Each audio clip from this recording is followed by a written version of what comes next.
Can you guys believe it? We have started 10 minutes early. Pretty cool. How you guys doing? Today we're back with another domination tournament. We currently have reached the top 4. And Void Laws, of course, coming for vengeance from yesterday, although his nemesis, Xiphos, did not play today. So it is going to be Void Laws facing off against the winner of one of the top side bracket matches. And then we have Hanadins on the bottom facing off against the Maverick Sloth. So certainly some new contenders. Always excited to see. How's everyone doing? Welcome, welcome. So this is the basic tale of the tape. Players are going to be jumping in for the top 4 here in just a minute. It is going to be Hanadins against Maverick Sloth here in our first match, our first best of 3, and then we'll be going up to the top side of the bracket to have some fun from there. So welcome, welcome. I know it's almost time. How many of you guys that played in the tournament are here watching? How was your experience? I'm thinking about for the next domination tournament, maybe switching it to in the initial blind picks for the earlier brackets, maybe doing a double ban instead. I don't know. I'm thinking about that. Be interested in some feedback for those of you guys who did participate in the old tournament, because that would make factions like Nurgle and Cathay a little bit more playable right now if they had the option to ban 2 factions, because then you could ban like, you know, Tzeentch and Ogres, and then you could actually play Nurgle in some decent matchups. Like right now, it's kind of impossible to play them effectively with those 2 picks on the table. In my experience, it's very risky, but we'll see. So Crispy says, Turin, I'm a struggling Nurgle main. Is there anywhere I can find these new builds versus Ogres you were talking about? Yeah, so I'm going to put those up on the website this weekend, and we'll get those to you. Sloth defeated Evenstar? Yes, he did. Yeah, very, very impressive stuff. That's one of my favorite things about domination mode in general, is seeing all these, you know, new faces and folks who maybe weren't super competitive in Warhammer 2 coming in and just doing super well in this format. So really been enjoying that quite a bit. Today's tournament is domination mode, and Saturday's tournament, which is tomorrow, the 3rd day of tournaments in a row, is going to be land battles. So land battles will be going down tomorrow, and today is a domination mode tournament. Yes, yes. It's going to be great. How you guys doing? Let's go ahead and take a look at the website. We can show you guys the tale of the tape for the day and look at the brackets and all that sort of fun stuff. So let's go ahead and hide that. Close this down, and let's look on over at the site. So today is the Total Tavern launch tournament. This is like one of the main official launch events for the website. And you can see the leaderboard on the left. Currently Xiphos with yesterday's win, because tournament wins carry the most weight, whereas wins aside from that are basically used as tiebreakers. So currently number 1 on our leaderboard is Xiphos, but most likely whoever wins today will be taking the number 1 spot on the tournament leaderboard, which is quite cool. But you can see we've added a little bit of a tooltip here, so you can see the gold, silver, and bronze medals being awarded to those individuals at the top of the bracket. And this is the tournament that's taking place right now. This is the Total Tavern launch tournament. And you can see we've also added something. If you guys are following along in the bracket, you can see which rounds have finished, and you can see who the winner was and who lost that round. So you're going to be able to kind of keep tabs on all that stuff. So like I said, we're at the top 4 right now. We have Hanadins facing off against Maverick Sloth right here. And then on the top side, we have Void Laws facing off against the winner of Big Bees and Platypus, who are dueling. Of course, Platypus we have seen in the grand finals of our tournament several times, but certainly no easy foe here with the Void Laws awaiting in the top 4. Should be quite cool indeed. So that is pretty much the tale of the tape for today's tournament. You can see that if we look at the path of destruction here, Hanadins with a win over Ulrich Ral, who's very, very highly placed on the leaderboard as well. Looks like Hanadins also defeated Teddy, who's a very strong player from the Agony clan, and did face off against Dwayne The Rock Johnson in his first round. Now, as far as Maverick goes, Maverick with a huge win over Evenstar, and then also a victory against Harley, who we saw in yesterday's tournament as well, and against Flying Taco. I mean, that is a serious repertoire of wins. Super impressed by that for sure. So if you guys want to check it out, you can head on over to totaltavern.com. And it'll be kind of a repository for you guys to see who's winning in the tournament scene, who are the top players, and you can also see when tournaments are going to be. So for example, this is tomorrow's tournament, scheduled tomorrow at 9 a.m. Pacific Standard is when the tournament starts. So the stream will probably start around noon, I would say, or maybe 11, depending on how fast things go. And then there's also a 2v2 tournament coming up on Sunday, which isn't my event, but of course I will be posting events from other individuals if they want me to post it on the website. They just have to send it to me and I'll post it. So yeah, that's what's up. We'll be loading into the match here in just a minute. Just right now, waiting for the Maverick Sloth to arrive. Sloths are very slow creatures, so certainly not going to be begrudging him his time. He can certainly do it. And if you go to the website, you can get a Discord link at the very top side of the page. So anytime you guys need a link to Discord, you just go there. There's one right at the top of the page that'll take you to the old Discord. And that is that. So let me check with these gentlemen. Sounds good. Just messaging with Hanedans here, no problem. And I will message the Sloth as well. You are up, my friend.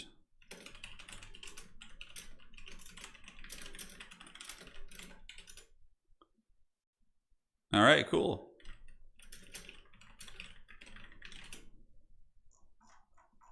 Cool, so you should be here in just a second, no problem. And we're just hanging tight, enjoying each other's company. The first map is going to be Death's Pass here. We have Hanedans versus the Maverick Sloth. Maverick Sloth, again, just defeating Even Star. They are best of ones, so the initial rounds are best of ones, and the top 4 becomes best of 3 with the best of 5 grand final. And that's that. I don't feel like bigger starting armies in Domination will help Cathay much. I think it will for sure, because they'll be able to have like a bigger, truer formation. I also think maps that don't have as many choke points will be really good for Cathay. Like if we have like an Oakenhammer type map that is more open and has 3 objectives, I think Cathay will really shine because their artillery and ranged can really cover the objectives a little bit better. And with a bigger starting army, it's not going to be as much of a hit to pay for some Longbow Riders, for example, to defend against Furies, whereas right now it's very expensive. And investing in longbows may win you the Air Force fight, but then you're not going to have anything to hold the objectives. I do think a bigger starting army would help with that quite a bit. He's busy working at the DMV. Yeah, perhaps so, perhaps so. Yeah, Nurgle almost had a really solid win in the Grand Finals yesterday. It was really impressive. What do you think of the notes on multiplayer? Yeah, some good changes as far as what I saw. But yeah, we'll see. We'll see when they're in action. I'm sure there will be more changes down the road as well. This is, you know, kind of a shorter run here. Maverick Sloth awaits. Let me go ahead and make sure that he has the lobby name. The event wasn't technically set to start till noon, so he's got a little bit of time. Here's 1, 2, 3. Cool.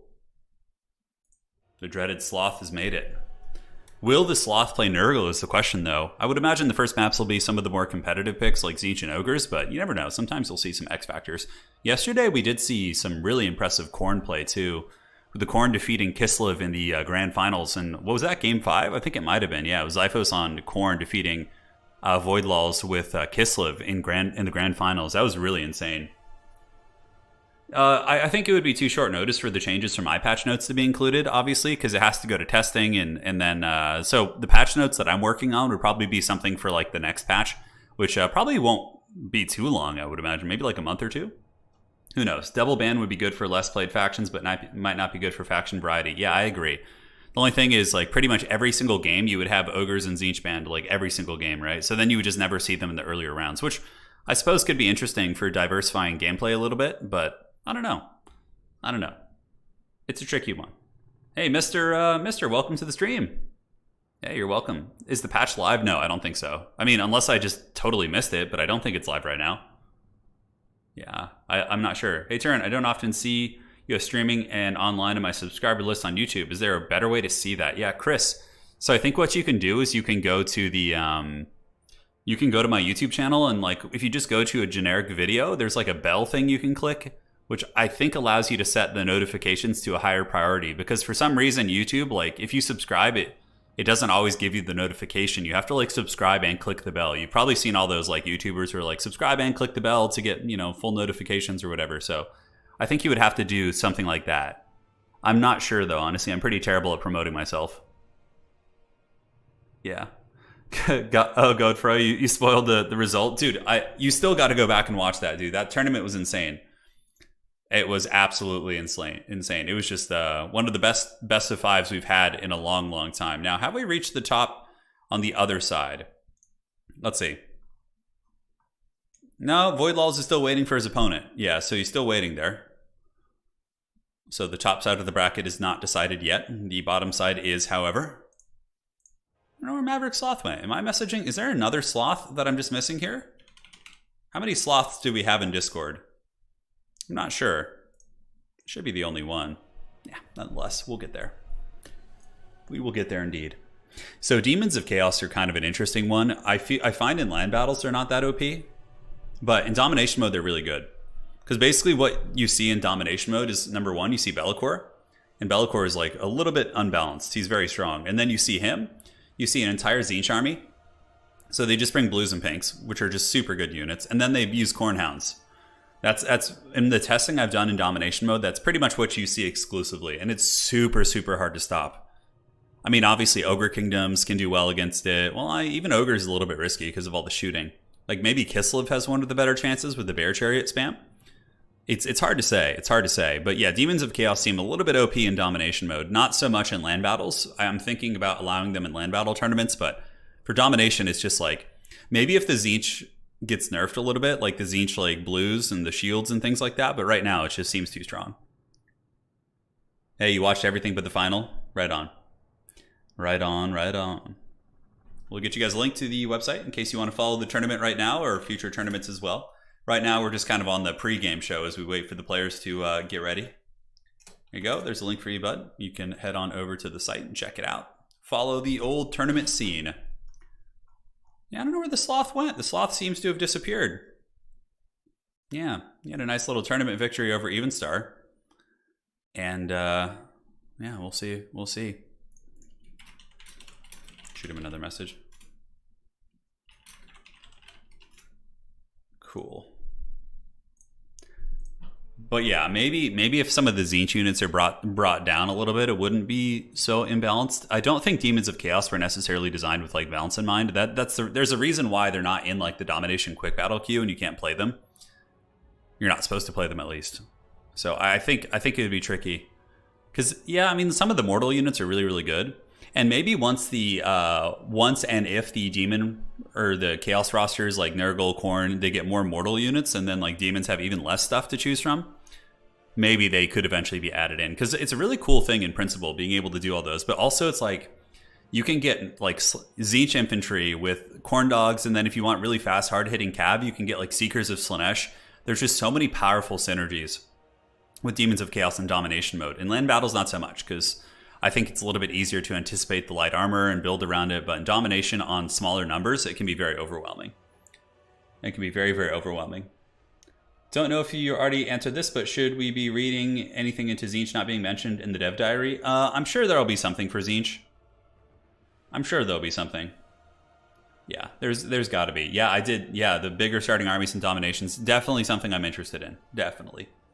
What are the favorable matchups for Demons of Chaos Undivided? Honestly, I think they would have good matchups across the board, at least in domination mode.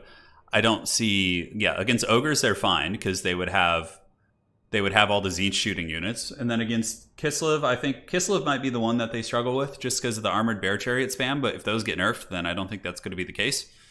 Against Nurgle, yeah, they're favored, because they have Tzeentch units. Against Khorne... They might struggle against Khorne a little bit, but they can bring Flamers for the anti-armor. I guess they might struggle a little bit against the armor of Khorne. Like the mortal Khorne warriors might trade really well into Demons of Chaos because they're decent in theory. But man, Be'lakor is a beast. He has like 10,000 HP. He has like ward save, healing, and I think he heals in combat too. He's just got so much craziness going. Hey, how you doing, you mice? Are all the best one blind pick Tzeentch and Ogres and Slaanesh? There's been a fair amount of Khorne as well from what I've seen, and Kislev as well. Something that we've seen quite a bit, you mice, in my experience, has been Kislev banning Ogres. So, because like Kislev has no bad matchups except Ogres, I think. I think Ogres are pretty damn good against him. But even still, like Kislev really doesn't have too many bad ones. Probably Ogres is the worst. Because Tzeentch, like a good Kislev player, can definitely take down Tzeentch. And like all the other matchups are very doable as well. We've seen a lot of Ogres. We've seen a lot of Tzeentch.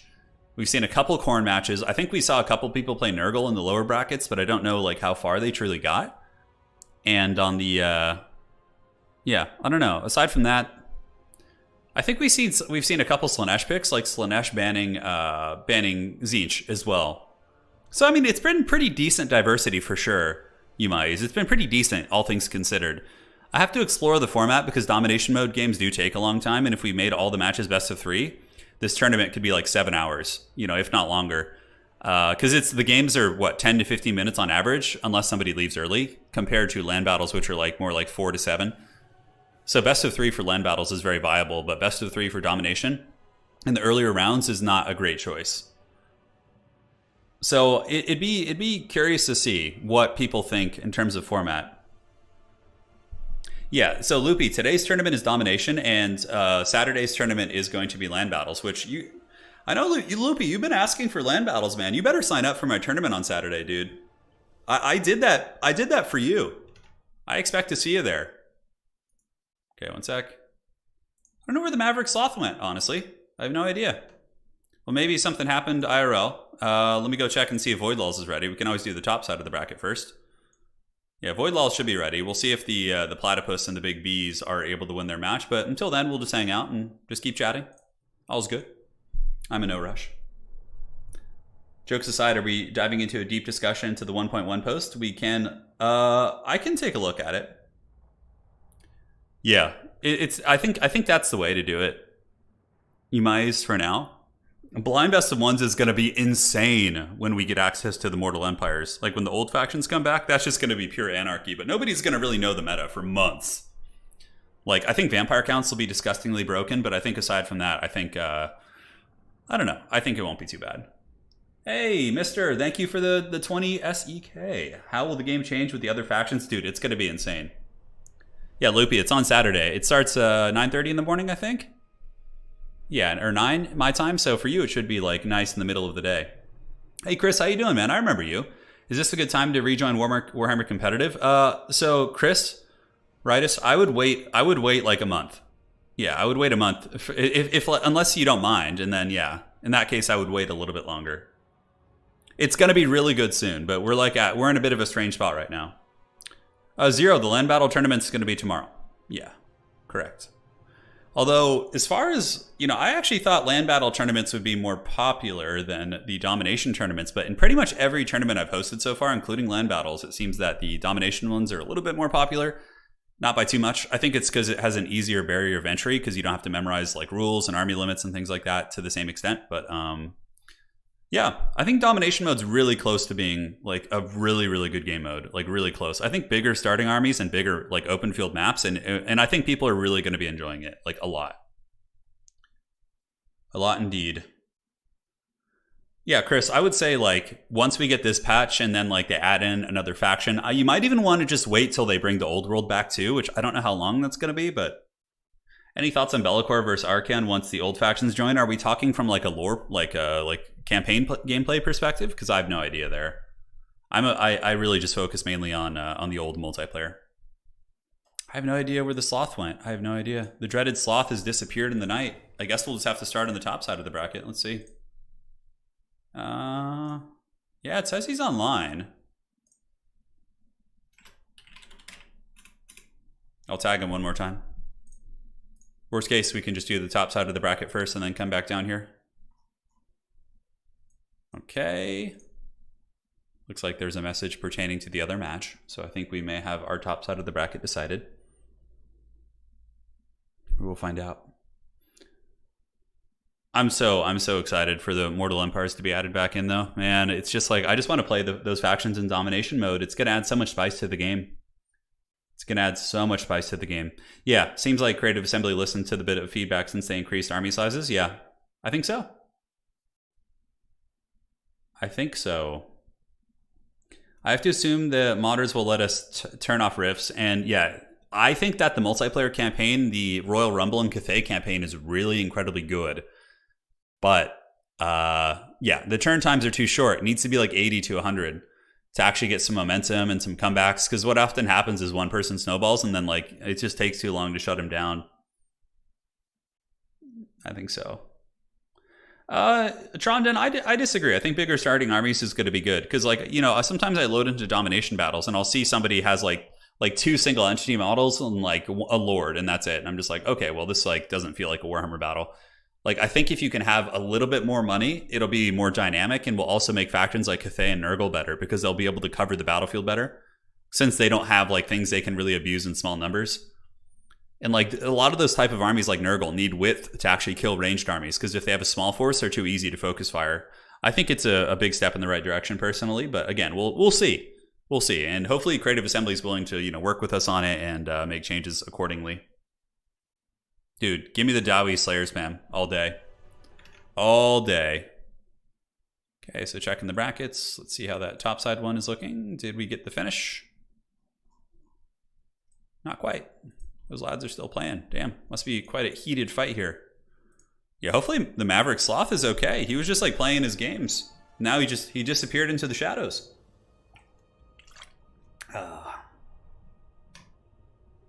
Yeah, domination versus AI could be interesting. I wonder how the AI would play on that.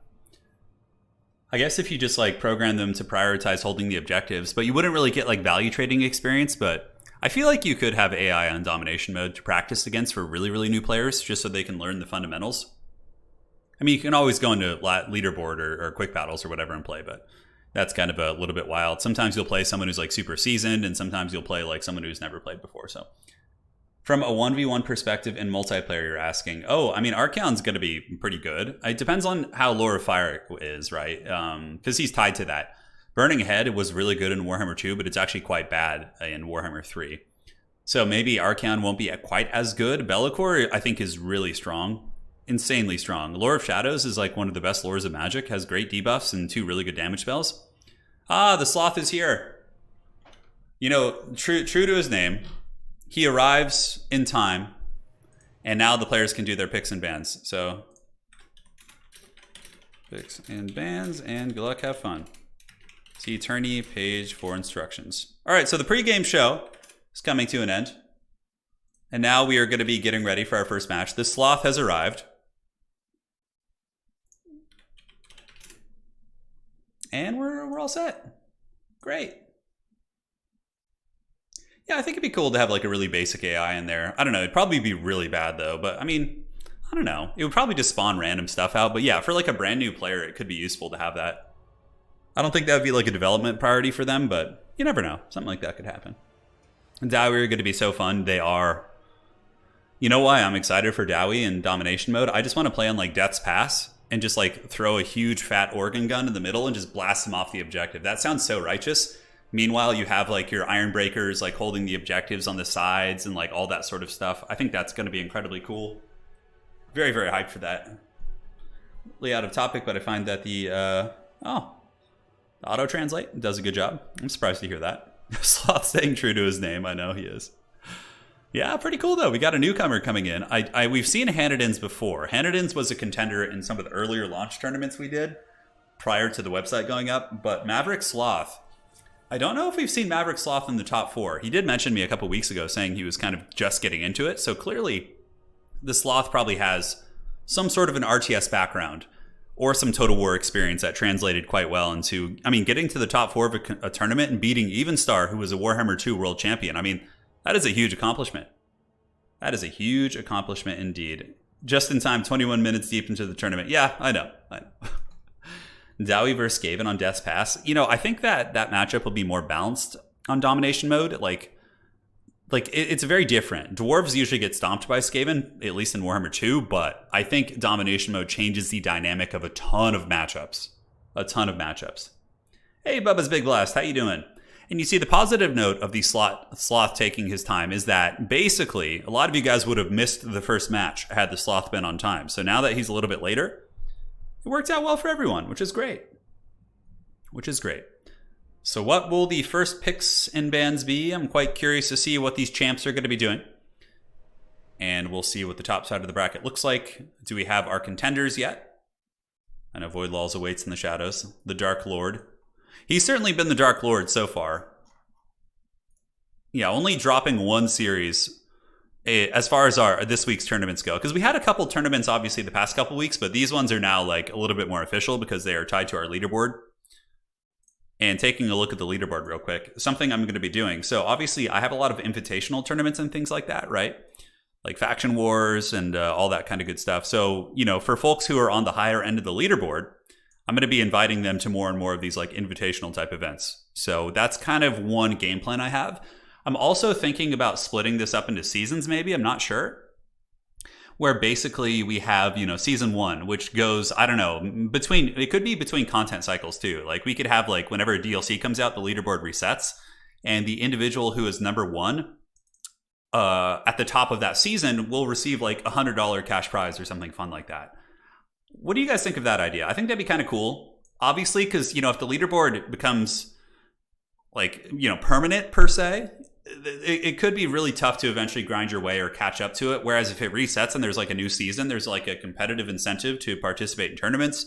And then we would have like a Hall of Fame. I'm going to add like a Hall of Fame section here where we can see like who was able to win, all those different events and all that. I'm not really sure, but I think that would be fun. Like a season 1 type thing. So I could like put season 1 like right above this, and it ends when there's a new DLC, which is usually like 3 or 4 months, right? I don't know though. It's kind of cool to see the legacy as well. So, Umais, here's the thing. Is the leaderboard just for your tournaments or every tournament hosted on the website? So, anyone who wants to host on this website, anyone can. Any tournament host can hit me up. If my son Herbert Walker wants to, Dov, Rubber Duck, like all these guys, and they can host tournaments actually on the website, which will feed into my leaderboard. I would love that.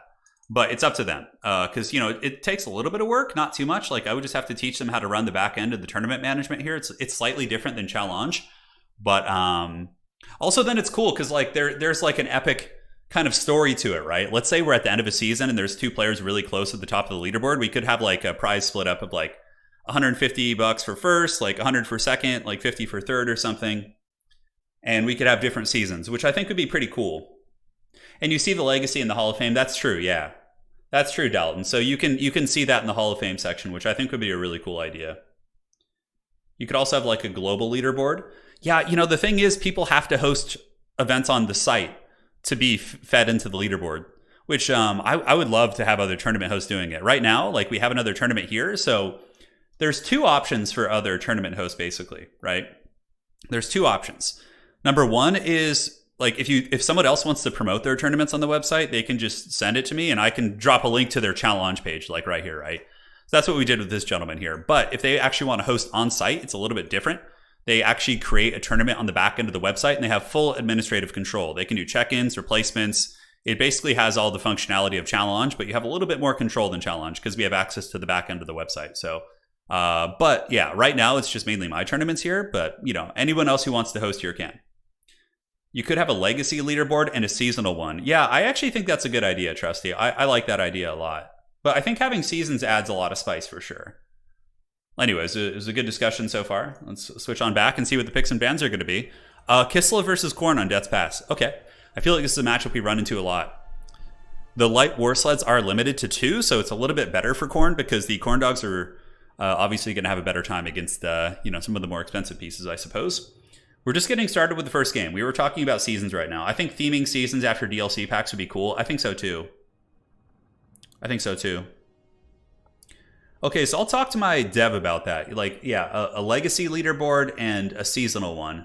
That's a really cool idea. And then we have like a Hall of Fame section and all that. Yeah. I gotta set up some pages on the website for Warhammer 2 Hall of Fame too to immortalize the victories of the champions of old. So we'll set up a Hall of Fame on both pages, which will be cool. Warhammer 2 Hall of Fame, Warhammer 3. We'll have a nice legacy there. People can come back and see all the accomplishments. Yeah, the Chaos Rifts are fun the first time. That was my experience with it. Like, when I played my first campaign, you guys probably saw my stream, I was excited to go into the Chaos Rifts. I was like hyped. I was like, this is so cool. This is so rad. But then after you do it a couple times, it's like, okay, like I'm ready for Mortal Empires. Swiss League, yeah, Goji, we'll do that too. We'll do that too. Make it season-based, yeah. Well, Falcon isn't really playing right now. I think he's waiting for Mortal Empires. Yeah, I don't think he's really playing too much at the moment. All right. So, Kislev versus Khorne. We saw this matchup yesterday. We saw Kislev win it once in the round of 4. And then in the grand finals, Khorne actually was able to defeat Kislev. Zyphos basically played like an unholy god and was able to just crush with some really good mobility and played the objectives well and was able to win the game. Super good stuff. Super good stuff indeed. Faction Wars probably deserve their own subsection to the Hall of Fame. Yeah, they will. They will, Francis. It'll all be there. The Faction Wars have been quite a bit of fun. We had Kislev win our last one. And we're going to have another Faction War coming up in the first week of April, I think. Yeah, the first week of April, we're going to be having a Faction War too. So that'll be the next one. And I might actually just wait for the patch to come out before I have the next Faction War. We'll see. But it will be in April at some point. I'm not sure when. Great ideas, but remember to respect your own time. In so far, this requires manual maintenance on your end. It does. It does, Evan. Yeah, but it's okay. I mean, YouTube is my full-time job, so And I'm like passionate about it too, you know, like when I finish a stream, you know, I'm kind of already like, it's a game I love. It's a universe I really enjoy, and the community is amazing. Like just sitting here chatting with you guys, it doesn't really feel like work. It does feel like work, like when I'm organizing the tournament and like answering questions, but once the stream's going and everything like that, it's just like, it's a really good feeling. I really like the faction war tournaments. Yeah, they're super fun. They're really, really fun. I did send something to Creative Assembly asking if they could maybe perhaps give us the old world factions back earlier outside of campaign, right? So they just like load the files over, but I don't know if that'll happen. Wow, look at this build coming in from Kislev. I think they're starting to maybe adjust a little bit because they don't want to be so predictable. So we get an Ice Witch, a Patriarch, a Warbear Rider, Zargard, and only one War Sled. This is very, very different. This is super different. Check that out, man. All right, sign me up for this. I'm good. I'm good for this. It's going to be fun. Khorne is going to be coming in with the double bunny ears, guys. So we have the double cultists, some halberds, and exalted bloodletters too. Really interesting tech choice. Obviously, the exalted infantry are pretty terrible against chariots, but if the Kislevites go with a lot of infantry, they could be really, really good. Really, really good indeed. So we'll have to see. It is Death's Pass. This is a really good map for shooting. Something like Streltsy or Little Grom can be very, very decent on this map. That is for sure. But nonetheless, we will see if the Kislev infantry-based build, with a little bit more of a classical build, will be functional here against the Khorne dogs. So Khorne usually will go all in, you know, expecting, you know, the bear sled spam, right? So sometimes their builds are so skewed that they might not be able to deal with a more normal build. That's something that you do run into quite a bit. Quite a bit indeed. I'm excited for Immortal Empires, but man, it's going to be hard to balance all the factions. Yeah, like, the balance is going to be a little bit wild, but the thing about having 23 playable factions in an RTS game is that there's going to be bad matchups, but there's always going to be, like, someone bigger than you, right? So, like, even if, like, vampire counts are tyrannical, there's going to be, like, 2 factions out of those 23 that will probably crush vampire counts. So, like, the meta is kind of kept in check due to the matchup diversity. Right. There's always, like, with that many factions, you're going to find an answer among them. I mean, if there's one faction that has no bad matchups, then you know we have a big problem, and hopefully Creative Assembly will be very quick at squashing that problem, right? That's kind of my 2 cents. So, ladies and gentlemen, Hanadin's mighty champion of ODM. He is a clanmate to the great Zyphos, who, of course, won our first Total Tavern website tournament yesterday. We got Zargard, as well as Armored Kossars, Warbear Riders, a Patriarch with some healing and good buffs, and an Ice Witch with Crystal Sanctuary. Wow. Only Crystal Sanctuary. This spell gives 60% ward save, but the units also can't move, which means that the units can't pile in and fight as well either. This is a really curious choice. Maybe it's going to be used... Oh! Okay, so maybe the Crystal Sanctuary is going to be used on the light war sleds to make it like a raid boss on top of the objective, and Khorne's going to be like trying to snipe it while they're super durable? I think that's really, really cool. And now for the forces of Khorne, it is going to be some Chaos Warriors. Halberds, we have a big scary demon flying in the sky. Danny DeVito in the thumbnail is being represented as a greater demon of Khorne. Exalted Bloodletters against these guys. Pretty good for objective corner pushing, I think. Because what's going to happen is Kislev will probably send like an Armored Kossar to go grab this, and then you can take the elite infantry and go like push them off very quickly and force more reinforcements to kind of move in there and fight. I think that's really cool. I think it's really, really cool. So, ladies and gentlemen, let us know your predictions in chat. Who do you think is going to win? Maverick Sloth, the newcomer to the top 4, crushing through some of the best competition Total War Warhammer has to offer? Or is it going to be the dreaded champion of ODM, Hanadins and the Kislevites? Both players actually here bringing the elite infantry, which is very exciting. Zargard, we got the Exalted Bloodletters of Khorne. I believe Zargard do lose to the Exalted Bloodletters. These guys are just like absolute lawnmowers. Really, really high melee attack, bonus versus infantry, armor piercing, just excellent stats across the board. Granted, Zargard do have 50 melee defense, which is very nice, but the bonus versus infantry and the high melee attack and physical resist, just so many variables going well for the Exalted Bloodletters here. So in my experience, going with the non-armor piercing troops for Kislev, if you're going to be fighting Khorne in melee, is the better choice, because most Khorne players are going to be using Bloodletters in this matchup, at least as far as I've experienced. So sometimes I think going with the shielded infantry that are a little bit more durable against Bloodletters is better. And then from there, you can mix in shooting, war sleds, Streltsy to deal with the big armor. That's been my 2 cents. Yes. Perhaps some of you guys have had different experiences. So, here comes the Chaos Warriors with halberds, as well as the Chaos Warriors of Khorne. A very, very nice build for just sitting on the middle objective, to say the least. And now we get some Kossars moving in, some basic bowmen, probably to try and shoot down the Exalted Bloodletters would be my choice. The Bear Sled's going to be running away from the Bunny Ears men, and these guys are going to be chasing them down, trying with their power mullets. But the Bear Sleds are cackling all the way to the bank, and these are the Light War sleds, so they're pretty quick. They have 75 speed, getting some nice shots on the Exalted boys. Definitely got to watch out. Those cultists hit very hard, and if they're both able to connect, some of the Bear Sleds could go down. 70 armor will mitigate a fair amount of that damage, but they still have 463 weapon strength, so it's really not bad at all. So here comes the big demon, as well as the Chaos Furies, the Khorne army marching to fight the Kislevites. Yeah, it's going to be a good old Royal Rumble. Now, what's really cool about Kislev, though, is the hybrid shooting. So all the armored Kossars and these different guys have pistol shots, so they can rip firepower up into the Chaos Furies and definitely do some nice work against them. But honestly, the Kislev army, yeah, I don't know why you would bring Kossars. I feel like Streltsy are the correct choice. And here we go. So now we're getting some Streltsy in here. Streltsy are going to be excellent at shooting against the big demon up in the sky. Furies are going to be landed on top of the armored Kossars, and it looks like the first unit of Bloodletter summons is going to be coming out, which will be good for shutting down the Kossars, but I think you want to be using it on the Streltsy. Now, Warbear Riders are moving in around the flanks. Not really sure what they're going to be up to. Nobody is going for the side objectives. Looks like some skirmishing here in the middle, as the Greater Demon of Khorne does do battle here with the Zargard. A couple of these bad boys have fallen, and is this going to be Crystal Sanctuary? It is a very interesting choice here from Hanadins. Giving those bad boys 60% ward save, but sadly they can't move. So that's I don't know if that's the most effective use of your Winds of Magic, but I mean, at the very least, I guess it did push back the Exalted Bloodthirster here. And now the Streltsy are going to be ripping some fat shots up into that guy, forcing him back. He's at 7.7 right now, and it's certainly getting going. Now, the Armored Kossars a little bit beat up. We get some Winged Lancers coming in. Winged Lancers are very good at killing light armored units, so things like Furies, and they're okay against Khorne Dogs if they can get on the charge as well. But it looks like they're going to be charging into the Summoned Infantry, which I think is a bit of a mistake. So all the Khorne Infantry and Halberds are going to saturate in, and a bunch of the Winged Lancers are going to get trapped trying to pull back through these units. Seems a little bit risky to me. Now, as far as the value goes, it has been a little bit better for Hanadins. Summons are also still on the battlefield. The Warbear Riders are just kind of eyeing the prize here, making sure the Greater Demon doesn't land.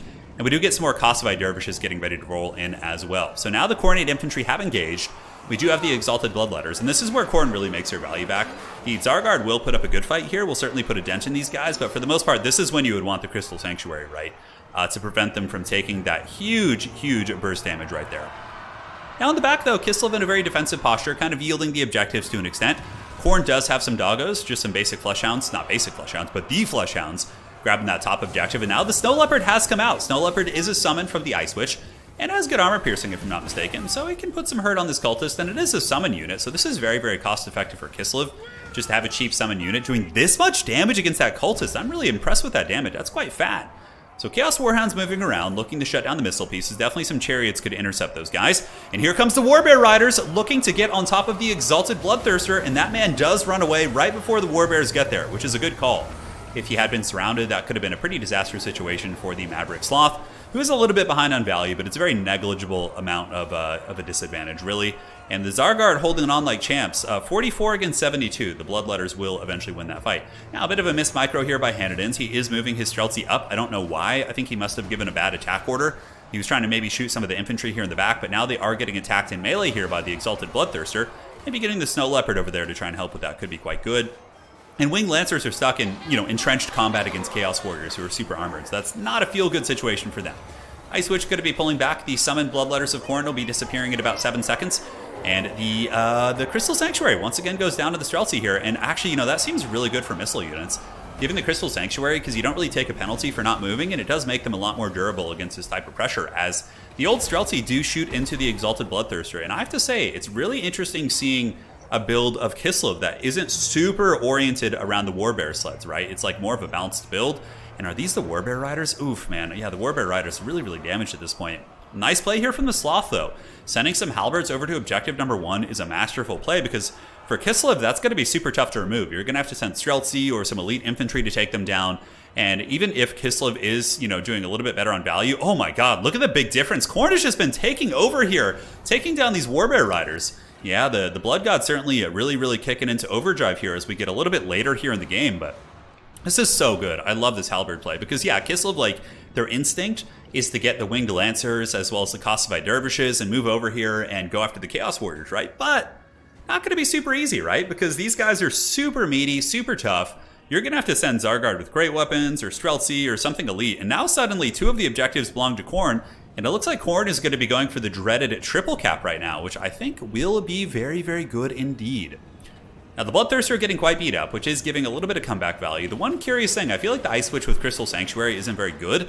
Some Streltsy in the tree line. These guys going to be ripping some fat shots into the Greater Demon. He's at about 3,200 HP, rapidly tanking down, and another volley here will certainly do some big damage as they reload. Prepare to fire once again. Gossified Dervishes going to be charging into the Chaos Warriors, but I mean, there's Bloodletters on the objective, there's Chaos Warriors. Streltsy are trapped in combat versus the double Cultists, who are very, very meaty. And the Zargard, man, actually really impressed with their performance. They almost beat these Exalted Bloodletters, which is nice considering they were already damaged before the fighting started. I think if they had been full health, it could have been a closer fight, but that's a very, very cost-effective trade. I think they cost like 100 or 200 less, so that is good. Halberds over there could be holding like champs. We have the dreaded triple cap from Khorne. They're doing very, very well. Now, Kislev will, of course, get the come from behind points, but I don't think it's going to be enough considering they are down by about almost 2,000 in terms of value trading. Another unit that hasn't been super useful here have been the Warbear Riders. I feel like they've really been struggling to kind of find a home in this matchup. Not in this matchup, but in general. They're quite good against Khorne Dogs, though. Fleshhounds, things like that. The Warbear Riders are a really good counter against them. They do have the anti-large bonus, and typically their armor will mitigate most of the Khorne Dog damage. So here comes the Warbear Riders. Going to be getting a nice charge into the Khorne Dogs. There they go. Getting the old bear slap on those bad boys. And it looks like Khorne is up by almost 1,500 right now. One objective is being taken back. Oh, Kislev with the back cap. Okay. So Khorne actually sent some of their infantry to the middle and opted to not defend the back objective. I do like this play here from Hanedins. This is quite nice because you're going to need to get those objectives eventually. You don't want to let Khorne get too far ahead. And the back objective is going to be taken. Now, as far as the middle goes, still very, very much in the control of the Blood God. Khorne Dogs over here able to intercept the Armored Kossars. Kossars are pretty good against Khorne Dogs, but these ones were already a little bit damaged, if I'm not mistaken, from some other combat. So they probably will be losing this fight against the Hounds of the Blood God. Yeah, what else does he go by? Blood God, Skull God. He's got all kinds of cool names. So looking here in the middle, Armored Kossars are out. Maybe Kislev could grind their way back in this game with some solid shooting, like forcing Khorne to overextend, and maybe if the Greater Demon does get taken out by some of the Streltsy, which were in the bushes. The double Cultists have been such a pain, though. Kislev doesn't really have like a great fighter character that can get rid of these right now. I think the Patriarch on the Bear could be an option, but I believe the Patriarch died very, very early on. I think he was actually killed by the Greater Demon, which is something I may have missed in the commentary there, so my apologies, but I do think that is perhaps what happened here. So the Chaos Warrior Halberds here are going to be broken by the Kossar Crossfire, and now they'll be moving in. The Greater Demon himself is at about sub 2,000 HP, so certainly a little bit vulnerable, while the Streltsy go into guard mode and rip some shots, putting him down to 1,800, down to 1,780 right there. More and more Winged Lancers going to be moving over here to take on the Khorne Dogs, but like even if they kill the Khorne Dogs, I don't know what's really going to go down with the Chaos Warrior Halberds here. That's going to be really tough to remove. I think the best bet for Kislev is probably to play the middle objective. I feel like those Halberds are just going to take like 10 years to remove, but I wouldn't be surprised if Khorne brought more in. Okay, Bloodletters. And Bloodletters are often like a good late game choice because they are faster, so they can get to the battlefield a little bit quicker than the Chaos Warriors can. And now we have the Ice Witch. Like, I feel like this is the big weak link in this Kislev build. Just the Ice Witch. That's going to be an overcasted Crystal Sanctuary, I think, which does give the big AoE, like, ward save. But, like, what are you really giving ward save to? Some Streltsy who are barely taking damage. And, yeah, that, like, just doesn't feel worth it at all, man. Really, not super effective. Like, even using, like, Death Frost, for example, if the Ice Witch had brought Death Frost, probably these two cultists would potentially be dead at this point. And I think those guys could be going into the can. Armored Kossars moving up, going to be trying to contest that objective. Kislev on the far side does take out the Khorne Dogs. So the Khorne Dogs are taken out by the Winged Lancers and Dervishes. Halberd's still sitting on the side objective. Number 3 is still being held by Kislev, but probably not for long. Bloodletters are a really good counter against Kossars. Kossars have great shooting against them, but obviously this is not looking good for these guys. We have a Greater Demon of Khorne just going balls deep in this formation here. There's also a bunch of Furies who have pretty good DPS. Not super great against armor, but still not bad at all. And the Bloodletters are just going to absolutely cut them to shreds, and that is probably going to be GG. I don't see any way for Kislev to really come back in this game. There was a couple windows of opportunity, but in the end, Khorne is up by like 3,000 or 4,000 value right now. Yeah, about 3,000. Yeah, it's really close to that. And they're also stuffed in their deployment zone. The Ice Witch really has been super ineffective. The Patriarch died mega early in this game. One of the cultists does get broken by the Winged Lancers, which is a nice consolation prize, but a good withdrawal for sure. And that is going to be game 1, going to the forces of Khorne. GG, well played. Certainly a fun match. Yes, indeed. Welcome, welcome, my friends. We're back for another tournament, day 2 of some hot action. And we have a victory coming in for the Maverick Sloth, the newcomer, showing that he certainly has a good hold over Khorne and knows how to play him. So now we're going to be going to game 2. We will see what the players will pick and ban. The next map is going to be the Galleon's Cove. So more of a brawler map. A little bit less line of sight. And the players can now pick. I know all of us in chat are hoping and praying that the Plague God will bless us this day. And just going to check something real quick. All right, sounds good. Alrighty. Let me check. Just got to update something on the brackets, so just give me a minute. They had some leaderboard stuff. Okay, he won. Not sure what you mean. All right, so I just need to update the brackets on the website real quick. We had a slight change. And we will go to the next match as soon as we can. Fight me. Won that. Okay, so one sec, my friends. Fight me here. Big B's. All right. So just give me 1 second, guys. Just have to take care of this quick tournament thing. So I got to focus on it. I'm still learning how to use the new website. So I have to make sure I do this correctly here. So Fight Me was able to win. Let's close this down. Pull up the other one. We'll go from there. AoE 4 streams? Yeah, we'll have one in the next few days.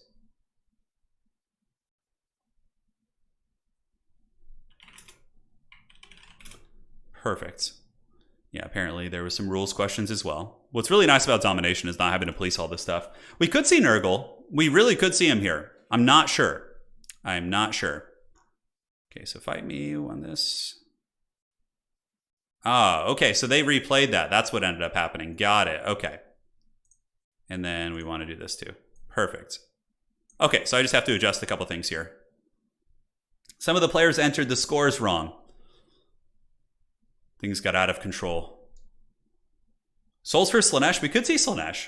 Let's go ahead and take a look at what the current picks are. Okay, yeah, they're still doing their picks and bans. Galleon's Cove is the map, though. Okay.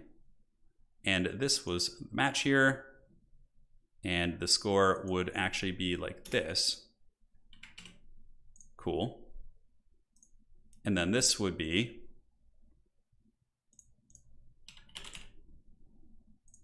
And then he won that match as well. Cool. That should fix the brackets. It's pretty nice having back-end access to all that. Like when I was on challenge, you really didn't have that. Oh, did that not go correctly? Okay, it looks like it should have. Then in 52, need to update this. That is going to be Fight Me.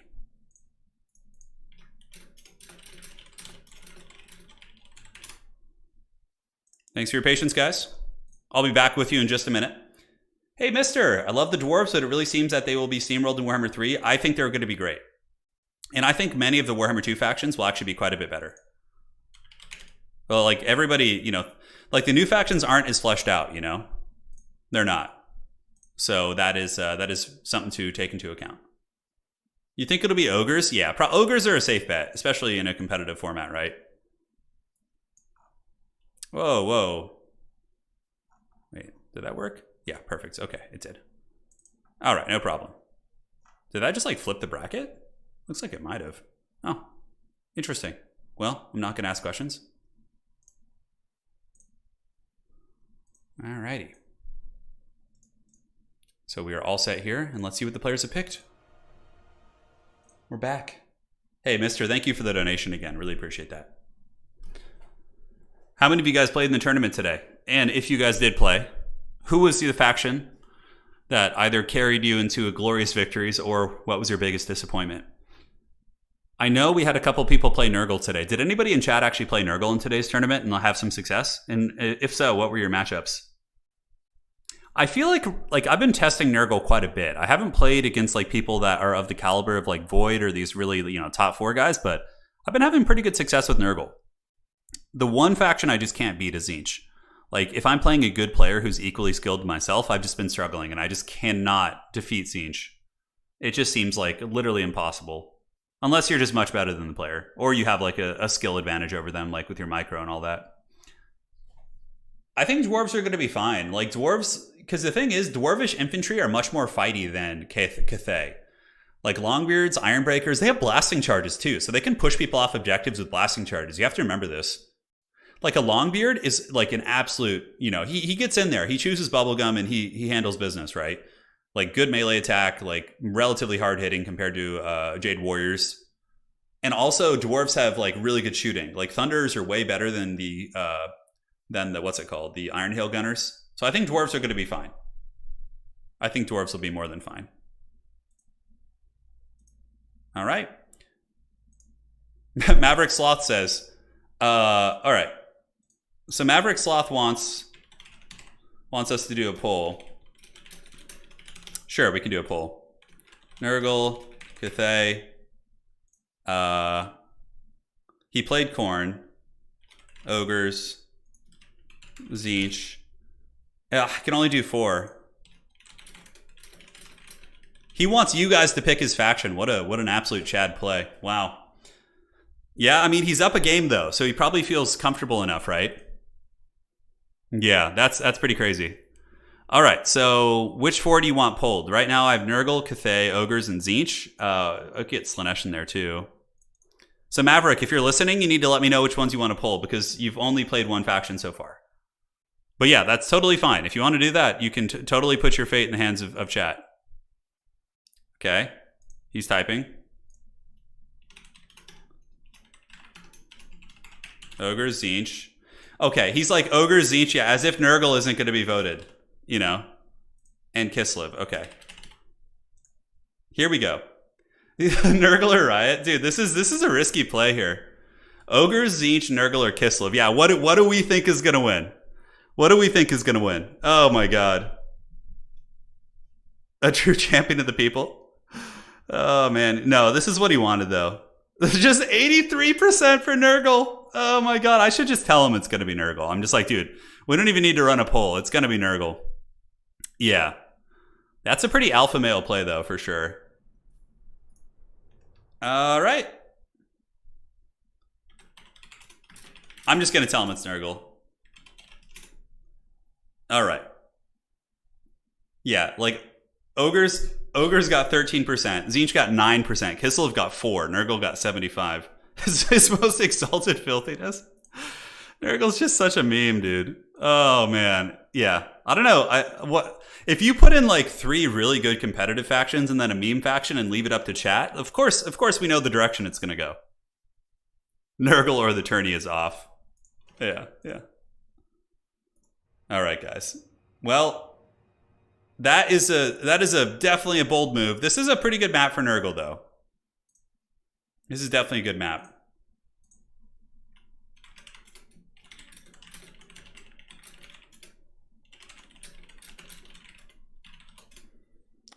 Oh my god, it's happening. The big Chunguses, they come in the night. Now, oh my god, his opponent's just gonna pick Tzeentch. Oh, this feels so bad. This feels so bad for Nurgle. Do you think Rangers will be... Rangers will be good. Yeah, Rangers will be great. Bugman's Rangers. All right, time to see trash factions. Oh, man. Yeah, ODM is definitely a very competitive clan. But, I mean, Maverick Sloth, maybe he's confident enough in his abilities that he won a game. He's like, okay, I could potentially win game 3 too. Like, even if I lose this. Oh, it's going to be Grand Cathay versus Nurgle. Oh, Hanniden's matching it. Okay. I like this. All right. These guys know how to have some fun. It's going to be the 2 meme factions fighting each other. Grand Cathay versus Nurgle. Okay, Hanniden's win some big points too, guys, with the Cathay pick. Cathay, I think, is favored versus Nurgle, but not by that much. I think you know what? I would even wager this is like an even matchup. Yes, I did. Sentient Scythe. I read the notes. So the reason why Nurgle has a higher win rate than Kislev or Cathay is because it's taking into account like a lot of people who play on the quick. Those statistics are only because it's from the casual leaderboard, which doesn't really have a ton of great players on it. Like a lot of new players are going to obviously struggle with Cathay and Kislev, but when you look at a tournament, Nurgle's win rate in tournaments would be in the pits of hell with Cathay. But yeah, so those metrics aren't very good for balance. So you need to take a look more at the tournament scene and things like that.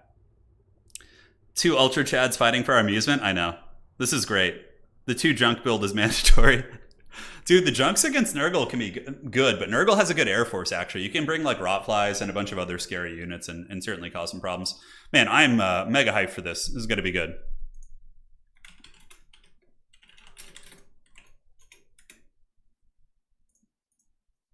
All right, cool. So, yeah, we have our top side of the bracket as well. It is going to be Voidlaws versus Fight Me. Clearly, this man is looking for a brawl, but this is going to be our top side of the bracket. So those individuals will be playing shortly after here. And I'm excited to see it. It's going to be good. It's going to be really good. So let's head back to the tournament and see who is going to win the battle of the memes. Who will it be this day? Ride out and meet them. The reason why Nurgle has a higher win rate is because Turin is carrying them on quick match. That's true. I'm like 7-0 with my past Nurgle games. I've been playing pretty much Nurgle exclusively for the past week. And I think I may have lost like 1 game out of like 7 or 8. If you guys were to buff Nurgle, would you rather cover up his weaknesses a bit or double down on his strengths? Yeah, it's an interesting question. I think that they need some missile resist, like Cloud of Flies needs to give missile resist on some units. And yeah, I don't know. Like Nurgle also will probably get some DLC units like soon, I would imagine, that will also buff them. So you have to take that into account as well. It's a little bit trickier balancing in this game because there's constantly new stuff being added to factions, whereas in other RTS games, you don't really see that, right? So it's easier to balance like a static faction that isn't getting updated. Whereas balancing here, like if you overbuff Nurgle and then they get a DLC with some really powerful units, then they're suddenly going to become like unholy, right? So Total War balance is a very different picture for sure. A very, very different picture. Yeah. The winner will be us, the viewers. That's correct. I agree with your sentiment. I'm really curious about the builds. I want to take a sneak peek. So let us go ahead and do that. How's the leaderboard looking too on the front page? I want to make sure it's updating properly. Okay, heading over. Cool. Yeah, so you can see Zyphos is still in the #1 spot because he didn't lose a single match yesterday. And the tournament wins carry the most weight. Voidlaw's currently #2, but if Voidlaws does win today's tournament, for example, he will take over the #1 spot because he'll have more wins and match wins overall. And he'll also have a tournament win. So the tiebreaker is the actual wins. Yeah, pretty cool. You can see other individuals climbing their way up. Obviously, the win percentages will be a little bit more normal as we do progress. And yeah, we got our top 15 here, which is pretty cool. We have the House Cat of War. I love it. I love it. Here's Hanadins, of course, who's playing in this series right here. Yeah, it's all working out. It is all working out indeed. So I'm going to go grab some water real quick. I'm super thirsty. I just am destroying these jugs of water. Oh, I want to peek at these builds, but I feel like I have to wait with you guys. We have to play the waiting game and experience the glory together. I would wager that Grand Cathay is going to go double Terracotta Sentinel. I feel like that's really good against Nurgle. But Nurgle can beat it for sure. With the Great Unclean One plus 2 Cultists, you can definitely drag those things down. Because the Great Unclean One is such a good brawler. And also the basic Foot Cultists are really good. They often get knocked over instead of taking damage. And they also heal passively, which is really nice. Can you bring a Nurgling Palanquin? Yeah, you can on the Herald as well as the Plague Riddens. It's not a bad mount. It gives you HP and a couple other little tweaks there. Has your pro AoE 4 playing changed your perspective on Total War balance? Well, look, for the record, I'm really far from professional at Age of Empires 4. I'm like a decent mid-level player at that game. I don't put in the time to be pro. But it's, yeah, it's changed my perspective a little bit. You know, obviously Total War is so different, though. Age of Empires, you have 8 factions, and they share 80% of their units, maybe even 90% are the same. So it's really easy to balance compared to this game. Creative Assembly does a pretty darn good job with balance, considering how many factions we have. With 23 playable factions that are going to be in multiplayer, balance it's really hard to do, but you just do your best. You just do your best. All right, so I'm going to ready up. I'm going to go grab some water, guys, and we'll be back just partying here in a second. The Palanquin is a mount for Nurgle. Yeah, I'll be right back.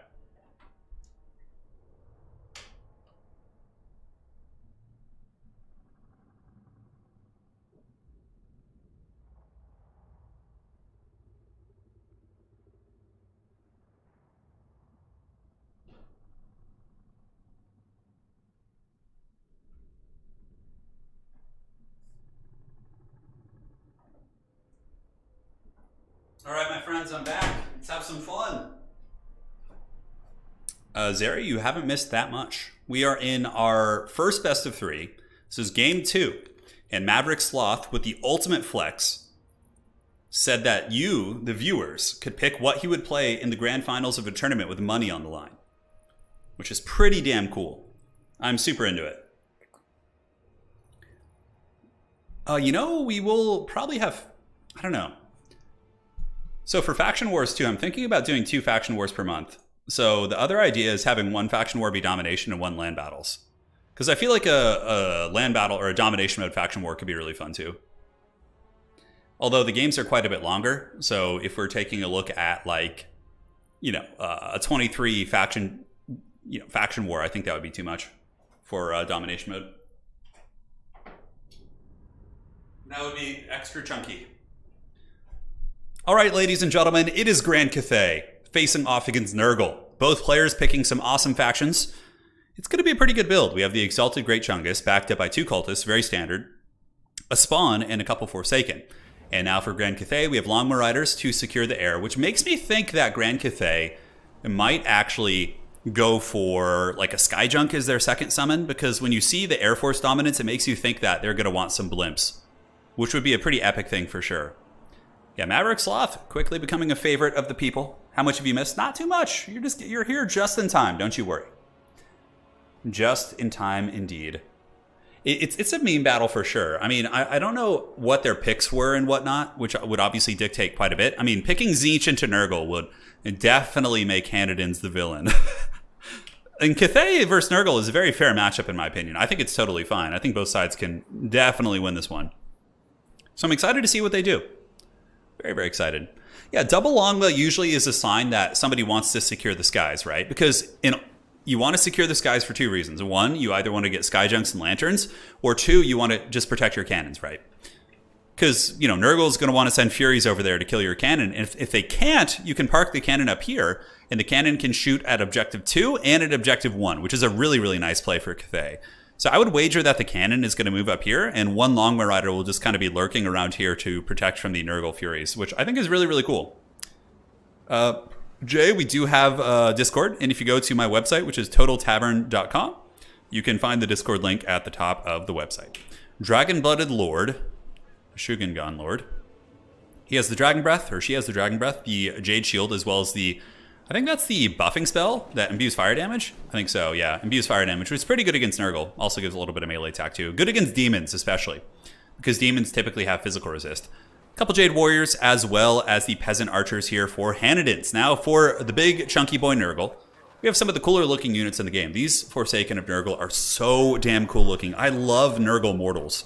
I've never been a huge fan of Nurgle Demons outside of the Great Unclean one, but yeah, these guys are so cool. Got some spawn back there, and then it is going to be a couple Chaos Cultists. So mostly Mortals. The only big demon is the big boy. The spawn, of course, are not demonic units. They're Mortals who are mutated beyond reality there. So they get going. Lawnmower Riders, yes, that is them. I do like Longbows. I think they need a slight cost reduction, but I think they're still really good, even at their price point. It's pretty much one of the few answers that Grand Cathay has against enemy air forces. They trade pretty well into Rotflies, especially if you have them backed up by a Dragon-Blooded Lord who's buffing them with combat, you know, things like the Jade Shield and the Constellation ability or whatever the hell that's called. I forget. We were just looking at it. Let's actually get the name down. It is the Might of Heaven and Earth. Very, very cool names for sure. Aside from that, Master of the Elemental Winds, we have the Jade Amulet for a little bit of Winds of Magic, and yeah, all sorts of good stuff. All sorts of good stuff. Medi says, I don't like putting cannons on the cliff here. It's not safe for air units and its firing angles. I agree. It can be very, very strange. Sometimes it's a little bit better to park the cannon maybe down here. It can still shoot up the hill, but I mean, sometimes it's good here. It depends on what you're shooting at. Like the Great Unclean one has pretty good mass and is very tall, so you can usually hit it from here, no problem. And the cannon is going to be going to that position. So we'll see if it pays off here. We will see if Hanadins is able to get the value that he is looking for. Now on the other side, the Great Chungus is going to be moving through the bushes. Here he comes. Oh yeah, dude, look at he's so thick that he can just walk through trees. I love it. Not all the trees. Some of the trees he'll bump into, like this one, I think. No, he's getting through there. I love the Forsaken of Nurgle, man. I would definitely do that paint scheme. I feel like it wouldn't be that hard, actually. The armor, it's hard to tell what color that is. It's like a really like rusted brass type color, and then for the skin tone, if I were to paint that in tabletop, I would probably actually use, I would do like a wash of Agrax Earthshade followed up by a wash of Athonian Camo Shade. That would probably give you that skin tone.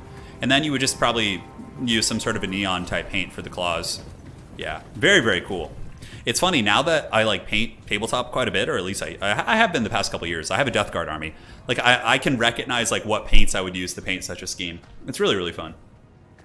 So the cannon is just being guarded by Longmas right now, and I would imagine the cannon will be shooting into the Exalted Chungus, but he can hide behind the rocks here. This is one thing I like about domination maps. Like, you know, in an open field map, Nurgle wouldn't have much of a chance here, but like, oh my god, look at the cannonball! It just went like right over that. Oh my god, the Chungus needs to hide a little bit more. Yeah, he was just barely out of range. And we have a couple cultists down here from Maverick Sloth. I feel like Maverick Sloth must have some Warhammer 2 experience. Like, the juking, the decision-making seems like it's someone who's like a savvy tournament veteran. Somebody will have to check for me for sure. It definitely seems like someone who knows the Warhammer quite well. Maybe someone who came from campaign, though, and just, you know, knew the fundamentals. But yeah, juking ammo like this is good for sure. And cultists are pretty tanky. I mean, they don't have a lot of armor, but they regenerate, and yeah, they can summon Plague Bears too. Oh my god, I love that cannonball just going through there. The cannon could also shoot at the cultists here. That could be pretty cost effective. Grand Cathay, are they going to be playing the sides? Yes. So here we have some Jade Warriors, and the Jade Warriors will defeat Nurglings pretty well in combat, especially if you send a Longma over there. That's probably what I would do. Send like a Longma Rider over here to hammer the Nurglings with the Jade Warriors, and then also clean up the Forsaken. That should be a pretty nice engagement for you. In the meantime, though, Nurgle just going to be chilling on the objective. The high ground one going to be going to pop a Nurgle. Cathay usually will want to play 2 objectives, and I would imagine it's going to be middle and 3, although I'm slightly surprised it's not the high ground one, considering they do have cannon coverage on it, but going over here seems fine as well. And yeah, the Nurglings are going to be fleeing the scene. A little bit risky to fly both Longmas over there because Nurgle could summon some Furies right now and just go right for your Grand Cannon. Although Hanadin's is banking 1,500, which makes me think that he's got a 3rd Longma Rider in reserve, and he's basically saving it. It's like to bait the Furies over there, and then he's going to respond by summoning that out there, which would be quite good. So here comes a buff. It is going to be the attack buff, the Might of Heaven and Earth, and they get a nice charge there on those Forsaken, but I think maybe waiting for the Jade Warriors to kind of hammer and anvil them would have been a little bit stronger. And here is exactly what we were talking about. Yeah, you know, this is rough. The cannon's probably just going to die here now. Like, you invest so much in this big Air Force strategy. Okay, there you go. I was going to say, I thought he summoned something else, but no, we do have the Great Longma Riders here who should be able to fend off those Chaos Furies. The cannon is bouncing off the big Chungus here in the middle, so Maverick Sloth's big man taking some work. So too are the Plague Toads of Nurgle. And Grand Cathay over here, definitely doing work, man. These Longma Riders really melting these Forsaken of Nurgle. Beautiful stuff. The other ones need to jump in there and charge like right now and melt this force before the old Cultists of Nurgle get over there. So Longma Riders hunting down the Chaos Furies, able to kind of push them back. The cannon's still just doing massive value here as Grand Cathay is up by quite a bit in terms of value. We get some Jade Lancers coming out. Not the fanciest unit in the world, but the Longma Riders need to protect the cannon. The cannon is like their biggest MVP here, but they opt to actually dive in and kill these ones, and the cannon is going to be falling as such. Yeah, like the Furies will kill it very, very quickly. On this side, it looks pretty okay for Cathay. They take very little damage, nice little Dragon Breath attack on top of the Nurglings, as well as the Forsaken. And the other Longmas just kind of lurking in the trees, being very, very conservative here. I would like to see them be a little bit more aggressive, perhaps. Cultists moving in, but the capture weight of those Jade Warriors is a little bit too much. Unfortunately, the cannon is going to be paying the iron price, but 2 Furies are going to be going down for that effort there. So if the cannon can hold on here, that's going to be a huge win for Grand Cathay, as the Chungus in the middle is certainly taking quite a bit of damage, but he was still able to heal up using his Fleshy Abundance. Now, back here, we have the Jade Warriors battling the Cultists. There's also a unit of Peasant Archers just kind of hanging out. Looks like there's going to be a Plague Bear summon coming down here, which should be able to at least push back the Archers. And now the forces of Nurgle are on their way back to that objective, while the Longma Riders probably going to be coming in for the hammer here on this position. Not sure. They're like really patrolling the spawn zone here for Hanadin's. Looks like he's going after the Pox Riders of Nurgle, which would be a nice pick. They're a relatively expensive unit, but engaging them this close to Nurgle spawn zone is really risky. It pretty much gives Nurgle a really, really big advantage that you don't necessarily have to give them. But Nurgle, of course, is holding the objectives well. They have their archers moving in, the Jade Warrior crossbowmen. Nice stream of corruption there. That's going to be some big damage. And the Longma Riders moving in to hammer the Forsaken, and they get a nice little charge, although some of the models did kind of stack in a very, very strange way. And the bottom objective probably going to be taken by Nurgle. Yeah, there's a couple misplays. Like I think finishing off that Nurgle infantry force there was very doable for the Longma Riders, but I mean, Cathay is crushing Nurgle in value, which usually is the case, unless Nurgle gets really aggressive, but Nurgle seems to be playing the side objectives a little bit more. Some Nurglings have been summoned by the Maverick Sloth on the low ground, and they're going to be moving up here to grab that as his back objective for sure is going to get taken. The 2 cultists here, the Plague Bearer summons, the remnants of those Forsaken and Nurglings, that should be enough, but this focus fire is really nasty, guys. Really, really nasty. The Jade Warrior crossbowmen backed up by the Peasant Archers over here. No harmony at the moment, but some of them get harmony. It's funny, like as the infantry retreat nearby, it gives harmony, which is very hilarious, but Longbow Riders just going deep in this engagement, man. Jumping in there with quite a bit. Dragon Breath attack coming in to cook those Forsaken who are actually spanking these Longbow Riders in combat. Wow. That is a really, really rough one. Fury's coming in as well, so the cannon could be in a little bit of danger as it continues to generate some pretty big value. The cannon has gotten 2,000 value almost, so it's certainly paid for itself. The cannon has been one of the bigger MVPs for Grand Cathay here in this matchup. Now up in the high objective, Nurglings will be able to defeat Peasant Horsemen in combat, no problem, and will probably re-secure control of that objective. Nurgle is down by about 4,000, but again, it's more like 2,000 when you take into account the fact that Nurgle has a ton of healing. You have to really, really, measure that as you do. More and more of the Chaos Fury is being thrown into the grinder here as the Great Longbow Riders really chew them up pretty well. Pox Toads have gotten onto the back though, and some of the Jade Warrior Crossbowmen, they're being saved by their armor to a large extent, but the Nurgle Toads are at least keeping them from shooting. And this is like typically how Nurgle will play, is they'll stuff you off the objectives and just try and win on points. So yeah, you're going to get some good trading here, or at least hold them back from the objectives. You get the triple cap, and then from there, you fall back and you Helm's Deep on one objective with the remnants of your army. Might not even be a bad idea right now for the Big Chungus to run away. Like, have him go Helm's Deep on an objective somewhere. I don't know if 1 is going to be the spot to do it. I think 3 is going to be the correct spot for the Helm's Deep. So once I got a couple more points here, honestly, yeah, I would just start running with the Exalted Great Unclean One. I would grab him. I would go to objective number 3. And I would just start sending all my summons to objective 3. Because he's almost to the point where his opponent would need a triple cap. And Cathay isn't a faction that's really good at pushing those type of positions, right? Here, oh, is that a Rock Glorious Rot? No, it's Blightstorm going down. Nice little breath attack there. Kind of tickles the Forsaken, but the Forsaken have really good armor, so they're able to kind of tank it like champs. Longbow Riders clearing up the Forsaken. Cathay really, really ahead on value, but Nurgle is going to be very tough to remove off the objectives, which is exactly how they play in tabletop.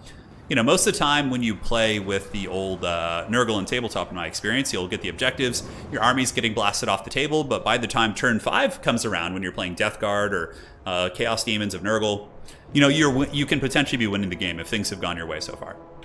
Which is really cool to see that kind of reflected here in this domination mode. Granted, Nurgle could do a really big like Royal Rumble type build as well, but it looks like this might not be the Helm's Deep position. Yeah, Nurgle may be falling back to the middle here. We will have to see.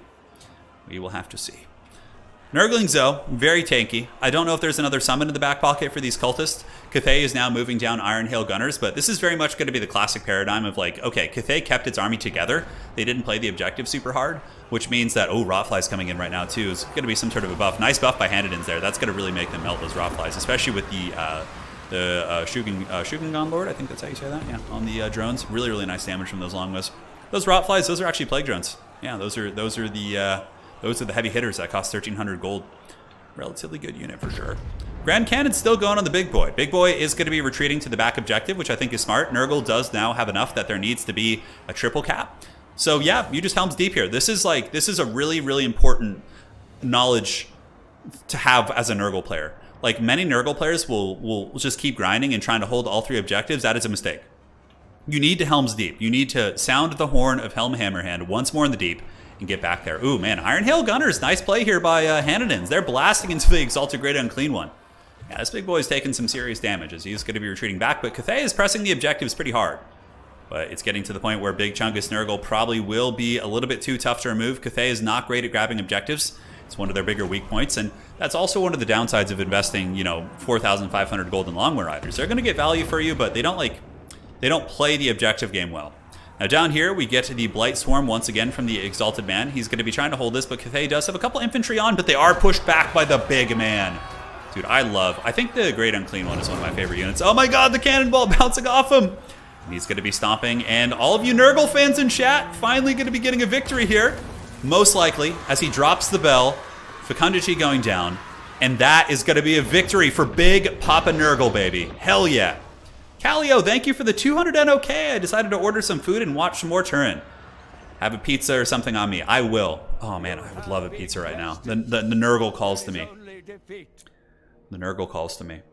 GG, well played. That was a really, really fun match. I personally like the big Dragon Lords a little bit better, even against Nurgle, because like it gives you more like stopping power. Like if Cathay had had a Dragon Lord like Iron Dragon, he could have killed these cultists like super quickly, right? And taken that side objective. Like I think things like that. But overall, you know, the Maverick Sloth was really, really on point. Good Nurgle play, good decision making.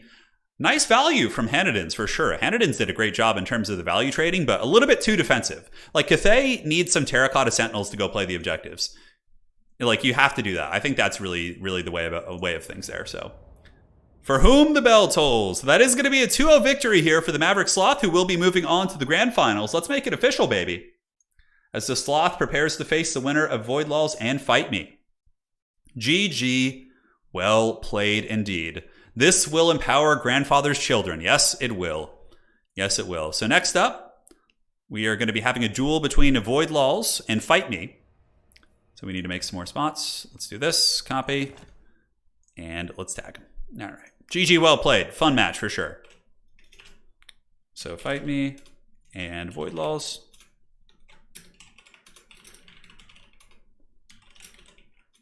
Make sure to save builds in case of desync in first game. All right, just telling the players to save their builds in case we have the dreaded desync. So the players are still in the lobby. Not sure why. That was the second game, right? I'm not crazy. I think it was.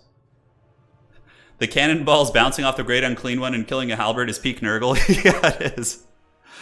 Yeah, it is. Yeah, that's really good. That was cool. Didn't know the cannonballs could bounce off. They do. It's really funny. It still damages them, obviously, but it can bounce off there. All right, so we've cleared up the lobby. Maverick Sloth.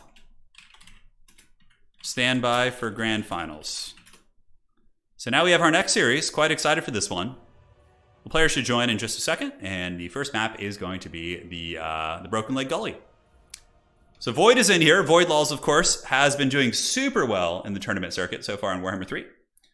And we'll see if he can get on the old Turin leaderboard, which is brand new. Of course, he did win a tournament before, but we started the leaderboard just yesterday. So he's going to have to win another one to get on there. Now the tournaments are official. Okay. We've been updated. Let's jump back over. Make sure the names fit. Got to make them a little bit more triumphant there. Fight Me. Looking for a fight, obviously. And Void Laws here, looking to get revenge for yesterday. To climb his way up. Yeah. Sweet bracket action, I know. It's the best part of my streams. Everyone knows this. And let me go ahead and find Fight Me.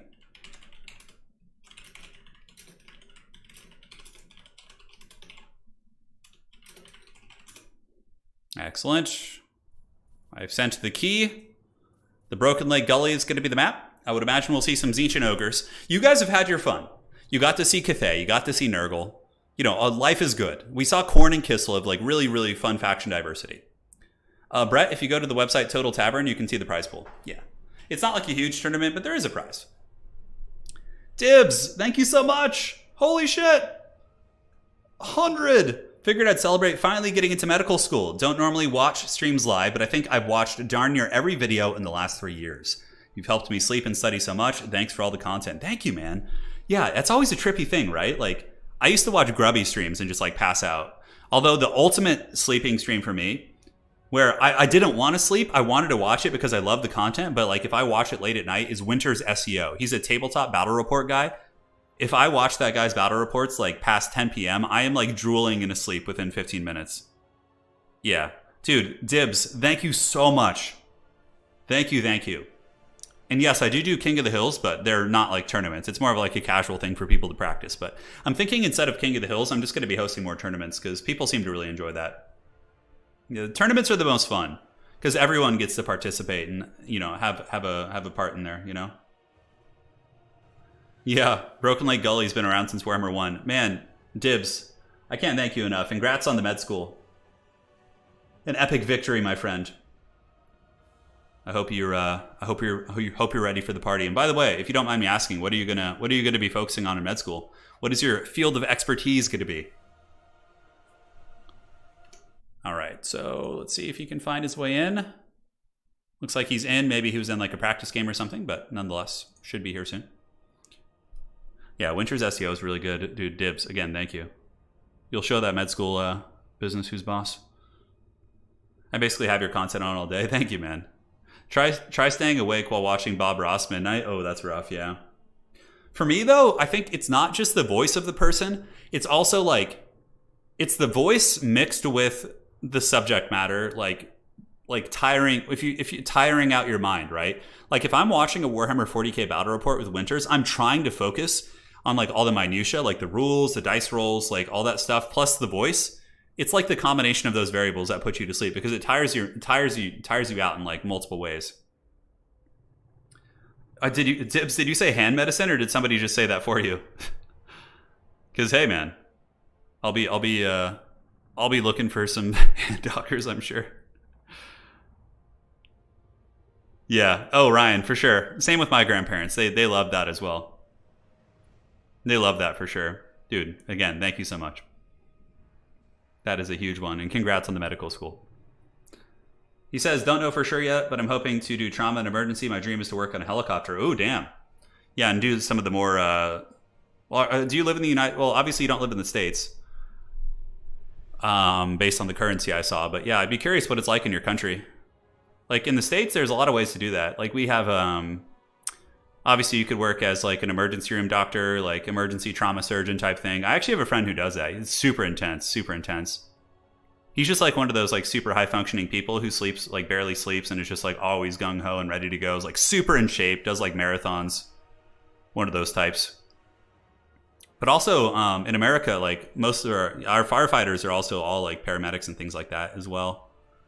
And EMTs. Like, I think to be hired as a firefighter, at least in California, it's super competitive, and you have to have at least I mean, I think the minimum is to have your EMT, but I think if you're a paramedic, you have a much better chance, from what I understand. Looks like it's going to be Kislev versus Ogre Kingdoms. This is a really interesting matchup. Yeah. Wait, that looks like a Nurgle flag to me. Okay, he just left the lobby. I think he might have crashed or something. I'm not sure. Yeah, we'll see. Yeah, hopefully Fight Me will come back and we'll get this game started in a second. Yeah, cheers, man. That's a very honorable profession. Very honorable. So I see Kislev and I see Ogres, which would be a cool matchup. I haven't really had the chance to see this one much. For some reason, I mean, I feel like Kislev would be good here. I mean, I feel like they'd both be good against each other. Yeah. I think it'd be great. Now, what are some other RTS games? So I'm going to be doing, eventually like a throwback stream once or twice a week. I'm obviously going to be covering Warcraft 3 every now and then, as well as Age of Empires. But what are some other like RTS games that are like newer that you guys would like to see? I'm not talking like super old retro RTS because I think I already have that through Warcraft 3.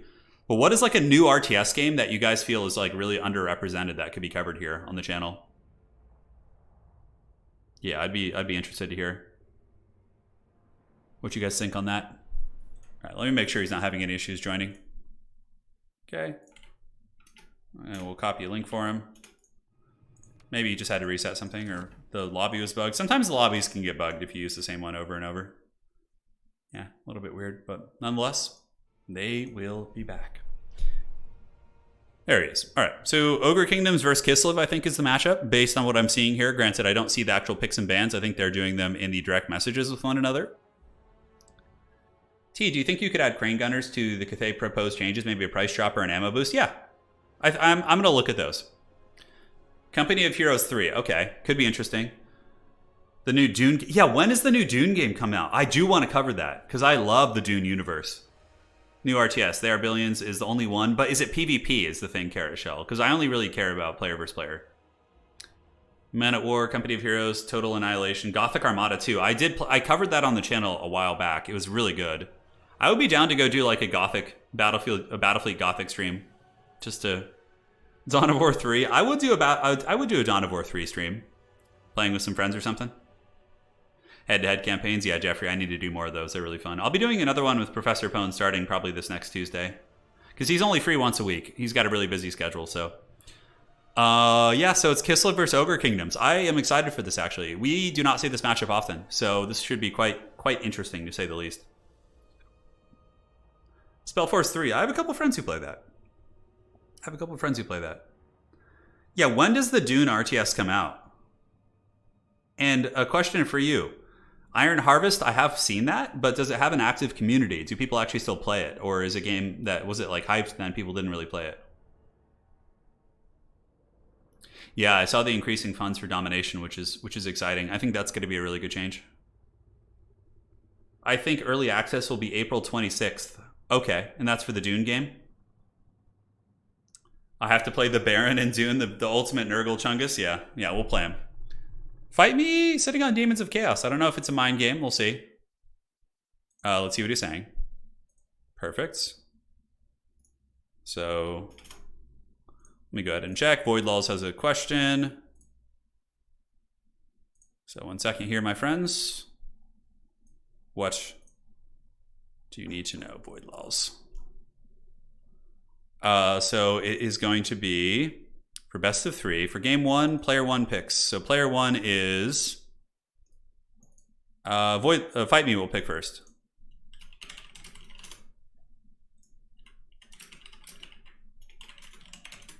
Cool. And they'll do it. Iron Harvest still has some people playing it, not a ton. Yeah, got it. Are the brackets up? Yeah. If you want to see the brackets on Yage, here you go. You can check them out on the website. This is our, I don't know if you've seen this yet, but this is our tournament website. So we can run tournaments on the website, just like Challenge. And if you go to the front page on Yage, you can actually see the leaderboard. So we have a leaderboard now and all kinds of cool stuff, which is super exciting. Yeah, Dune Spice Wars, I think that's it. I would love to play Fremen though. Fremen are so cool. Summoning the Sandworm is definitely my jam. I feel like that would be what I would live for if I played that. Yeah, I don't know if Iron Harvest, like, did it ever get like, I know a lot of RTS games like will develop a little bit of a community and then they'll die shortly after. You know, that's kind of the path of RTS these days. Total War has been pretty strong. It's not like huge, but we have a nice solid community that stays the course through thick and thin. But yeah, did the Iron Harvest like develop like a competitive scene that like has tournaments and things like that? Like, is that going? I did play Civ 5 a lot. I love Civ 5. Civ 6, I didn't really like the art style. It didn't call to me. Like, I loved the more rustic style. Correct. It's listed on page.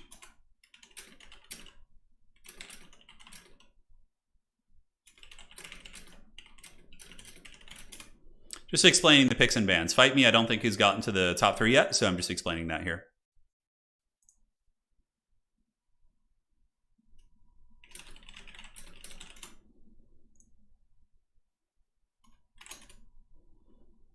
Alrighty.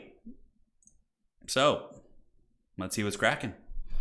So Gojira said, Iron Harvest has a small dedicated community. It's dead because they didn't do a very good job of balancing it. Oh, okay. Are there some big glaring like balance issues? I mean, of course we have those in a lot of games like that. So if I wanted to watch like an Iron Harvest tournament, where would I go? Like who hosts the tournaments? Is there like someone on Twitch or YouTube who hosts them and casts the games? I would be really curious to see what it looks like. I would be. Gojira saying the factions are boring and balance wasn't very good, yeah. Dune Spice Wars seems crazy. Yeah, I really, really want to get in on the Dune game. You never know. I mean, look, the Dune game isn't going to be like the next big esport, but it could be a really fun experience. Yeah, Civ 5 was amazing. Civ 5 was amazing. Turin and Friends in a massive EU4 game. I never played that one. But I would play Civ 5 again. Who did I used to play in Civ 5? I played Poland a lot. I think one of my favorite civs to play was Ethiopia with in Civ 5, because they were really good at building super tall. Like, you didn't expand at all. You just had like a super tall and narrow civ, and I thought that was really fun to like have this like turtle civilization. That was really cool. Anyone else here play ranked battles? I mean, yeah, a lot of people do, Evan. This is what it's all about here. Yeah. But I mean, this is the truest ranked experience, what you're seeing now, these tournaments. That is definitely the truest experience. So tomorrow we have our land battle tournament. We can take a look at the signups real quick while the players are doing their picks and bans. It's his first time doing it, Fight Me, so he's learning right now. So we're going to give him a little bit of time to kind of assess his situation. And we can look at tomorrow's tournament as well. So heading on over, we can see in tomorrow's tournament, we have a land battle, which is going down. How many people are signed up? It looks like we got 22 people. So you can see a lot of the familiar faces. Yeah, we got the Mountain King in there. Pretty awesome. Umais, you're here in chat, I'm sure. Void Laws, of course, signed up. Dactyr, Subutai. Yeah, a lot of folks coming from Warhammer 2 competitive. So, and Hanadin, of course, who was just in the top 4, signed up as well. You can see the rules are a little bit different. If you're going to be playing in land battles, you have to be more familiar with the community rules as well. But yeah, I think I need to update this. Yeah, I don't have the rules on here. I need to make sure that those are on there. But that's going down tomorrow. And the tournament's going to be going on at like 9 a.m. or something. And we'll go from there. All right. Very cool. Undivided is not legal in tournaments now. He can't play those. I'm not sure why he's even sitting on them. I think he's trying to decide right now. Let's see, yet another question.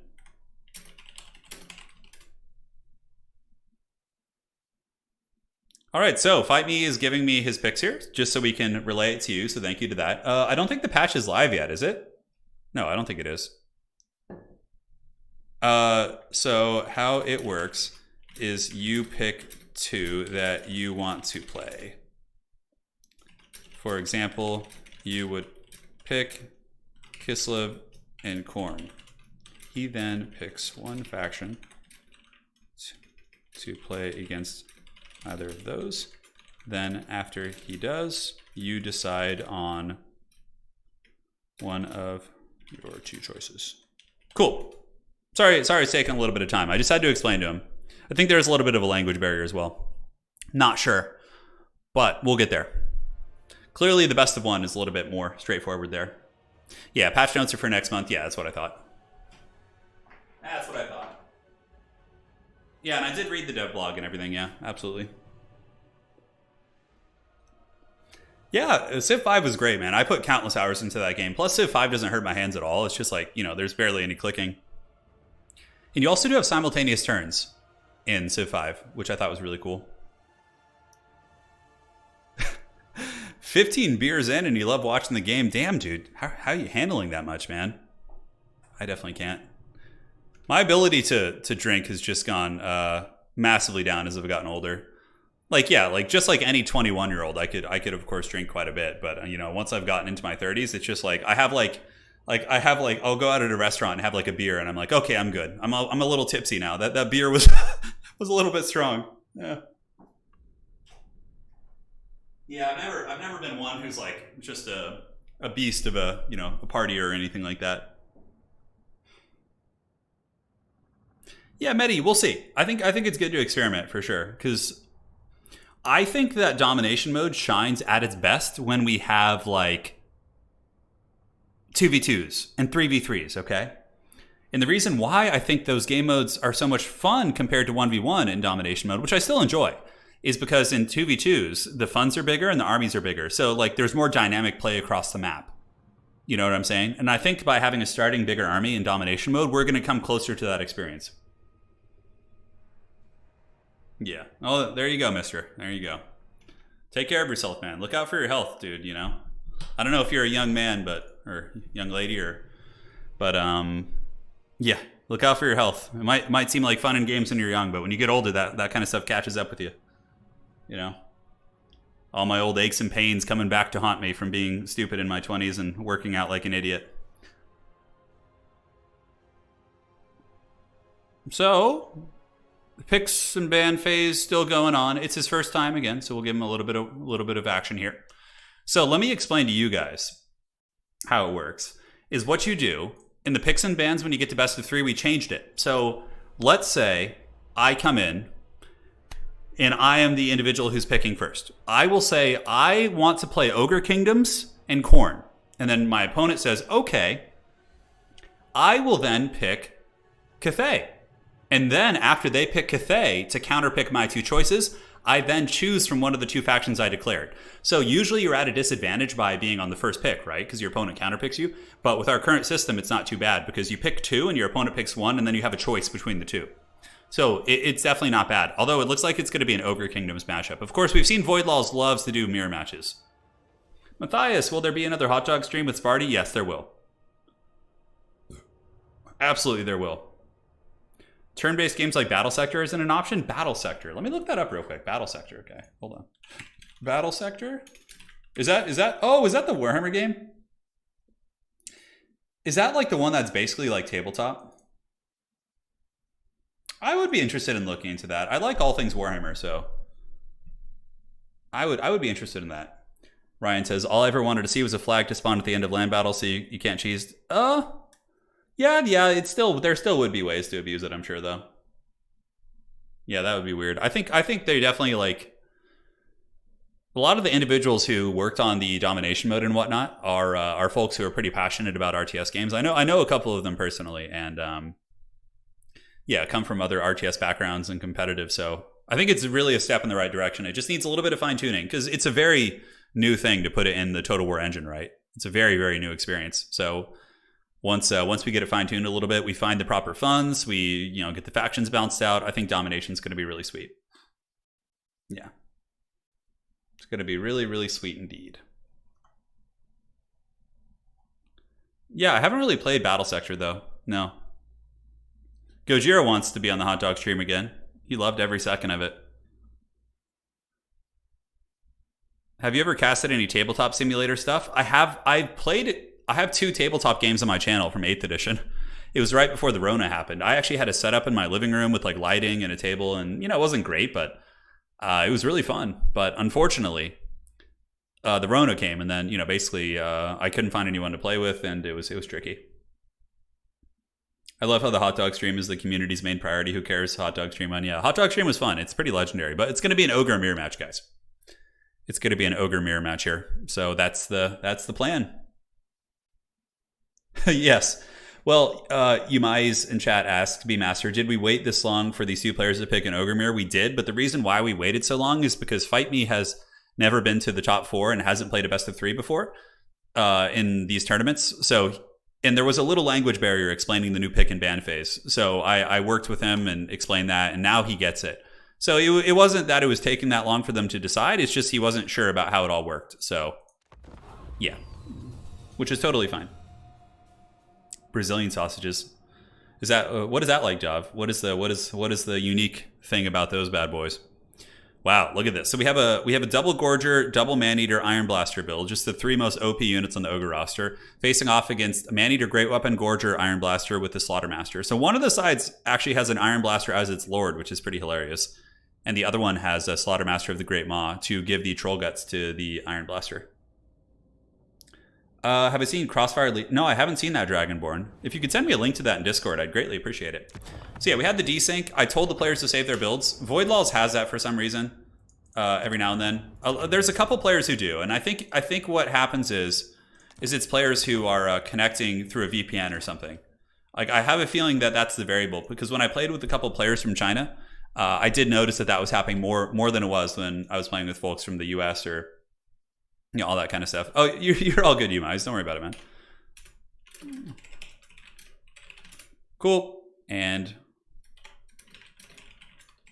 it doesn't happen again, though. It's very strange. Like, after the first desync, it's totally fine. It only happens once, which is just the weirdest thing. It's the weirdest thing. I want to play tabletop D&D 5th edition. I played 3.5 in college, and I did a campaign recently, but with D&D, I just want to get to the action. Like, I like to just battle. I love the battles in D&D and the strategy, but when it comes to the role playing, I'm not as into it.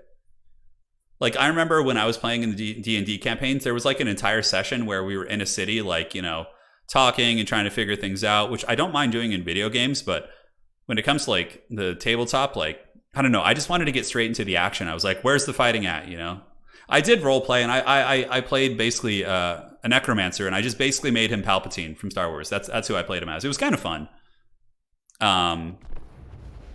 But yeah, for me, I just like the pure action. That's why, like, I don't really do D&D that often in terms of like tabletop and all that.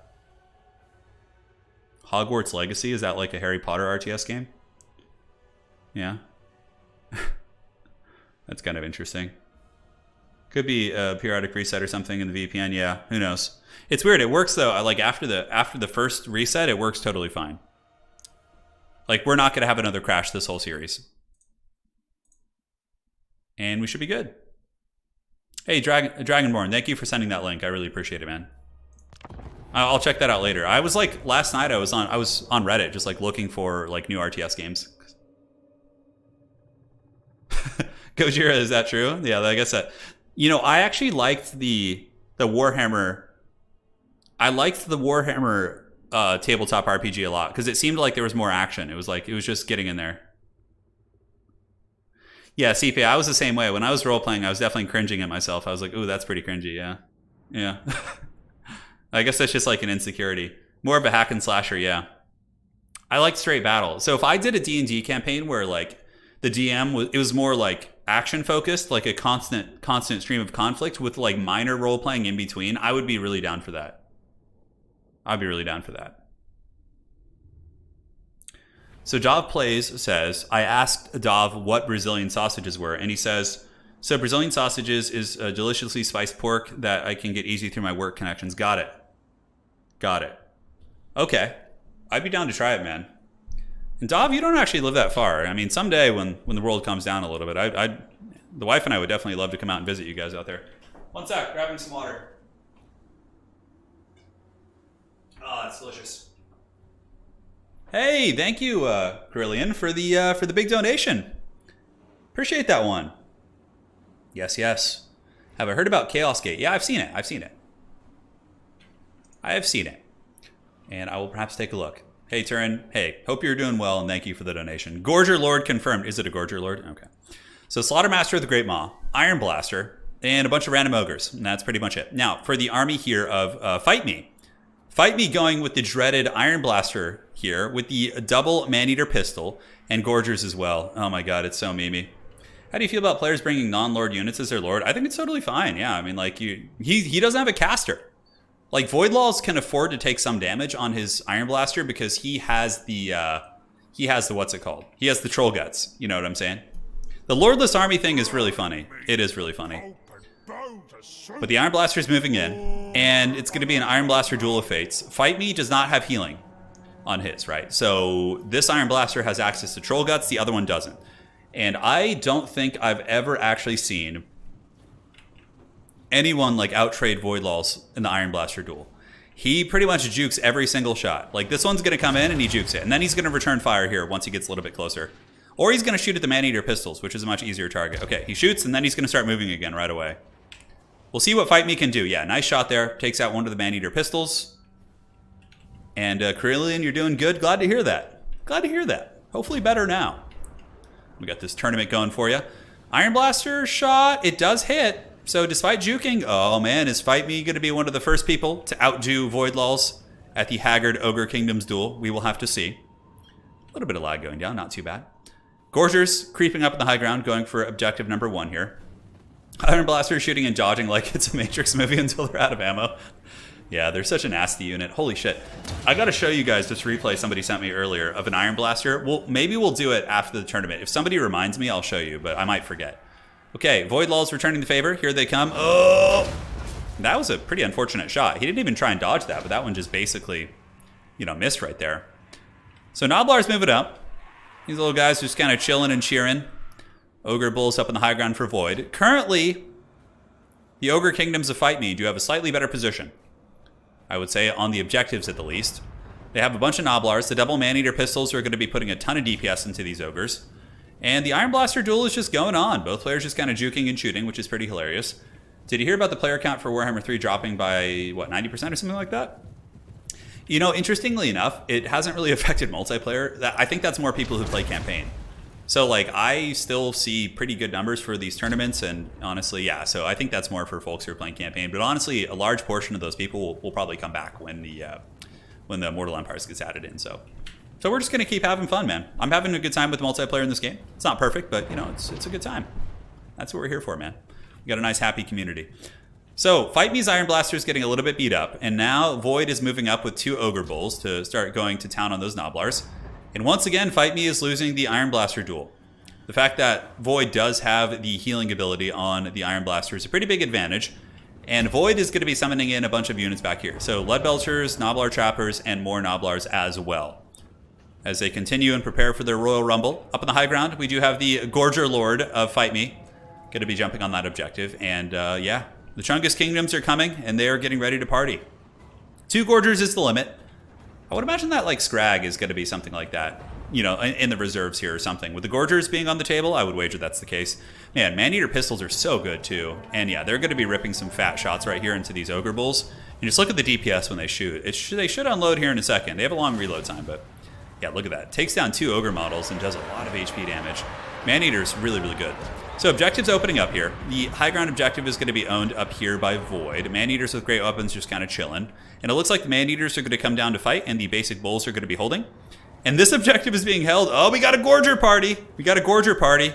Voidlaw's trying to send Gorgers over there, but the Gorger Lord. These are no mere Gorgers. These are the Lords of Gorgers. And they are going to be intercepting the Gorgers here, which is pretty hilarious. So yeah, just like a Haggard duel up there, both players sending all of their OP units to fight each other, which they deserve each other for sure. Now, Fight Me does have this objective. He also is going to be grabbing the back. Oh no, don't run off it. Don't do it. Don't do it. Oh, he abandoned the objective before he started to get it. That's really unfortunate. Yeah, he better get back there. That could be a mistake that if this is a close game, that could actually cost him. Okay, he moves back pretty quick. So nice reaction there. Now, in terms of value, it's pretty even. Both players just kind of chilling and using their overpowered units to fight one another, which is great. I'm always happy with Ogre mirror matches because I feel like it's relatively fair. Maneaters with great weapons coming down here, and they're going to be collapsing on Nobblers, which is kind of a strange choice. I think definitely want to get them on the Ogre Bulls, or maybe even get them back here, but Fight Me with a really good defense. He pulls in his own Maneaters with great weapons and Ogre Bulls, and defends his Iron Blaster and his shooting back here. So this Iron Blaster of Fight Me looks like it's using all of its ammo to basically shoot into the Lead Belcher here, and or the Maneaters with great weapons. And now we have the Gorger Clash of Fates up here on the high ground. So we have the 2 Gorger units that are going to battle. One of them gets the charge, the other one doesn't. So you can see the charge bonus coming into play. Gorgers are going to be screaming down the hill to attack these Nobblars as well. Now, what we need to see from Fight Me is he needs to summon in some Saber Tusks or something to come help him in this fight. Otherwise, he's going to lose this objective to Void, and that will be a very rough situation. Now, Void going up. Ooh, this is actually a really nice play as well from Fight Me. So he's grabbing his Maneaters with great weapons, and he is moving them up to go after the Ogre Bulls on the objective. They could definitely steal this. I would imagine Void will probably summon in some reinforcements here. Granted, he's really, really tight on resources right now, so I don't know if that's going to happen. And Fight Me seems to be holding pretty well. It would be really, really surprising to see Void defeated in an Ogre Kingdoms mirror match. I feel like that's like his specialty. That's his secret sauce. But the Maneaters here are being attacked by great weapons. The Gorger is coming down the hill. This is going to be Value City. Void is only up by a little bit. And the Maneaters with the pistols are probably going to be losing to the great weapons pretty decisively. This is a huge win right here for sure. And we get more Maneater great weapons. It seems to be a pretty popular choice in this mirror match. That's for sure. But the Gorgers, obviously the ones that didn't get the charge, get pounded pretty hard. Objective 3 is being threatened by the Maneaters with great weapons up here in the hill. And they are going to town on those Ogre Bulls. But there are some Nobblar Trappers as well as some Saber Tusks coming to fight them. But the Maneaters will trade super cost effectively here because Maneater great weapons are literally good against all these except the Nobblars. But they'll be good against Saber Tusks, which are actually large sized units there. So you have to kind of take that into account. More Ogre Bulls kind of pouring in. The middle objective being contested. The Slaughtermaster of the Great Maw. Of course, one of the big variables that Void has over Fight Me. And the top objective is being threatened, but the Maneaters with great weapons do chase back the Gorgers, so they should be able to secure that objective. The middle is still there, and the top one is being contested a little bit. Maneaters obviously will just absolutely dunk on Ogre Bulls, like super hard. These big pirate boys, they got those big mallets, and they're going to be doing some big hurting. But a nice flank from the Saber Tusk pack might be enough to actually finish off the Maneaters. With the Nobblars supporting the Ogre Bulls, like all 3 of these units, should be able to get them there with a nice little surround that's going on. Now, the Maneater pistols here for Fight Me are getting a little bit beat up. Voidlaws is starting to pull ahead in value, really showing that his micro and decision making is obviously quite top tier. And it seems that the Iron Blaster for Fight Me has been taken offline. So we're not seeing it on the battlefield at this point. I think it got pushed off. And do we have a Lord? Okay, I think that's the Gorger Lord. It's hard to tell. No disconnects. Don't you do that. Don't put that evil on us, Ricky Bobby. But yes, the Gorger Lord actually got healed with the Butcher ability. So the Butcher ability is one of the passives, not passives, but army abilities for the Ogre Kingdoms. And that's going to be quite strong for sure. That will give them a nice little buff right there. I often wonder if they're going to add like army abilities for like some of the old world factions. I think that'd be really cool. Like if Vampire Coast got like a bombardment or something. There's a lot of like neat stuff they could do potentially, but you know, some factions having them and some not is a little bit strange. But I guess if it's incorporated into the balancing decisions, then it's not too bad. But Fight Me, I think, has taken this top objective. His Maneaters were able to push back Void's units, or no? That's actually his defensive objective. This was the Maneater fight we were talking about over here.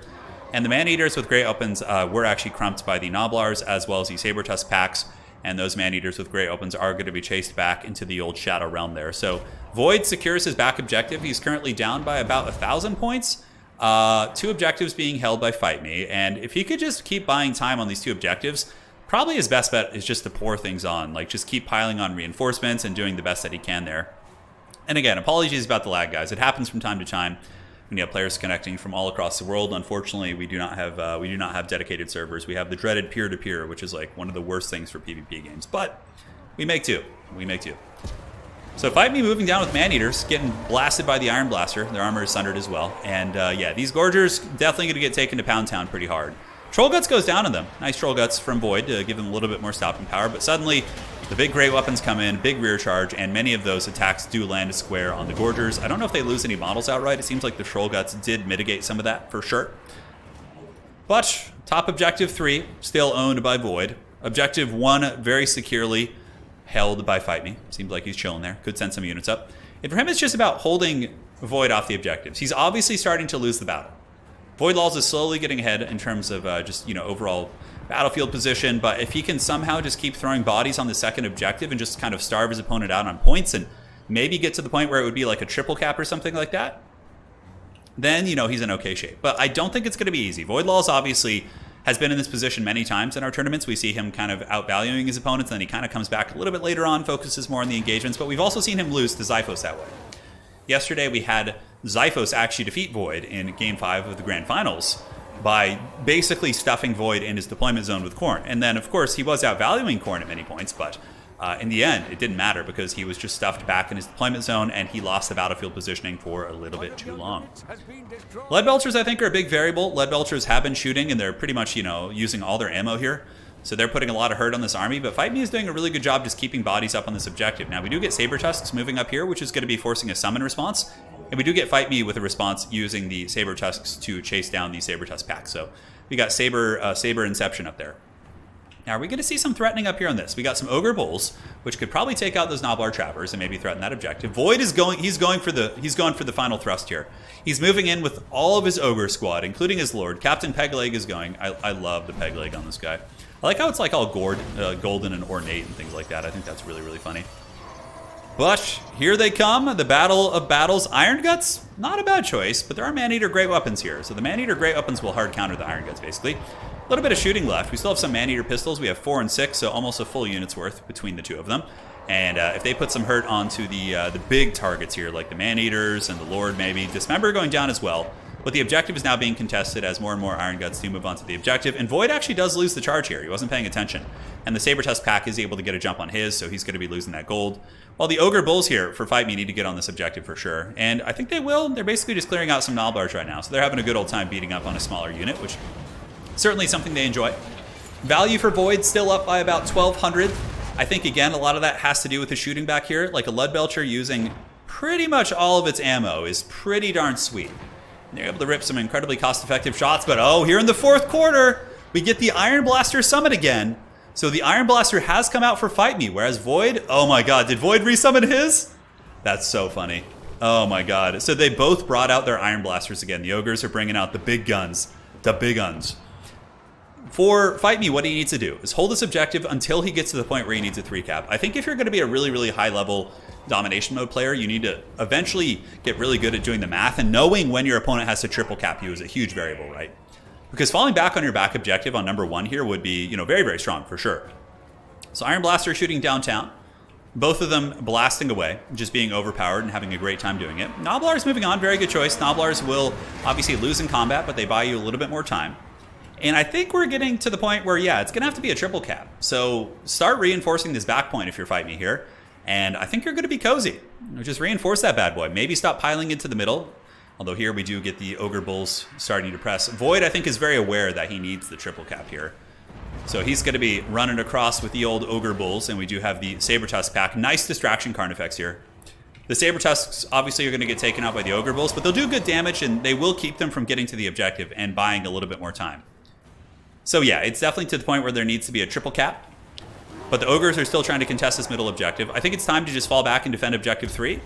The Iron Blaster are getting some good value, but Void does have a pretty scary amount of momentum on the battlefield. He's only up by 1,600, so it's not like point of no return, but This top objective needs to be reinforced. I'm talking Ogre Bulls, Noblars, standing on the edge of the objective, making sure that Void can't get that back. That's his only way of winning here. Because the middle's going to be lost, 100%. He's still got some Noblars and other units fighting here. And I guess the point at which you fight here is not bad, because it's keeping Void's attention down here rather than going up to the top objective. But now Void is aware of this. He's obviously a very seasoned player in this new format, and the Saber Tusks and the Ogre Bulls are going to be making their way over to Objective 1, and we need to see some summons here. Yeah, Gorgers, oh, that's a good play. If those Gorgers can make it to this objective and just fight on it and be unbreakable and just hold it for a long period of time, that's going to be really, really impressive. So saying, where was this Fight Me guy in yesterday's Flash tournament? Well, yesterday was like a work week, right? This is like a weekend, basically. It's like Friday night for a lot of these people, so we're going to be seeing more people sign up on Fridays than the midweek tournaments, but yeah, got to get more dudes on this objective in the back. I don't know where he's spending his money. It looks like he's still fighting for the middle, which is a big mistake. I think you need to just hold this objective now. This is all hands on deck here. If you can hold this, like, Fight Me wins the game, 100%. Void needs to just beeline it up here with everyone, because he took a long time to get the middle back. He obviously played a more defensive game, which allowed him to accrue superior value due to better positioning, but the cost of that, obviously, is that you can lose out on the objectives if you don't play them as much. So here they come. The Gorgers battling against the Ogre Bulls up on the high ground. Ogre Bulls waddling, but the capture weight still is in the favor here of Fight Me, and he's very close. Dude, this could be a really tight game. Yeah, the entire army, look at it, just beelining up there. And the big thing for Fight Me is a roadblock. He needs to roadblock these units off the objective and make sure they can't get on. He also needs to summon Noblars if he has any, just to get like capture weight. Iron Blaster here still ripping some pretty good shots, but Void has gotten a pretty big value lead at this point. It's actually quite massive. Dude, a couple hundred points. I don't know if he's going to be able to hold this. I don't know if he's going to be able to hold this. That is a lot of stuff, guys. Noblar Trappers, Ogre Bulls. The Gorgers holding in the front is super clutch. Noblars are sitting on the back of... Oh, and the Rampage here. All these Saber Tusks are rampaging the wrong way. They're going to rampage after that Iron Blaster, which should take them on a little bit of a rope and dope back there. Just run the Iron Blaster away. Saber Tusks moving in. It's all hands on deck. It is all hands on deck here as the Ogres fight the Ogres on the back objective. 4750 right now. Well, just about. He's going to get, a little bit. There's a tiny bit of lag between these two players. I think some of them are, one of them is in Eastern Europe, and I'm not sure where Fight Me is from. With Ogre Bulls trying to hold, and Void just mashing everything onto the objective. The Slaughter Master is going to be jumping up there. And how is the capture weight looking? Okay, what units are summoned here? More and more Saber Tusks. And the Iron Blaster is being sacrificed for all of our sins. It is being hunted by all the Saber Tusks. That is pretty big. That is pretty big indeed. And more of the Saber Tusks are fending them off the objective. The capture weight is still favoring Fight Me on his back objective. He just needs to hold a little bit longer. And I don't think there's going to be enough time. Oh, the capture weight is starting to go for Void. This is very, very close. This is very, very close. Saber Tusks are jumping on the objective. Noblars need to make sure they stay on there. Fight Me doing a good job hiding his Noblars in the corner to make sure he doesn't lose the capture weight there. And the Saber Tusks do enough damage to lower their capture weight. And more Ogre Bulls, and that's going to be a victory for Fight Me with an upset. I don't know if I've seen Void lose the Ogre Mirror match, but it would seem he has met his match. Wow, that was a really good game. I know a little bit laggy, but very back and forth. Very different tactics, and that was super fun. The dreaded Gorger Lord. Yeah, didn't get a ton of value. The Iron Blaster is 3,700. Yeah, obviously quite insane. But Void was a little bit too defensive, I suppose, and he paid the price for it. He didn't make a big effort to contest that top objective. Maybe he could have. Nonetheless, a really good scrap. So GG, well played. GG, well played. Okay, so we're going to be updating this. And that's going to be one for him there. And we will go to the next map, which is going to be the Mountains of Morn.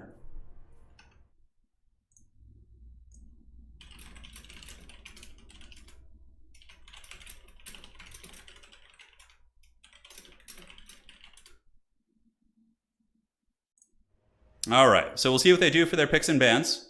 It's a really good game, a little bit laggy, but honestly, I've seen far worse in our tournaments. That was like, and it wasn't that bad towards the end. It wasn't that bad towards the end. A lot of belly slapping going on. I love how ogres just always end up playing each other's, Just they deserve each other. Just let it happen. Yeah, that was a good match. Okay, so I think he's resetting his game. Some people have to reset their game. It's really weird, or else they like crash or something. So I think Fight Me is going to be resetting his right now. All right. And very good. We will see what they do. Yeah, Ogre life has got to be pretty wild. Always eating the good eating. I love in the campaign with the ogres how you run into that bit where it's like one of your slaughter masters like discovers ketchup, how to make ketchup, and then you have to like choose whether to put the ketchup on the food or not do it because it's a vegetable and it's against the meat policy. You know, it's really funny. Yeah, there's some cool stuff like that. All right, so we will see what the players will do for their next picks and bans. Void is now on the pick. I would wager there's going to be a big angry Tzeentch pick coming out for him. And we'll go from there. We are on the Mountains of Morn. Mirror matches in domination mode, I think, are a little bit more fun. Like, mirror matches and land battles aren't as fun, because in land battles, people tend to, like, blob and do that kind of stuff. But, like, I think with more dynamic objective play, it makes, like, mirror matches much more enjoyable. Yeah, Zob, I agree, man. I agree. If that's doable, then, like, the gods will rain the glory on us. I don't mind mirror matches actually in domination mode. Land battles, I don't like them because it's just like a big mishmash of units and it's hard to tell the difference. But with domination, I think it's a little bit more interesting. Hey, Turin, will we see the version of the art you and your wife with Kugath and Katarine? That could be fun. Yeah, that could be fun. Yeah, tomatoes are fruit. There you go. Yeah, I think in the tooltip it says vegetable though. I can't remember. Yeah, I could have sworn. Maybe I read it wrong. So it's going to be Tzeentch versus Kislev, most likely, I would wager. Okay, so Void Laws is asking here. You guys are asking me all these questions, but everything's in the rules if you just read it. Now I know how it feels to be a high school teacher. All right. So...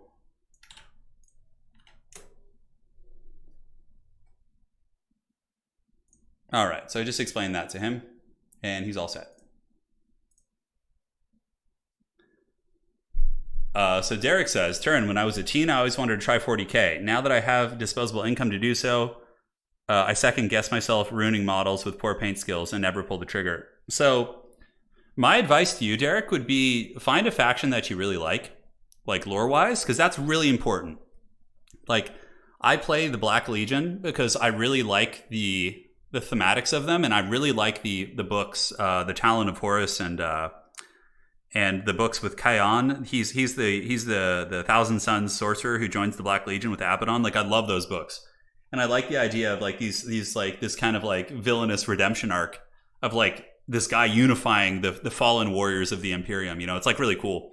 So that's why I like Black Legion, and you know, Death Guard. I just love the aesthetic of the Death Guard. And their lore is also cool. Just these like hardcore like trench fighters, like super tough infantry.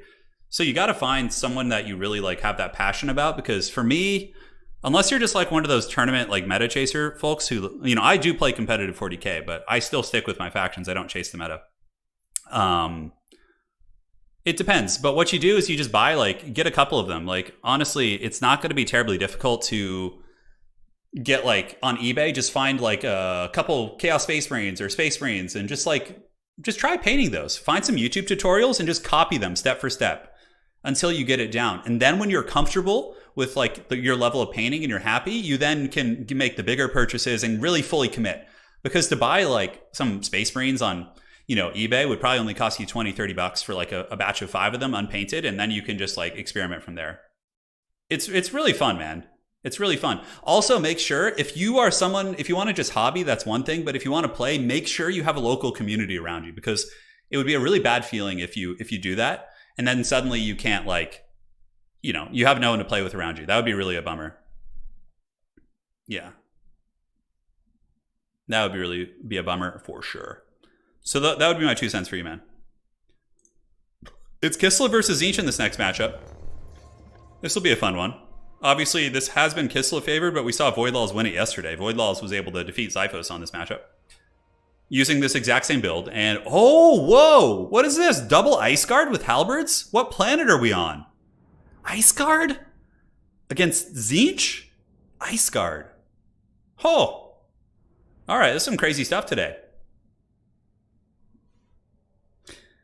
This is some crazy stuff indeed. Confused Tuba says, hey, Turin, I just recently found and fell in love with your channel because you have hands down the best AoE 4 content. Thank you, man.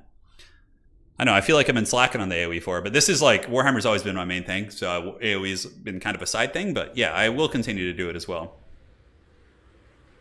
And you know, if you're also in an area, man, where you have a Games Workshop store, you can go in and oftentimes they'll have paints out that you can use and like try. So you could sit there for a couple hours and do that. Yeah, 66% Ogre win rate. Yeah, the only reason Ogres probably have don't have like an 80% win rate is because of other Ogre players, you know? If that statistic was Ogres versus like everyone except Ogres, it would probably be like 80%. You live 20 minutes from Card Kingdom. Yeah, you're spoiled. Yeah. The next head-to-head, what are we doing? Yeah, we voted on it already. I can't remember what it was. I think it was like Demon Prince versus someone or something like that. Wow. So double Ice Guard. Of course they do magic damage, which does surpass the physical resist of demons. They have Halberd, so they have anti-large too. And armor piercing, I think, yeah. We got a bunch of Kossar Bowmen. Double War Sled and an Ice Witch with Heart of Winter and the Slowing ability. Wow. This guy is playing some very off-meta stuff. Very, very hyped to see this one. Now on the other side, Tzeentch going to be coming in with the old Forsaken. Yeah, why is there no lag now? There's like no lag whatsoever. It was very strange. Only that first game did. Maybe it had something to do with the map or somebody's internet was just acting up during that period of time. You know, so world leaders are going to get a codex, but I don't think I would collect them. I was having power fantasies about it, but the thing is, like, I already have a full Death Guard army and a full Space Marine army, and if I collect world leaders, it's just going to become too much. Yeah, it's just going to become too much for sure. Yeah, start small. Starting small for 40k is really big. Like, what I did is, when I first got into 40k, I had a friend give me the half the box of Dark Imperium. It came with like 20 Poxwalkers and like 5 Plague Marines, and I just like kind of slowly painted those guys. Yeah, which was a lot of fun. Yeah, like at my Games Workshop store in LA where I used to live, I don't live there anymore, but like they would have days where you could just come in and they had all the paints out and you could just like paint models and learn. You didn't have to spend any money. Yeah, Word Bearers are going to be really good when the new Codex comes out for the Chaos Space Marines. There was like a leak, I think, for the Codexes, and the new rules look really cool. But yeah, I like Chaos Undivided a lot in 40k. I think that's why I like Black Legion. So I also like Death Guard because Nurgle's awesome. Anyways, back to this game. We have the Exalted Lord of Change. He's got Plague of Rust and Final Transmutation. We got Chariots over here. Yeah, there's like no lag whatsoever in this game. There's none. It's just totally smooth this time around. Very, very strange. Maybe it just had to do with the map or something like that. Yeah, a lot of archers though. I mean, this is a lot of stopping power. He better be careful though. Like, oh my god, please split up these units. I would hate to see like a really cool build just get put in the trash can by a single Final Transmutation. Yeah, here it comes. So that's going to hit 3 units. Oh, that's such value. Oh my god, that's like a campaign mistake. Like that's a mistake you see a lot of campaign players make when they come into multiplayer. They just like blob up like that.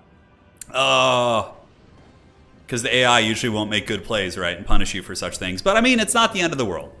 Fight Me is going to be okay. The Ice Guard Glaive, the important unit, didn't really take a lot of damage. But here they come. They're going to be unleashing into those blues. And the Chariots are chilling over here. But they got a bunch of Screamers and Furies that are going to be attacking the Chariots. Fight Me's going to have to move those for sure. But here comes the Firepower. Going to be unleashing a big, big salvo into those blues. Just gets through the shield. No Heart of Winter yet. I would imagine a Heart of Winter will come shortly after. What units will Kislev summon in? So we got Winged Lancers and Armored Kossars moving. And Furies are now on top of the Ice Guard. Oh my god, split up those units! It hurts so bad. It hurts so bad, dude. Oh my god. The bombardments are just so nasty now. The Bear Sleds are going to get in and run over the Forsaken, which is a big win. Chicken's on its way in, but those bombardments have just been something truly foul. The Ice Guard are actually defeating the Furies in combat. So that at least, you know, he has going for him. And the Bear Sleds are very, very strong. And they're obviously going to be running through the Pink Horrors and these different units. The Armored Kossars going to be moving to shoot at those Forsaken to try and pull them off the objective. But those bombardments are rough. They are really, really rough. But so too is the shooting. I mean, the shooting is doing quite good. The Ice Witch hasn't really gotten active yet. Bear Sled's just running through and trying to distract wherever they can. We get Zargard moving in now. Yeah, it looks like it's going to be Zargard. And these Forsaken will just absolutely massacre these Kossars in combat if they don't get any support.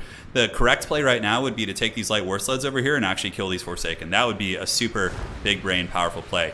So the Kislev shooting box still holding on pretty firm. Forsaken getting sandwiched here. The Ice Guard able to defeat the Furies that attacked them. And was that a final transmutation? I don't think so. Light war sleds really need to go help those Kossars, though, because those Kossars, like, you're basically just giving Tzeentch, like, 500 gold for free with those Forsaken, just killing them. Another bombardment, the Tzeentch army ability going down, and man, these blob positions are really hurting quite bad, and I feel like Kislev could be actually out-trading Tzeentch here if it weren't for these blob positions. Like, the things are going quite well. The build, in principle, seems to actually be pretty cool. The Kossar is getting cut to shreds by the Forsaken. Objective here, going for Void Lulls. He's not happy about losing last game, so he's certainly showing no mercy here, as the Ice Witch, a Heart of Winter here would be extremely sweet. That would hit the blues and the pinks and pretty much the whole Tzeentch army. I don't know if we've seen that yet. Looks like the caster's just kind of Netflix and chilling here, being cycle charged by the big chicken, taking some damage. And now we're really starting to see the micro difference. Void Lull seems to have really, really good micro, whereas the objective and decision-making for Fight Me has been good. I think Void Lull has a pretty big advantage as it pertains to the micro. And yeah, now the Ice Witch is going to get hammered here. The Zargard kind of sitting a little bit idle at this point. And how are we looking here? Yeah, Blue's holding that objective. Tzeentch going to be going for the triple cap here. More and more Kossovite Dervishes moving to contest this objective. But yeah, there's Screamers all over them. There's Furies. And the Ice Witch is still going. Another nice bombardment on the Kossars. Zargard kind of sitting in the back here. And yeah, they need to move up. They need to get busy. Sitting a little bit idle. I don't know if we've even seen a Heart of Winter yet. And this Ice Witch might just die here, which would be obviously a complete disaster. And somehow, some way, Fight Me is like still holding on in value, which is super shocking. Despite many of the micro blunders, he's still kind of scrapping there. And did we see a Heart of Winter? Did I miss it? Yeah, okay, I think there was one, maybe. Because these pink cores and blues are very, very beat up, but it could have been from the cab also. Anyways, Zargard here fighting. Spawn will sunder their armor and cause some problems. Value still really close. I do not know how this is happening. I don't know. And if there's a final transmutation, I mean, I think that just ends the game here. So the Winged Lancer's going to get into the blues, probably going to lose that fight, which is pretty absurd, but, they're going to try their best. And where is the final transmutation? The chicken, I guess, has been using some of the other cheaper bombardments. Kislev is actually even in value, which is so weird. But you have to remember Tzeentch is OP because they get like free healing on all their units, so they can kind of get back from there. Nice response by Void, pulling in a couple Screamers to go after the Winged Lancers here to try and peel them off that side objective. And the big chicken does take out the Ice Witch, which I don't really know. No, she actually ran away. Okay, I thought the Ice Witch had fallen to the chicken there in that fight. Anyways, Ice Witch here does have the Ice Sheet plus the Heart of Winter. Would love to see it here, and we do see the Heart of Winter hitting the Horrors as well as the Forsaken. Not the best cast in the world. There was a little bit of a better opportunity earlier, but yeah, this game's over, I think. I think Void Lulls has got this one, even though he's pulling ahead in value. Remember, Tzeentch has the OP healing shields. Unless there was like some big blunder by Void Lulls and he like let his chicken fall or something. I don't know. And the Ice Guard actually I feel have been doing pretty good. They've been doing okay. They have the Halberds against the spawn. Only 500 value, I guess. They're not terribly beautiful. But yeah, they are dragging down the spawn units, which is a nice accomplishment in its own right. Winged Lancers moving over here. I think a lot of the value that's being accrued by the forces of Kislev is on the flanks here. The army of Void Lulls isn't like super healthy. Zargard are grinding through and are putting up a good fight against those Forsaken. And it looks like the Ice Guard actually were able to kill those guys. Yeah, they took down the spawn units. Ice Witch just kind of chilling here, taking it easy. I would imagine another Heart of Winter coming soon. Here comes the charge. The chicken gets in and Fight Me does withdraw from the game.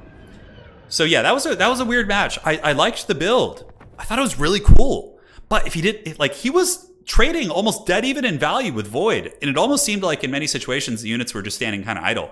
But he still traded very well on the sides and also with the missile fire. But the blobbing, I think, cost him the game. So that's going to be 1-1. We're going to game 3. And game 3 is going to be on the... we did Broken Lake Gully. And we can go ahead and do the Galleon's Cove in this series as well. Cool. Here it comes. The Galleon's Cove is upon us. And, yep, so Void Lulls will pick a couple here. I'm going to send Fight Me the update. I liked Fight Me's build. I thought it was really cool. Really different. Like the Ice Guard, maybe they're good there without Pendulum. Maybe they are. Who knows? I think Ice Guard with the swords would be better, though, because they would kill Furies really quick with the bonus versus infantry, because Furies are infantry-sized. I kind of want to try that now. I want to try the Ice Guard in that matchup. Seems like a really cool thing. Yeah, that was pretty quick. That was more like a land battle paced one. All right, so it's a 1-1 series. The winner of this will be advancing on to the grand finals. We'll see what they pick here for the next game. So in this case, Void Lulls is going to pick 3 factions that he hasn't played. His opponent will ban one of the 3 picks and then Void picks from the remaining 2. Yeah. Absolutely. Thank you guys all for joining once again. It is day 2 of our little weekend tournament run. We have a couple more going. Sec, just answering some questions from the players. And it looks like we're all set. Who is going to be taking over the leaderboard here today? If ye old Voidlulls wins this tournament, he will be the number one ranked player in our tournament circuit. Currently, Zyphos holds the crown after a 5-0 sweep yesterday, defeating Void in the grand finals, just barely. It was a really close series. A reverse sweep, as a matter of fact. Crazy, crazy stuff. Patrick, I'm sure there'll be something. I'm sure there'll be something, don't you worry. Great example of a player showing good manners and leaving when defeat became clear. Yeah, it definitely is nice. I think that'll become more normal. I mean, could Kislev have scrapped back there? Probably not. Not with the big chicken flying around and being too healthy. I think that would have been too hard. I mean, you never know. Any given Sunday. The value was still kind of close. So I would understand if he had stayed and fought with some Cav and things like that a little bit longer, but yeah, we'll have to find out. And, cool. All right. No problem. I can't decide if it would make more sense to cap Zinch shields or only give them. So here's something you could do with Zinch shields, Derek. You can delay their recharge time. I think if Zinch shields had like double the recharge time, because currently it's 15 seconds. And what's really stupid about that is if you have a Zinch single entity fighting another single entity that misses twice in a row, the Zinch shields will start healing. It's horrible. And also, even sometimes blue horrors will heal in combat if they're not taking like damage. It's so dumb. So I think for Zinch shields, the best way to nerf them would be to maybe double their recharge time to 30 seconds and also make it so they can't recharge when you're in melee combat. So like if a Zinch character is fighting up close, its shields can't heal because that's stupid. It shouldn't work like that. Yeah, I think that would be a really, really good choice. But just my 2 cents. What Warhammer 2 factions require the most micro and domination? Wood Elves will probably be really micro intensive. Like a lot of those like kind of glass cannon type armies, but Wood Elves actually have some durability via the tree cannon and all that. So maybe them? Maybe. So what is the last match going to be? Making sure the players understand the pick and ban, since some of them are new. It's really cool to see people who are kind of new to the scene making it to the big business here. Yeah. And yeah. 1 sec here. Excellent. But yes, Zinch, of course, is a menace. I think nerfing the shields would go a long way for making the other factions. I had a game where I had a great unclean one fighting a chicken, and the chicken was I missed like 3 attacks in a row on it, and it's like its shield was healed up to full, and I was like, oh my god! And it happened again later, and it was like the chicken was cycle charging me, and I like it was just like the most toxic thing ever. Yeah. Hey Misha, how you doing? Misha says, today is a day of mourning. Something precious was lost to me. A moment of neglect became an eternity of deep regret. I put a pizza in the oven, got distracted, and returned to the dark abyss. No. That's a pretty feel-bad feeling, especially when you're hungry and it's like all you have in the house. That's the worst. Especially if it's late at night and you're just like, oh, where do you go? I know. Give us the Warhammer 2 factions, please. I just want to play dwarves. I want to play my Dowie in domination mode. I just want to have a huge wall of blasting charges. Just go take objectives. That's going to be so awesome. It's going to be so good. I feel like when the old world comes back too, the tabletop game, like the fact that we have this will keep me from wanting to buy all these armies like and just go crazy, because I will buy like 2 or 3 armies when old world comes back. Definitely Kislev. I'm not sure what else, but yeah, I don't know. Maybe dwarves or something. But yeah, I'll be able to get my fill from playing them in this as well, so I won't go too crazy. Thomas, thank you. Just drop a like in the stream. We'll watch the one from yesterday first. Definitely go check that out. It was a really good tournament. I had a great unclean one fight a chicken. That should be on a t-shirt, yeah. Although I think Games Workshop would come after me if I put the great unclean one on a t-shirt, yeah. They would karate chop me into the Shadow Realm. So yeah, I wonder what the Game 3 pick is going to be here. Players taking their time. I could start putting stricter limits on that, but I don't know if I should. I kind of like players to not feel stressed when they're playing, and I enjoy just sitting and chatting with you guys in the meantime anyways. Everything is closed by 1 pizza from the depths of the freezer. Oh no, Misha, that's rough. That's really rough. Yeah, no, that's like the worst. That's like nightmare fuel. You see, at least we live in a small town, but like you can Nah, I don't know, actually. If it were that late at night, yeah, we would be screwed as well. Age of Sigmar did replace Fantasy, but Games Workshop is bringing back Fantasy. Which, hopefully, it'll just become the Tyrant, and it'll sell super well, and then they'll support it. That's the plan. Hey, Con, hope you feel better, man. Hope you feel better. Definitely not fun having a cold. For 40k tabletop fans, check out Warhammer 40k Gladius. Yeah, I've heard of Gladius. I think I played it when it first came out. Okay, we have Slaanesh for Fight Me, and Void just played Tzeentch, so I don't know what Void is going to pick from his remaining factions that he has in his 3. But Slaanesh is going to be the pick on the Galleon's Cove, and I'd say Slaanesh is pretty good on this map. The objectives are kind of like a little far apart, it feels like, because of the big rocks creating that like roundabout. So the mobility certainly can be nice here. Certainly can be nice. Tzeentch is my favorite god in faction in the entirety of Warhammer. Tzeentch is definitely very cool, Irish Steve. Tabletop Tzeentch is really fun to play too. It's going to be Khorne versus Slaanesh. I love this fight. This is like an even matchup, and it's really fun. Skarbrand running around and Kari running around. It's a good time for all. I don't know if Age of Sigmar flopped. I don't know. I feel like it sells well. Personally, I don't like Age of Sigmar that much. I don't like the aesthetics. I'm more of like I don't know. I like the more grounded fantasy, I suppose you could say. Like when I saw the high elf cow monsters running around, and like what they did with like Teclis, and I don't know. I like enjoy the Warhammer Fantasy aesthetic a lot more. And also I don't enjoy the playing Age of Sigmar is kind of fun. I just don't like double turns. Oh, double turns are just so stupid. Nothing feels worse than like outplaying your opponent and then they just win because of double turns. It's just like, yeah, that's such a feel bad thing. It's like, oh, here you go, little guy. Let's just give you a double turn so you can just steamroll this guy. It's just like, and it's, yeah. Favorite god is Kurnus. Yeah, that makes sense. And I think that Games Workshop knows that this game is going to be doing well for the next couple years probably, and it's going to, a lot of people are going to want to play the factions they play in this game, right? And I don't think it'll be too hard because like basically like Khorne and Age of Sigmar, like probably just going to recycle the Khorne models into fantasy, you know, and then like give them some square bases and call it a day, you know? Falcon's not playing right now. I think he's going to come back when the old world gets added in, I think is what I've heard.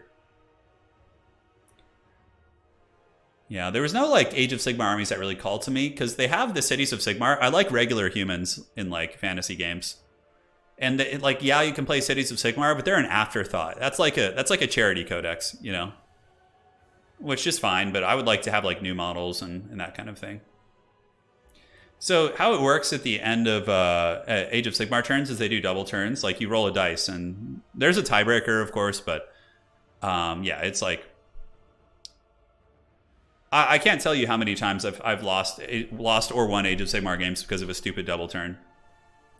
Like one of the armies I ran in Age of Sigmar was a Hammerhall army with mass Demogryph Knights. And I literally just like got like a turn 1 charge on the guy because of his poor deployment. And then it gave me a double turn. Like he went first, he moved up on the objectives. I got second turn. I moved up, I hammered him with the charge. And then normally in a balanced game, it would be like, okay, now it's his turn to fight back. But instead, I got a double turn. I literally got the charge him all over again and just flattened the rest of his army, and it was over. I was like, wow, that was like super unfun. The guy I played against didn't have fun. You know, I didn't have fun because I didn't feel like I earned a victory against him. The double turn thing is so stupid. Yeah. I really don't like it. That's like my one thing. I think if Age of Sigmar didn't have double turns, I would probably still be playing it. I just don't like it. Yeah. I don't dig it. Yeah, and I also like I like fantasy games that look more like Tolkien-esque, you know, where yeah, you have like dragons and monsters, but they're not like these like huge, crazy, like, I don't know. It's just more like grim, dark, and less. I feel like AOS doesn't have that as much. But I know a lot of people enjoy Age of Sigmar, and yeah, like some of the models are really good for sure. Like the new Slaanesh models are great, and the Khorne models are really good too. Like seeing the sea tortoise thing riding around, you know, like I didn't really care for that too much. Like the sea elves, like this giant haggard sea tortoise monster. I don't know, like things like that didn't feel very Warhammer to me.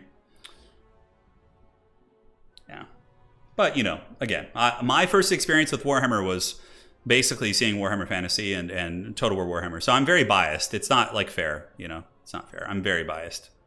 And I got into Total War Warhammer, and then I wanted to go play the Empire in tabletop, and I went to my store, and I had just found out that you know, the old world had just been killed off. So then there was this kind of like bitterness towards it, because I was like, oh man, I like wanted to get into that, and it's gone now. So yeah. If anyone made a game from the Silmarillion, well, I heard Games Workshop's Lord of the Rings tabletop game is pretty decent. I've heard good things about it, and it's really easy to get into because the armies aren't too big, I don't think. All right, so Void is going to be Khorne versus Slaanesh. This is game 3 in the dreaded rubber match. The winner of this will be advancing on to the grand finals. Quite curious. Void will probably go with Skarbrand. I like Skarbrand here. The rampage is pretty sweet. Like, if you rampage the Slaanesh Lord, you basically just win the game if you can get it in a bad situation. Because Skarbrand, you rampage them and then you pop Wrathful Reaper and he just like cuts them to shreds. It's very, very nasty. Oh, I love the original Baldur's Gate. Like Shadows of Amn. Oh my god, that was the game. My wife, even more so. She played that game a lot when in the days of old. Yeah, Warhammer Fantasy Universe is pretty cool. Yeah, and that was another thing. Like, I did try and get into Age of Sigmar. I feel like I gave it a fair shake. Like, and then when I started reading the lore, I really didn't like the realm system. Like, I don't know why it doesn't bother me in Magic, how they have like planeswalking. You know, but like the thing about Magic is when you look at a Magic the Gathering set, it takes place on a plane typically, right? Like a unified realm where you can see like the geography and you can relate to it. And you're like, okay, yeah, there's planeswalking, but each set is more focused. Whereas in Age of Sigmar, I didn't really like the realm system because it was kind of confusing to me. I like looking at a map of the old world and seeing where all the different realms are and where the different, not realms, excuse me, where the different, you know, factions are and what lands they inhabit and all that. Like, I don't like the realm gate system. That really turned me off to the lore, like super hard, you know, like super hard. It just felt like disconjointed and a little bit strange.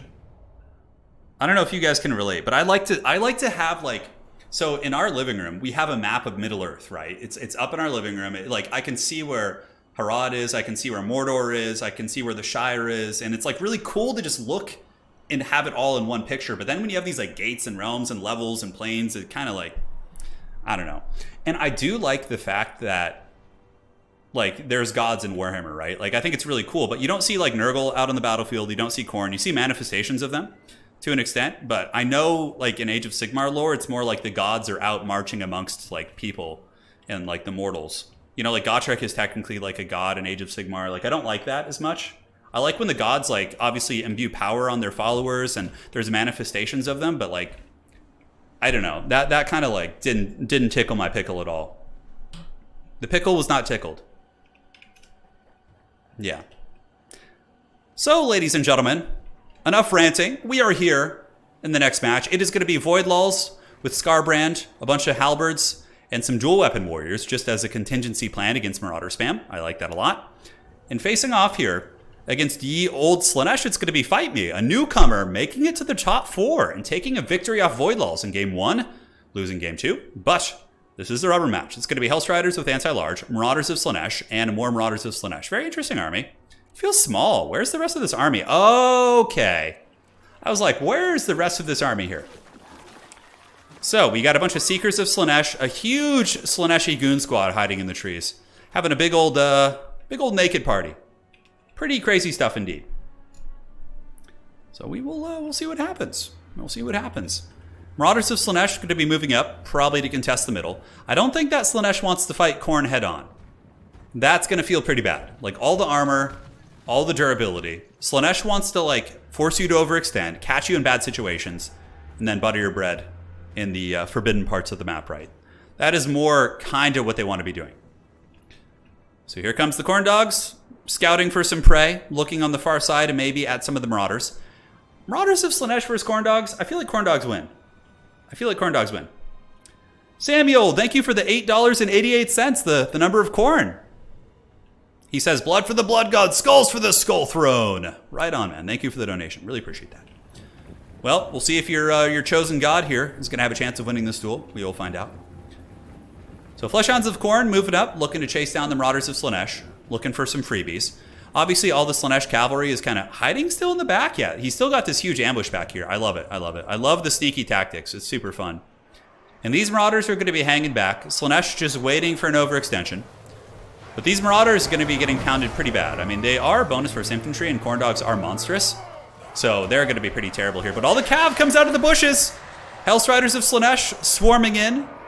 Obviously, the trap has been sprung, but not the best trap. It's a cute trap, but in the end, very little damage is going to be taken, and Khorne is going to be totally fine. I would imagine Skarbrand will get back, although some of them do catch up there. Yeah, you don't want to be fighting the Khorne Furies. I think you pull back, you get your Marauders in. There's a Pit of Shades caster, so if there are Halberd blobs and things like that, we do have the Pit of Shades on the table. Objectives will be opening up here in about a minute. About a minute? We do have what? Some Khorne Warriors with Halberds? Yeah, so the Marauders aren't going to do anything against them. They have 100 armor and really high melee defense too. I think, yeah, it's not super high, but 34 against 32. And yeah, the bonus for infantry helps a little bit, but it's not going to be a super cost-effective trade. So more and more Slaanesh Cav hiding in the bushes. Khorne very much camping in the middle. What is Slaanesh going to summon? Are they saving up for a Soul Grinder? We see 2,000 resources or supplies being banked here by Slaanesh, which makes me think it's going to be a Soul Grinder of some sort. Maybe a Soul Grinder, Keeper of Secrets type thing. I don't know. Keeper of Secrets wouldn't be that good, I don't think. But yeah, a Soul Grinder could be okay against Skarbrand. It gives you a little bit of fighting power. What I would personally like to see would be the Exalted Demonettes of Slaanesh. I feel like they're super underrated. They trade very well into the Khornate Infantry. Like Exalted Demonettes of Slaanesh would annihilate both the Halberds, not 2v1 obviously, but 1-on-1, and the Chaos Warriors of Khorne with the dual weapons. The dual weapons would put some hurt on them for sure, but I do think that would be very, very strong. So it looks like they're going to be going for a little bit of flank play, using the Slaanesh mobility to take advantage of the isolated position. We have two Seekers of Slaanesh, which are very, very strong cav units. They hit incredibly hard. Hey, Wilford from Germany, right on, man. Wilford Brimley. He did the old commercials. I remember him. He was also on Walker, Texas Ranger, if I'm not mistaken. Yeah, I used to love that show. Walker, Texas Ranger was a great one. Yeah, those were some simple times. The dreaded Chuck Norris roundhouse kicks in the 90s, those were truly a thing of magic. Truly a thing of magic.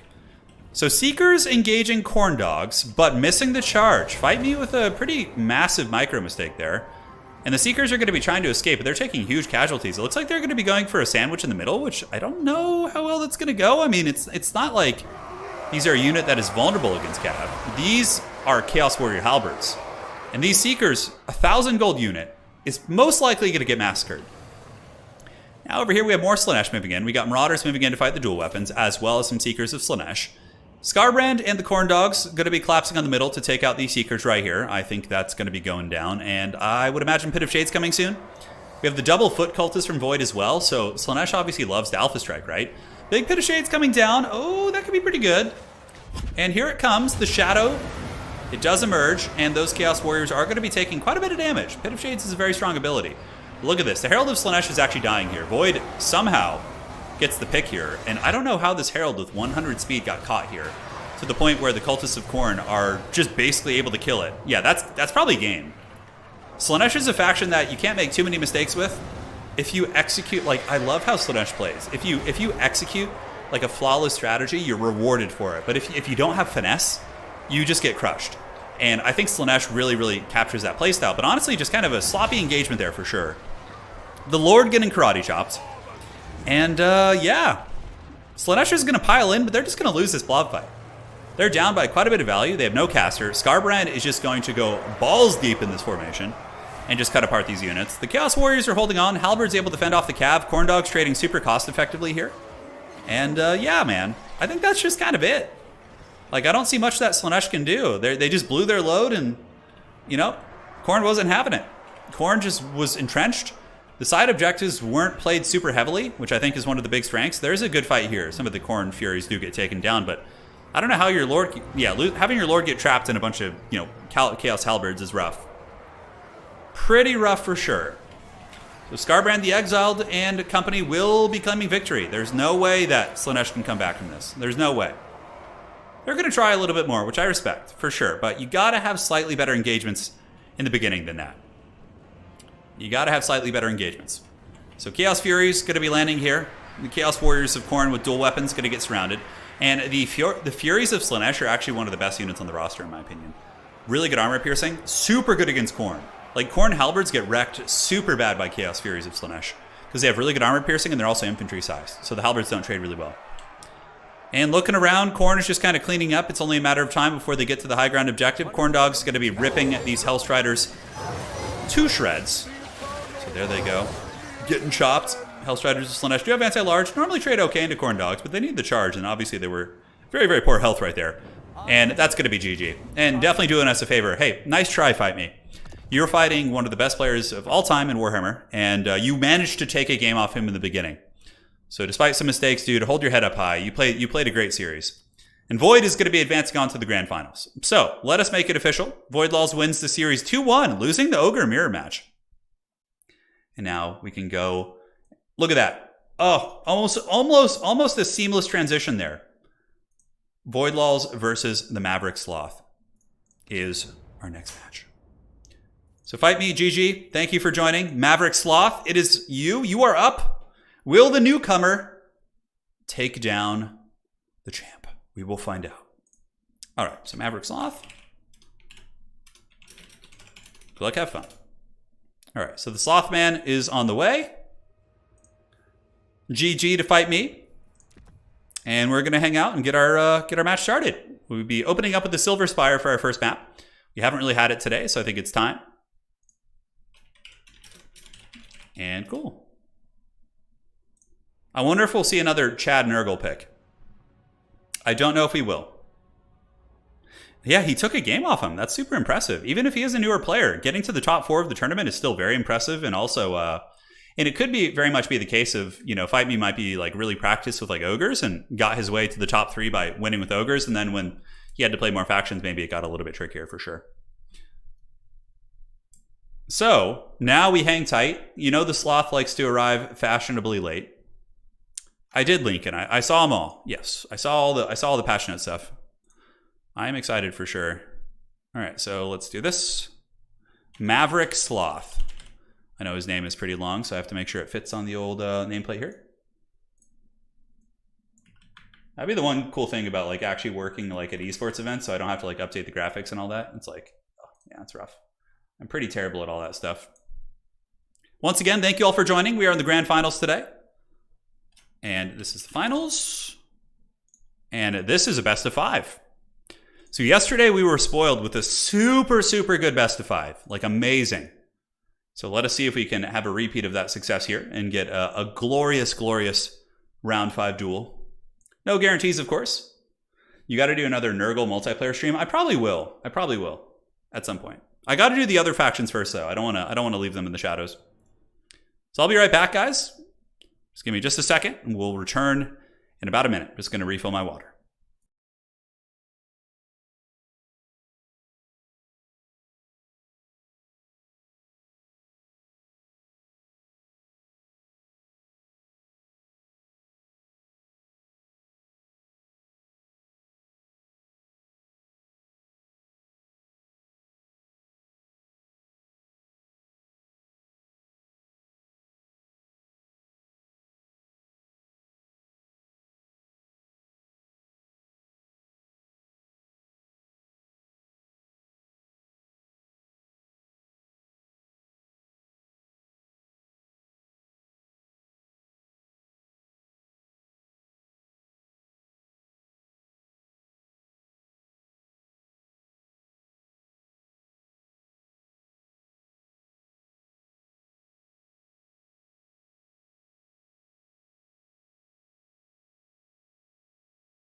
All right, I'm back. Where's the Sloth at? Sounds good. All right. So the Sloth is just finishing his meal. He'll be back in a couple minutes, so we'll just hang tight and enjoy each other's company. And once again, we can show you guys, for anybody who's just joining right now, we can jump on over and take a look at the old site. So let me get that pulled up. And here we are. And there it is. Cool. So again, here's the current leaderboard. You can see the win rate to the players. Obviously, Zyphos only played in 1 tournament. So if Void Laws does manage to win this event today, Void Laws will actually be taking over the #1 spot on the leaderboard, which would be pretty intense. Now, Maverick Sloth, of course, has won every match today. Hasn't lost a match. But if Maverick Sloth manages to win today's event, he will be tying Zyphos. So he'll basically be, tying Zyphos for first place in the leaderboard. Now, as far as the tournament today goes, we can look at the tail of the tape. We can scroll down and see. The matches are all highlighted. The green, when it has a green highlight, it means the match is finished. The individual highlighted in green did win the match. So if anybody wants to go and see who played who and who beat who, you can always head on over there and check that out if you're interested. But of course, now we're in the grand finals here. Voidlaws just didn't update his score yet, but I will tell him to report that so it is reflected correctly and we'll be good to go. We got some guides and whatnot. So we have some guides on how to use chaff units. We have an interview with Houseplant, who did win our tournament. This was done by Jay Phoenix. Really, really cool, kind of explaining the experience and why they don't play certain factions and all that. And yeah, it's always a good time. You guys can check out all that goodness if you're interested. But this is a schedule here for when all our events are. All right. Hey, fight me, GG, man. Bad plays. Oh, dude, just a couple little mistakes, dude. Hold your head up high. You're honestly... So Voidlaws is like one of the best players, if not like the top player in the community right now. And you took a game off him. Most people wouldn't be able to take a game off him. So hold your head up high. And I look forward to seeing you back in the top 4. I believe we will see you there. Was just wondering if anyone had any positive experiences playing it. I'm not sure what game you're talking about, Jacob. Let's see. Scrolling up here. I missed it. Jacob, you're going to have to let me know what game you're talking about. So the Sloth will be in the lobby in a moment. We're going to do Silver Spire. And then we'll do Broken Leg and Death's Pass and go from there. Probably Eye in the North as well. Yeah, it was a good performance, dude. Don't feel bad. Do not feel bad. Having Turin and friends play could work. I didn't like the format myself. What game are you guys talking about? You got my attention. Yeah, the first game was super close. The first game is super, super close. Well, yeah, so Zyphos did win yesterday's tournament. He's number 1 on the leaderboard right now, but you have to remember, we've had 3 or 4 domination tournaments, and I think Voidlaws has won 2 or 3 of those. So it's just, they're not reflected on the leaderboard because they were before the website was ready. So take that with a grain of salt when you're looking at all that. But eventually it'll all normalize and whatnot, so. Yeah, Slanesh is very punishing for sure. If you make like 1 or 2 mistakes, you can lose the game super quick. You have to have like the just pristine micro, especially against another high-level player. Yeah, it's very scary. I don't really mess with Slanesh too much. Okay, so the Maverick Sloth is here. I love how when people join lobbies, it like bugs out and says the Empire, and I'm like, yes, Sigmar is here, and then I'm just like, oh, it's not really the case. Oh, the Something Rotten in Kislev. Yeah, I might try that. I don't know. Would it even be fun to watch? Like, I would assume you guys have all done it. Yeah. We'll have to... I would put it to a vote or something. I know Professor Pone wanted to do that. Maybe with, like, Italian Spartacus we could do it. But it's just... I don't know. You guys must have seen it by now, right? Would it be actually fun to watch? Like, isn't it... Like, how hard is it to actually beat? Is it really difficult? Anyways, players will do their picks and bans right now. So, good luck and fun. Have fun to them. All right, so Maverick and Voidlaws, good luck, have fun. Picks and bans can start now. Make sure to save armies for first game. All right. All right, so how do picks and bans work? So let me go ahead and send it to him. Again, we have some folks who have not made it to the top 4 before, which is really, really encouraging for the health of the community. And we will explain to them all the basics here. Yeah, there you go. So they're going to do their picks and bans, and we'll get this going. I'm hoping Dark Elves are actually good in Domination. Yeah, they might be. Let's see. What Dark Elf stuff would be good in Domination? Shades could be a surprisingly decent unit because they can stock up on an objective, and even if an objective is being held by a tanky unit, they can shoot it off and then run in and finish them off to steal the objective. Shades could be really cool, actually. But yeah, like even their basic infantry, dread spears and bleak swords and those kind of units could be decent. Yeah, they have good shooting, decent mobility. Like Marathi's going to be super good, obviously, because she can just like use Soul Stealer on objectives and just cackle and get a lot of stuff like that. Yeah. You guys haven't seen too much of the Kislev campaign? The Something's Rotten in Kislev? Interesting. Yeah, Marcel, I notice he's a good player. I'm coming from Rome 2 core, so not used to Warhammer. You'll get there, man. It's a very different game. And Slanesh is a really difficult faction to pick. Khorne is much more user-friendly.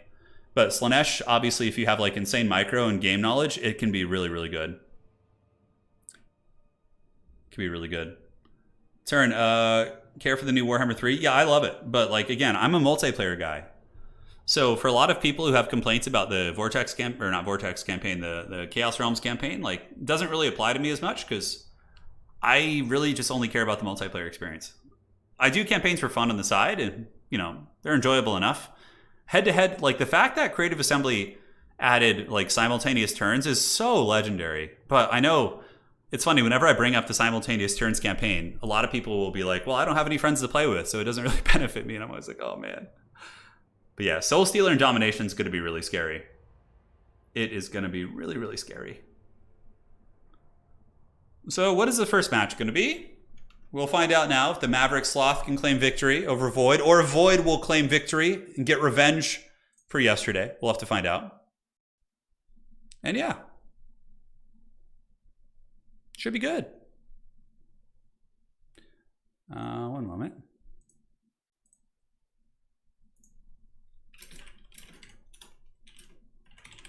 Just answering a question for someone, guys. Give me a second.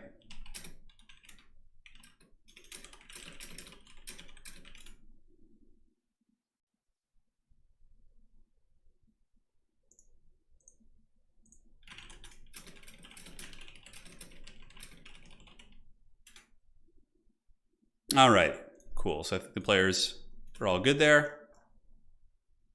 And we should be all set. Excellent. All righty. So Tzeentch for Void. It's a Tzeentch mirror match. Oh my god, on Silver Spire. Voidlaws just has such a hard-on for these mirror matches. He just loves them. I personally hate mirror matches because I don't practice them, but a lot of people do. The only mirror match I'm really good at is the Nurgle mirror. Like, I feel like I can definitely give Nurgle players a lot of problems. Will you perhaps add a way to match up campaigns with other players to the website in the future? I could do that.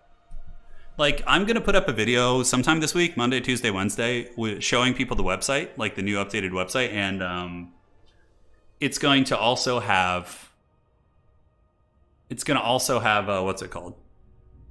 Like a feature suggestion area. So if people will leave a comment on the YouTube video, and then if certain features get updated a lot, then I will hire my developer to do those for the next content cycle. Because right now we're just fine-tuning the tournament hosting, and it seems like we finally got it to work really well, and the leaderboard works and everything.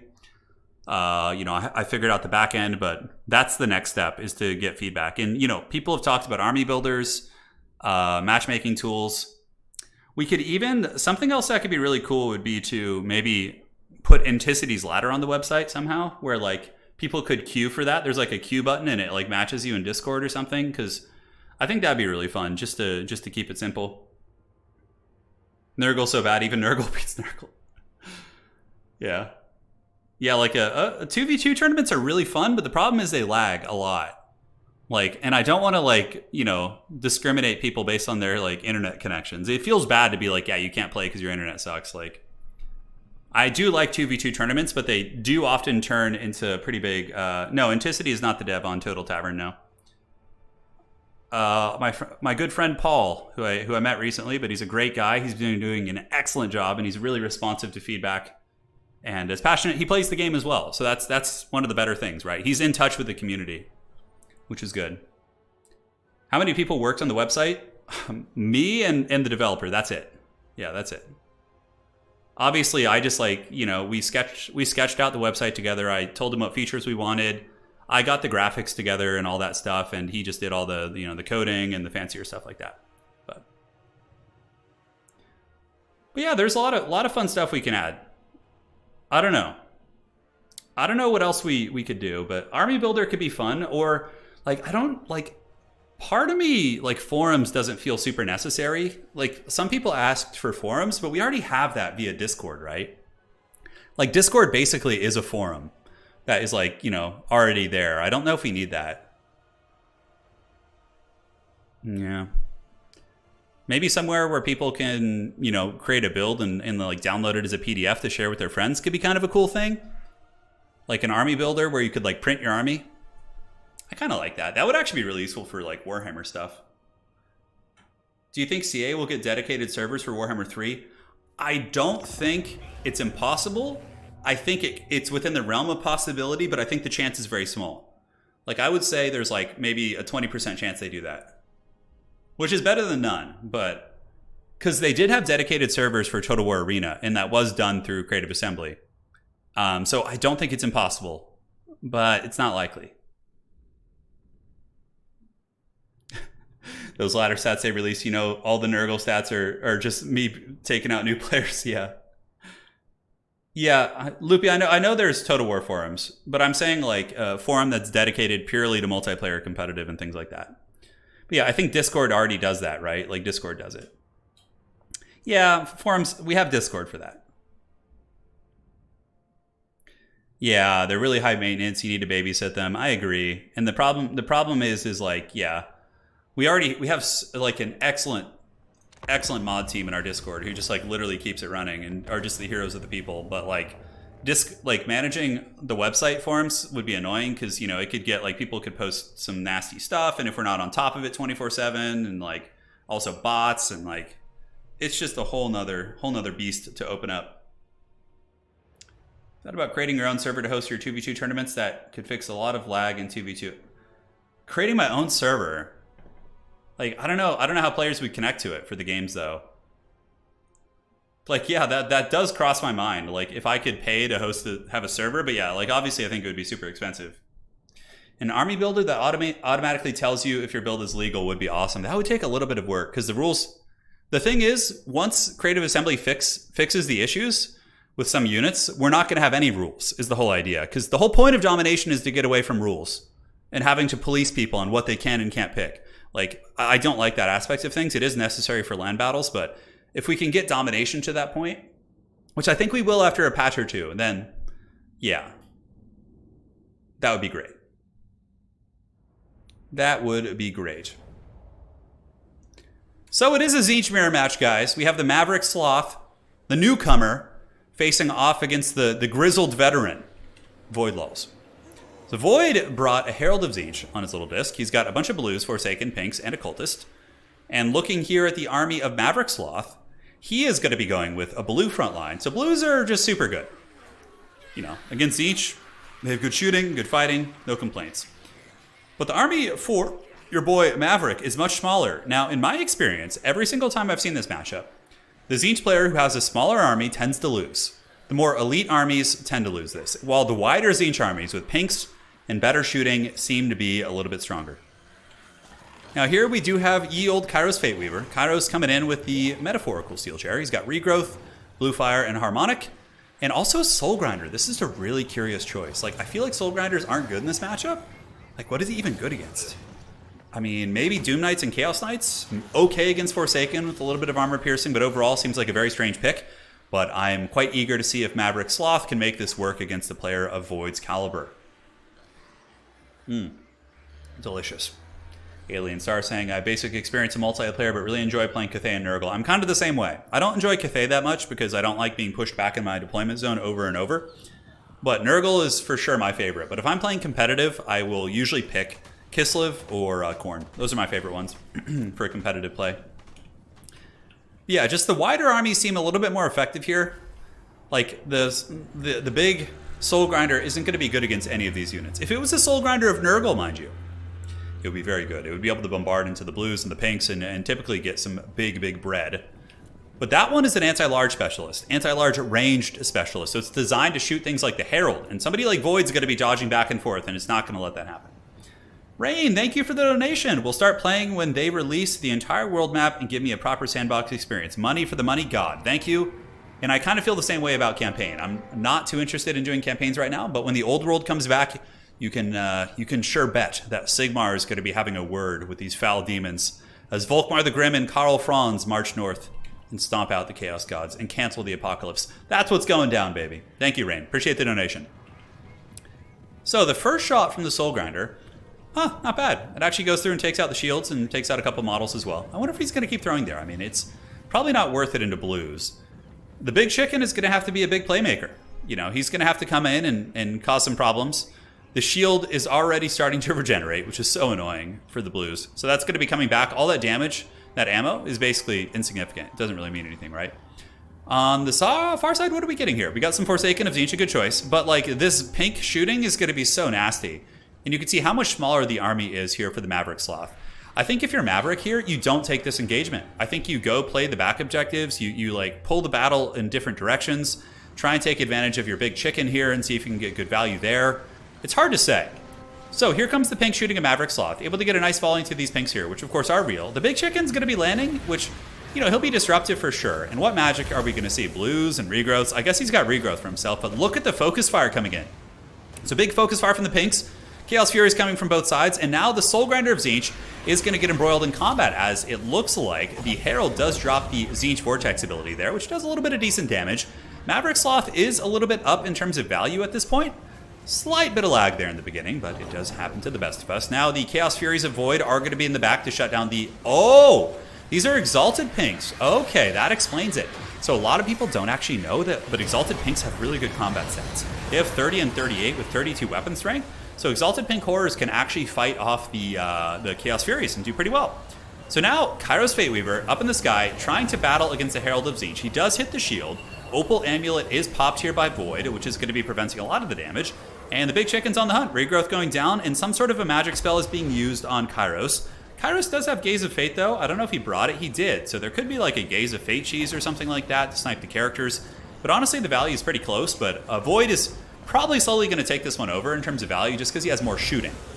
Now in the backfield, some of the blues of Void being taken down. The Exalted Pink Horrors did kill those Furies, and now they're going to start shooting once again. So the Exalted Firepower, pretty cool for sure. Kairos Fateweaver getting trapped up. Really, really nice play there by Void, using the Chaos Furies of Tzeentch to block up Kairos Fateweaver, who does use the Oracle of Eternity. That's going to be giving him 44% ward save and buying him a little bit of time. But the shooting of Void is starting to add up. You can see the value differential is really starting to shine. It's 3.7 against 4.6 right now as Void continues to move up. Here we get the Soul Grinder of Tzeentch dropping some big bombardments here on the Pink Horrors. And another nice Vortex in the back. No, that's a Gaze of Fate. I think Gaze of Fate going down. No, that's actually the Tzeentch Vortex. Yeah, they have a similar animation there, but that is coming in from... Who has that? I think Kairos brought it. Okay, so Kairos dropping a Vortex there. It does kind of equalize the value. It brings him almost back. Wow, it's like 5,000 to 5,000. The Exalted Pink's running away from some Forsaken. Can't really get away there. That's a tricky one. What's really cool about the Exalted Pinks, too, is also the fact that they give you magic regeneration. They have like an arcane aura or like something like that. I can't quite remember, but it is what it is. Why does the water look so bad on this map? Probably because it's a Warhammer 1 map, and it just like they didn't update it, would be my guess. The Tzeentch mirror match is really tough to read for sure. The banners are a little bit different. We get some Chaos Knights in the back from the Maverick Sloth.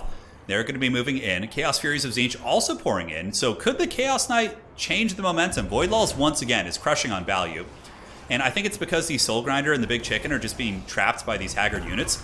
And there's going to be some sort of an army ability here. Is that going to be the sniping ability? Let's go ahead and look up here. I think that is the sniping ability there. And that's going to be going right on the head of that Soul Grinder, I would imagine is the choice. A little bit of lag here. Let's see. Hopefully that will subside and we don't have anybody crash. Crashes are always really feel bad situation here in the grand finals, but come on, hold on. Hold on. Could be Void's internet. All right, so yeah, the battle was still contested. Chaos Knights were coming out. Void was a little bit ahead, but since he was the one who dropped especially, we're going to have to replay that. So they can do the Tzeentch mirror match if they want again. But yeah, we're going to have to replay it, unfortunately, because Void Laws did drop there. And I know he's had some connection issues in the past, but he was winning that game. But not by enough to call it. Like, I do kind of use my judgment on that. And in that case, Chaos Knights had just been summoned. You know, the Big Chicken was still there. Soul Grinder was still there. You know, it was still contested enough.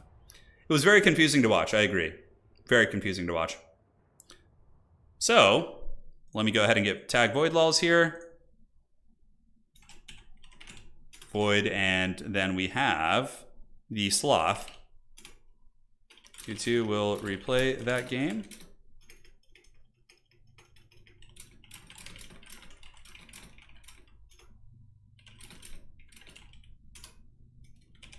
All right, so the players are going to replay that one. Yeah, it's a shame. It's a shame, but you know, it happens. Unfortunately, it's the nature of the beast. You can't police the internet. All right, so where are you at? Where are you at? I have to get the invite. Hopefully his internet comes back soon.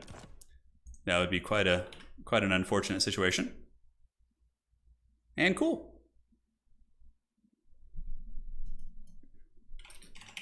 Void will be back in just a second, I think. I would imagine his internet is struggling to survive. Alrighty.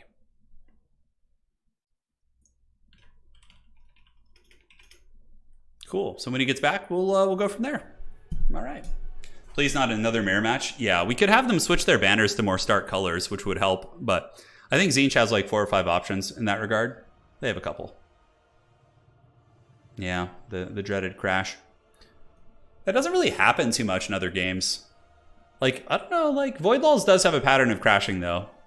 I've noticed that in a lot of his events. Like he had a crash with A-Move Hacker the other day, then he had another crash.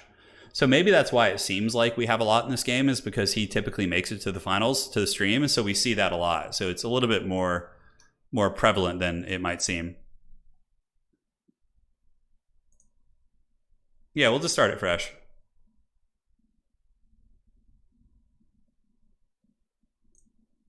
We'll start it fresh. Void Lulz is probably rebooting his internet. We'll see if he can make it back. If not, I'll have to step in and fight. I'll be the final boss. Oh my god. If Void can't make it back, if his internet's like legit down for like 30 minutes or 20 minutes while we wait, should I just go in and final boss fight this? That would be pretty funny. I don't know how well that would go, but it would be fun for sure. All right, where's he at?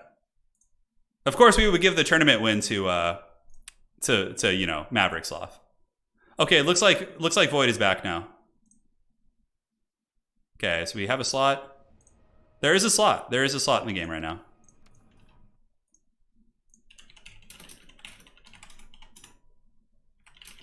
We may need to remake the lobby. We'll have to see. He's on his way back. Okay, so they just did a Tzeentch. They're just going to do the same thing again, basically. Maybe they'll pick different banners. We'll have to find out. So Void might not be able to get back into the lobby. I'll be the final boss. Just the middle-aged final boss. I would love to play in tournaments, but like the problem is I'm always hosting them. Yeah, I'm always hosting them. So I can't really play in too many. I know my son Herbert Walker is having one tomorrow, which I would love to play in, but again, I have one tomorrow as well. So it's like a tricky pickle. And then on the other days, you know, I like to have some time off. Yeah. You guys, Dov, Rubber Duck, you guys need to host more events. Host them during the week too, so I can play. You should do that anyway for whoever wins. It could be a fun thing. It could be a fun thing for sure. All right. So I need to rehost the lobby.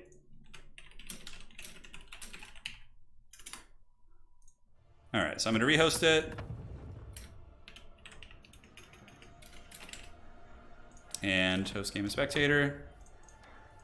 Let's go ahead and tag these players. Maverick Sloth and Void Lulz. Great. So we got a new lobby up. They'll be joining shortly. And the map was Silver Spire. That's right. So Domination, Silver Spire. All right. The Fallen Leaves. The Fallen Leaves tells a story of a player who would beat Turin and become the Elder Lord. Yeah. Turin, you just got owned as Nurgle versus Kislev. Yeah, it's a hard matchup, man. It's winnable, but it's hard. They ascend to the Elden Lord status, is that what you're saying? That's really, really funny, dude. Okay, I gotta change the nameplates. Hopefully we don't have another crash. Hopefully we don't. But looks like they're just gonna roll in and do their same business. So Maverick, pick flags that are as starkly different as you possibly can. That would definitely be helpful. Dov, Turin, Ducky from casting Archon and run a week-long megacast tournament. So I have thought about doing an in-person LAN tournament. I don't think it's something like right now, but I think once we get a really good momentum in Warhammer 3 and we have like all the factions coming back. Oh, hold on, I need to fix the nameplate there. I would love to do that. A LAN tournament. The tricky part though is like, yeah, I don't know. Like, I don't know if I could afford to fly casters from Europe on my own, you know, out of my own pocket.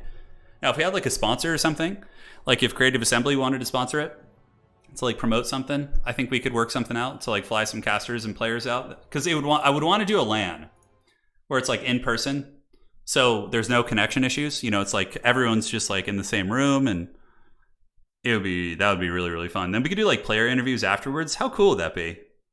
That'd be really cool. You got to take a break from hosting 1 week and join someone else's. Yeah, I do. My son Herbert Walker is another. He streams on Twitch and YouTube, and he hosts tournaments every week. He hosts usually one on Saturday and Sunday. He's like one of the longest running tournament hosts in the Total War community as well. But yeah, he'll stream his events on Twitch. He does a great job. He's a really nice guy.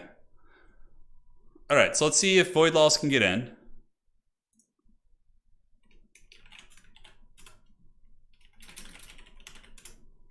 Maybe something's up with Void's connection. I don't know.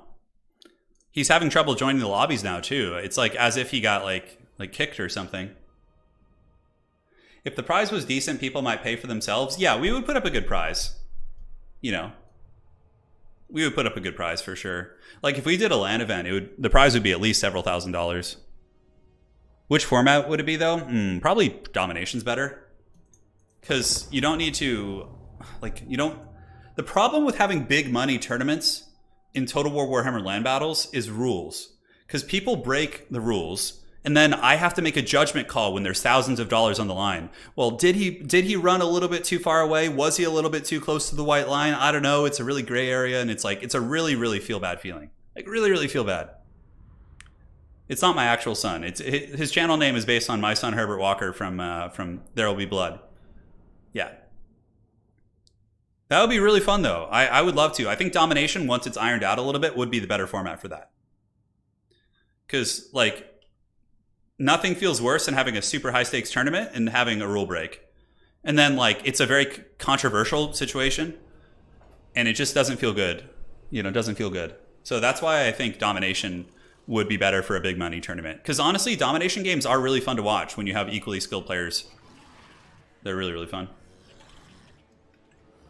Have you seen the cost of flights right now? Yeah, it is. It's really rough for sure. Well, no, it's just sometimes it's really hard to, there's a lot of gray area in the rules when it comes to LAN battles, Can't wait for Total War Warhammer lawyers arguing about rule breaks. I know. Oh my God. You should see some of the arguments that have gone on behind the scenes in Total War Warhammer 2 with high stakes tournaments. Oh yeah, I was attacking at all times. So yeah, I had one zombie marching from the corner of the map. It counts as attacking. I'm going to draw kite you in circles until it arrives. And having to officiate on that, it's just not fun, especially when you're a caster. When you're a caster and a tournament host, it's horrible. Yeah. All right, so we're back. We have reset. You guys know the composition. It is Void Laws with the wider Tzeentch army. And it is going to be the Maverick Sloth with a more narrow army. The battle was pretty close last time, actually. It wasn't to the point where, sometimes if somebody crashes and it's the third or fourth quarter of the game and it's very obvious, we will just move on if they don't really have a chance. But in this case, it was still a pretty contested game. There's someone called Turin's son Herbert Walker. There will be blood, yes, of course. Absolutely. So it looks like the Soul Grinder is throwing his Trident of Olympus. It's pretty funny, his animation. He conjures a spear. It's pretty cool. And he's trying to hit that Herald of Tzeentch, but obviously Void Laws isn't going to let that happen. So the Javelin of the Gods. Ooh, nice Javelin right there. Check that out. So the Javelin of the Gods hits the Forsaken of Tzeentch. Very nice damage. I am really impressed by that. I think that was partially also a blue fire coming in from Kairos, but certainly a much better start for the Maverick Sloth. And another Javelin coming in, throwing at the Forsaken from downtown, whose shields are already healing, so they're going to be getting the free Protoss heals. And once again, blues moving up. The firepower exchange will be going down, as the Exalted Pinks were big performers last time, so I think protecting them is going to be pretty important. And the blues are getting hit with some sort of a bombardment. I think it's Searing Doom. So that'll be pretty good. Yeah, it takes the shields out. That was a very, very nice Searing Doom. And now they're going to get really, really buttered up, as the Chaos Furies of Maverick Sloth are going to be jumping in. Exalted shooting into the Forsaken of Void, and it looks like there's a summon coming down. Obviously, the Cultist for Void is very strong. So he pops the Power Stone, he uses the Pink Horror Summon, and then he unsummons the Cultist once the Power Stone wears off, and he gets a refund. It's really, really, really strong, and I think it'll be something that they'll eventually patch. So the Exalted Pinks getting a nice volley fire here into the actual Pinks. Really want to make sure you don't waste ammo on the summons. That's going to feel super, super bad. The big chicken on the flank, getting some Chaos Furies and jumping in. Obviously, Kairos Fate Weaver is not the best combatant in the world, but he's still a presence. He still has good armor piercing and can cause some problems. Nice little Forsaken engagement on the blues here. Should be able to do some decent damage, as another Searing Doom does go down from the Herald of Tzeentch. Now, value's pretty even, but it's kind of following a similar trajectory to what we saw in the previous game, when we saw Void Laws, of course, starting off a little bit rough. But then after, 2 or 3 minutes of fighting, he was able to kind of claw his way back in terms of value. So Kairos Fate Weaver doing a nice little vortex right here, tearing through some of the blues, and is potentially able to get them to crumble. It's hard to say. In the back, Void does have some blues on the back objective, whereas there is nothing at the moment on the back objective here for Maverick Sloth. So the objective game is going to be probably favoring Void pretty heavily, as he's just got more weighted bodies. And like I was telling you in the pregame analysis of the previous game, in the Tzeentch Mirror match, it pretty much always favors the wider army. Like, we've seen Random Nix come in. He's obviously a very, very strong player, and he was one of the first players to pioneer the very wide build, which is mass blues, mass pinks, and double cultist with, like, no lords. And it's really, really strong because all of the exalted units, or all the blues and pinks, they all do fire damage. So if you use the Lord of Fire passive, which gives the entire enemy army weakness to fire by 12%, it's crazy in terms of, like, a damage multiplier, right? Crazy, crazy stuff. So Soul Grinder again. Maverick Sloth is still online. Void Laws, I think you both crashed. I'll check with the lads here, but I'm pretty sure it's Void Laws connection, because he's crashed a lot in a lot of our events. Am I gonna have to play as the final boss?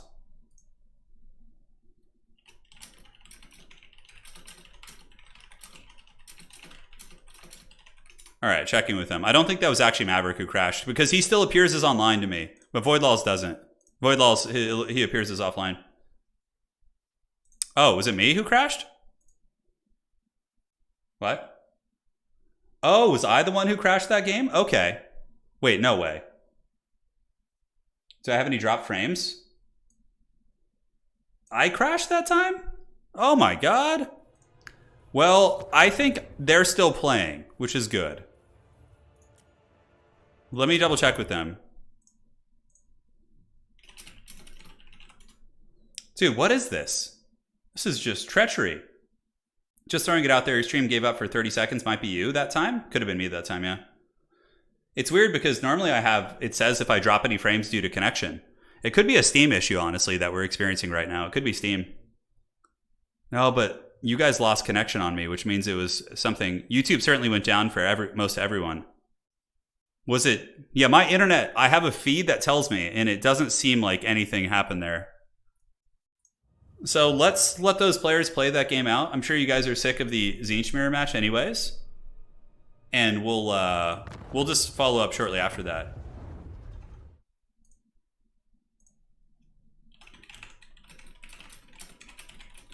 So they're gonna play that game out. You went back on Steam just after the crash too. Huh. Very weird, man. Very, very weird. It didn't show any interruption in my feed. Too much Tzeentch is too much to handle. Yeah, that's some strange stuff. It could be YouTube, actually. Could be YouTube. You went back on Steam just after the crash too. Weird. Did you guys see any other YouTube channels and things like that crash? Was that something that went down, or is that a conspiracy theory in chat that we're all living on here?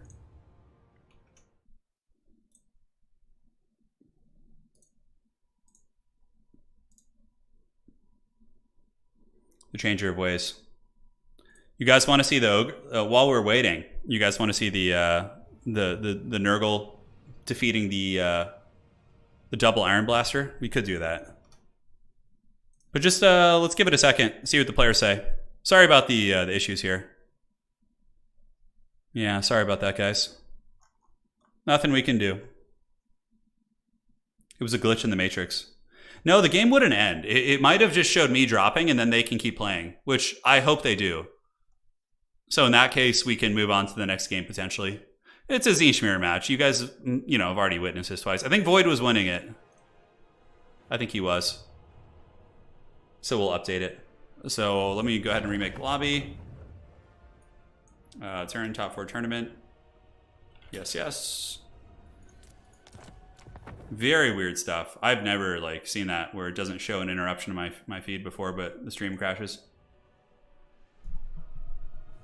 YouTube Chaos Gods are cackling. Oh my god, I know.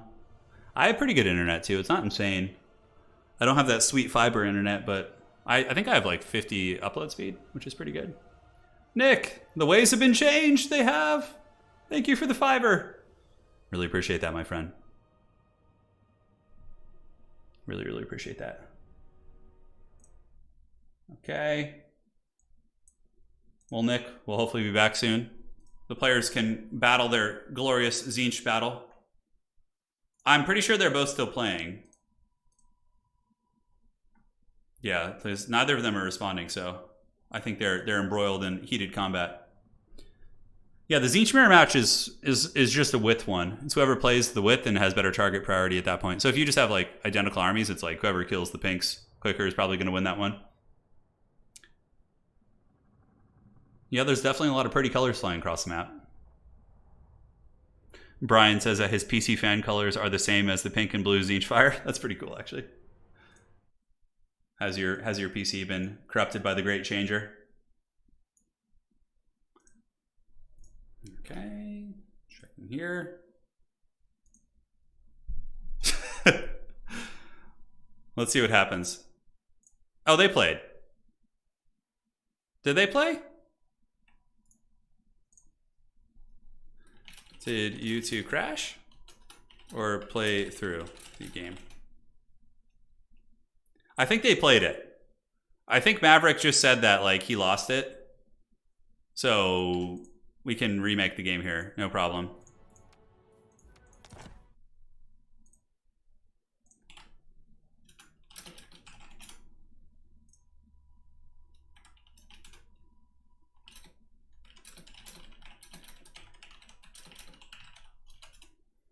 So just check with the players.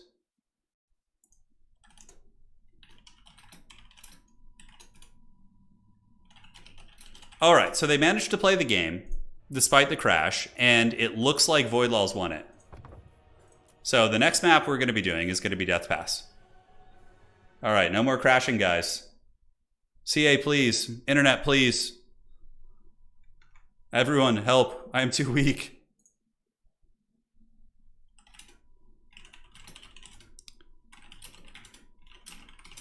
So Voidlaw's won the Tzeentch mirror. We kind of saw that coming a little bit, for sure, in terms of the trading. So now we'll just move on to the next match. We should be good. Favorite factions to watch in a matchup? Are we talking Warhammer 3?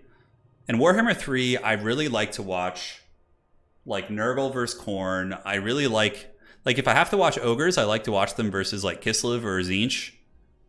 Like anytime I can see underplayed factions being given like a little bit of a chance, I think that's like really, really solid here.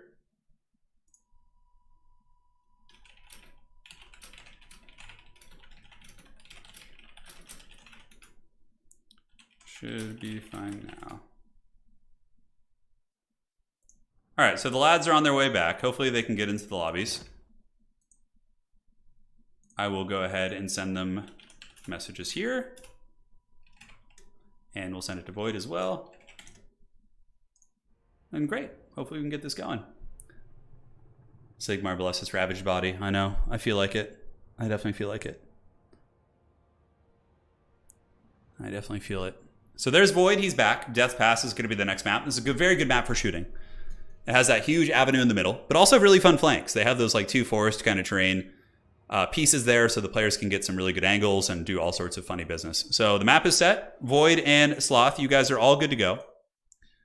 Picks and bans, good luck, have fun. And it looks like I was the only one who crashed out of that last game. The first game was Void, second game was me. Let's hope that Maverick Sloth doesn't crash here and continue the cycle of fun. Very weird, very weird. It must be like a Steam thing. Today's what, Friday? Usually there's nothing funky going on here. Yeah, usually Fridays are okay. I think I've like had streams interrupted on Tuesdays by Steam maintenance and all that, but shouldn't be a problem today. In campaign, you can always win, so yeah, it doesn't really count. Fair play. Hammond says, 1v1 me on Age of Mythology, number one. So here's the thing, Hammond. I've never played Age of Mythology, so yeah, you would definitely crush me in that game. Now, if you want to play Total War, like Warcraft 3, Age of Empires, those are all games I can compete on, but certainly not Age of Mythology. I haven't played it. I heard it was great. Isn't there like a remaster coming for it soon? Maybe I should like figure it out.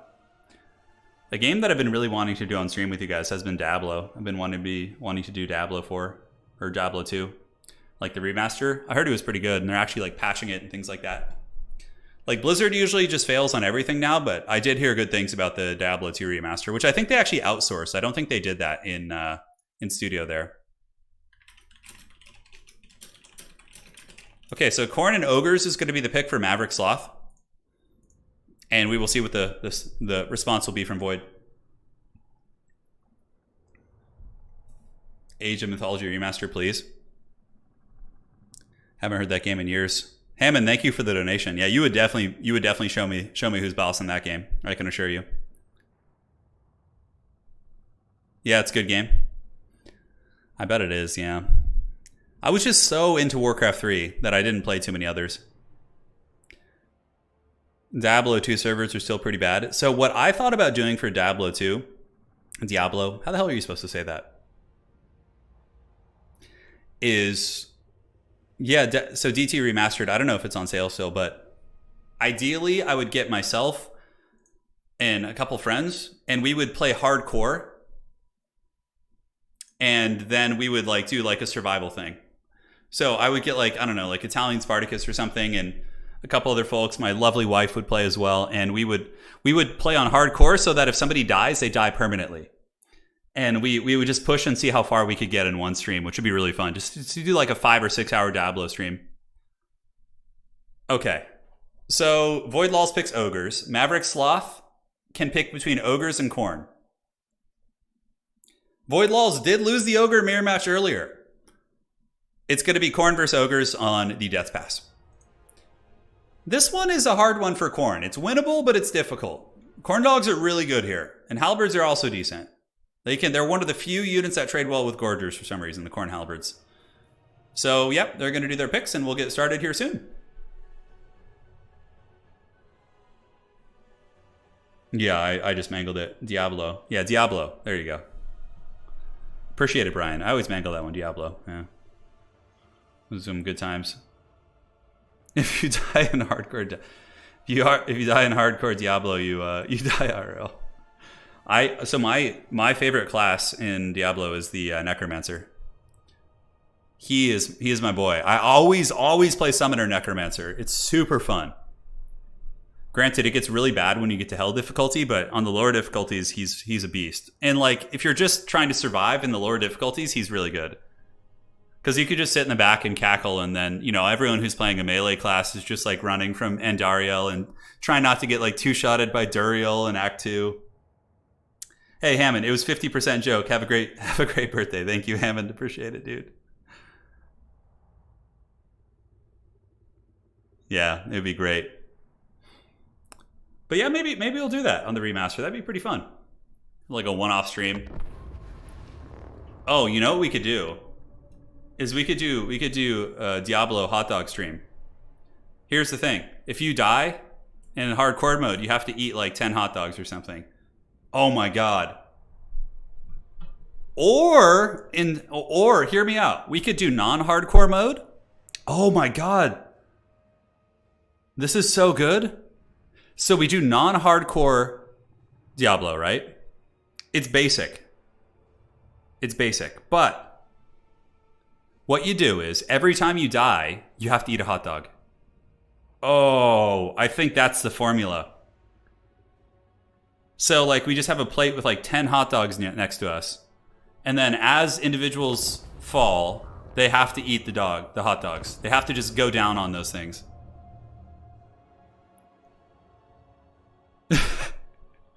I think that's the magic, dude. I think that's the sweet spot. Because then, like, everybody's going to be, like, super high stressed, but how do we make it so, like, I'd probably have to get people who aren't super good at the game, because otherwise, like, I think good players just won't die ever, and then it's just like there will be no hot dog action.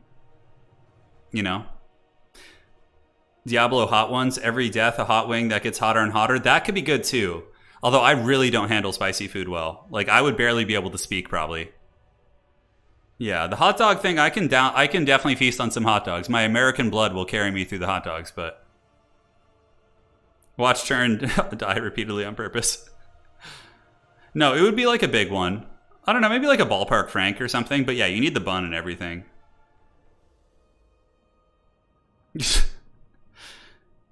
That hot dogs could actually take you down. Voidlulz already has a build for this matchup, which has got to be concerning for Maverick Sloth, who's still kind of trying to figure it out right now. Yeah, I don't know, but we could cap it at like 8 or something like that. So, because last time we had Italian Spartacus eat, what, 6 hot dogs on stream? With the buns included, which is a lot. And he was feeling pretty rough afterwards. I think, but the thing is, in the Warhammer hot dog stream, it was like kind of close. The hot dogs were being eaten like 15 minutes apart, whereas this would probably be like, I don't think he would die like every 10 minutes. Like he's played the game before. Yeah. That, I don't know. That could be really funny. I think it's better with Diablo for sure. Americans have a natural resistance to burgers and hot dogs. It's true, dude. It's true. If a hot dog has like a wheat bun, I can't eat that many because wheat is like it's much heavier. But if they have like the cheap white bread buns, I could eat like 10 of them. Yeah. It's all about the bread. The bread is the X factor, you know, that like fills you up. All right, please, for the love of the dark gods, do not disconnect on us. And now, ladies and gentlemen, we are here. It is going to be a Herald of Khorne on foot. Wow, with double cultist. Okay, no surprises there. The rest of the army is going to be shielded Khorne warriors, as well as the Soul Grinder of Khorne. This is definitely one of the more different armies I've seen here. Yeah, normally it's halberd spam, right? But in this case, it's shielded Khorne warriors, so no big targets, really. And let's look at the Ogre army. It's going to be Ogre Bulls, backed up by dual weapons, Iron Blaster, Man-Eater Pistols, and Scrag. Yeah, this is like classic Ogres into Khorne. The Man-Eater Pistols kill the spawn and halberds, the Iron Blaster kills everything, and then Scrag just like heals up Gorgers that you inevitably summon. I don't know, that could be fun. That could definitely be fun. Professor Pone has to make the sacrifice, yeah, if he's here. Because Professor Pone did the hot dog stream last time, but he doesn't even like them. And he also can't eat bread. It's like a dietary restriction for him, so he had to like, we just had him dip it in like cheese and like some other sauce. Yeah. Anyways, guys, back to the commentary. I'm sorry. I'm sure it's annoying when I go on those tirades, but the Iron Blaster is currently shooting the Herald of Khorne and is getting some decent damage. Herald of Khorne running for the hills. Run, run! His little hooves carrying him as fast as he can go. While the shielded Khornate warriors prepare to move up onto the middle objective. It will be opening up in about 2 minutes, give or take. And Scrag the Slaughterer is going to be leading the charge here. This is certainly dangerous territory. I'm not really sure what the Soul Grinder is looking to do here. He's dropping his cannon shot into the Ogre Bulls there. Like, I feel like this guy's just going to die, like a very inglorious death. He'll kill like 3 or 4 Ogre Bulls, but the Man-Eater Pistols are just going to give him the dirty, right? That's just going to be super, super nasty. Herald of Khorne and the Cultists moving up. Here comes the Iron Blaster. Oh, big Iron Blaster shot. Very, very nasty. Very, very nasty. Chaos Furies are going to jump on top of Man-Eaters, but the problem with the Man-Eaters is they're really strong in combat. They will beat the brakes off these guys and will take almost no damage in the process. Yeah, they're lightly armored, but Khorne needs to be a little bit more careful here. They're going pretty balls to the wall with this engagement, and yeah, maybe wait to take this for when like the objectives open up. The Ogres do get a little bit trapped up by a summon, and the 2 Cultists are actually trading quite cost effectively. Does Khorne have anybody going for the back objective? No, it does not look like it. I think a couple Corn Dogs back here on objective 1 would be very, very smart. Now, the Soul Grinder is fighting its best fight. Chaos Warriors moving up, and we do have the Bloodletters moving back towards the Iron Blaster, which is currently obstructed, so that's super fortunate for Maverick that the Iron Blaster is obstructed. Value is massively favoring Void right now. He's pretty much got twice the value, but it's not to the point of no return, that's for sure.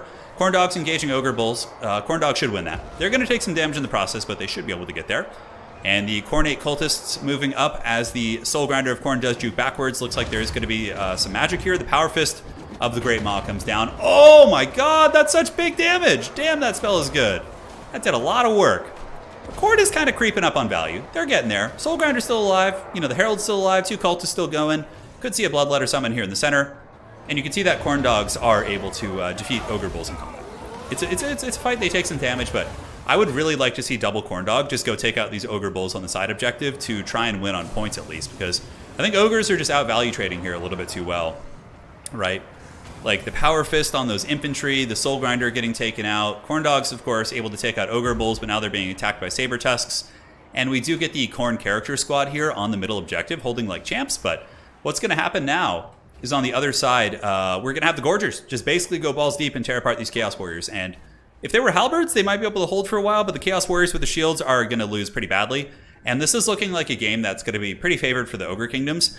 I thought the build was kind of interesting for Khorne, but I don't think it has the tools it needs to beat the Ogre Kingdoms. The infantry, the shielded infantry, just aren't that good here. And also, I don't know, man. I don't know about the Lord choice. Like, the Herald on Foot's kind of interesting. He's hard to snipe as well, so you do get that on the table. And Khorne is kind of creeping on value, but yeah, you can see, guys, this is going to be really, really not good over here. These Chaos Warriors of Khorne are getting absolutely massacred by the Gorgers. Gorgers taking some damage in the process, though. Khornate Warriors are pretty strong.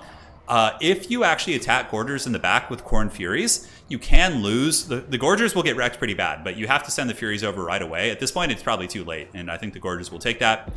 While the Khorne leadership's a little bit surrounded, diving a little bit too deep and greeting too deeply into the Great Dungeon.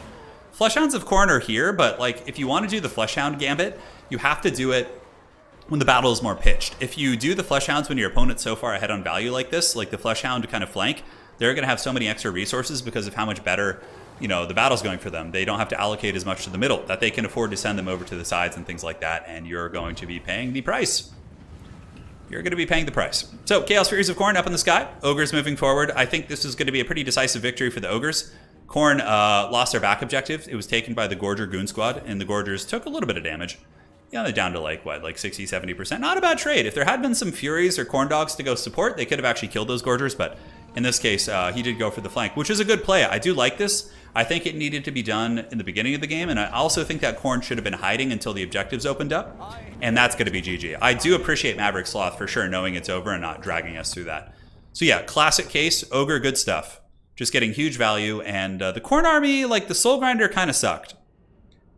The Soul Grinder was a weak choice, and the Shielded Warriors did not seem to be good either. So I think back to the drawing board on that build. I think like Halberds and Spawn are kind of the meta for that, but there's also other ways to play it. With a Greater Demon as well, like having a big Bloodthirster, gooning Scrag and gooning the Iron Blaster can be quite nice. So that is going to be game 2. Now we go to game 3. Voidlul's taking out all of his vengeance on today's stream.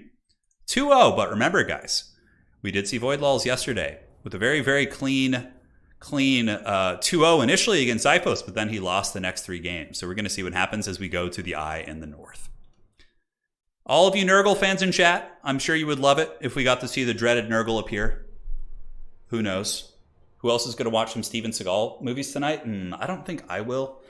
The wife and I are probably going to go out on a little date and go to the movies or something down in Ventura, but we will see.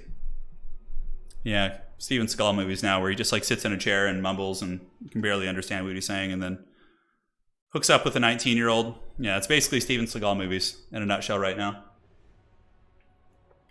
Oh my god.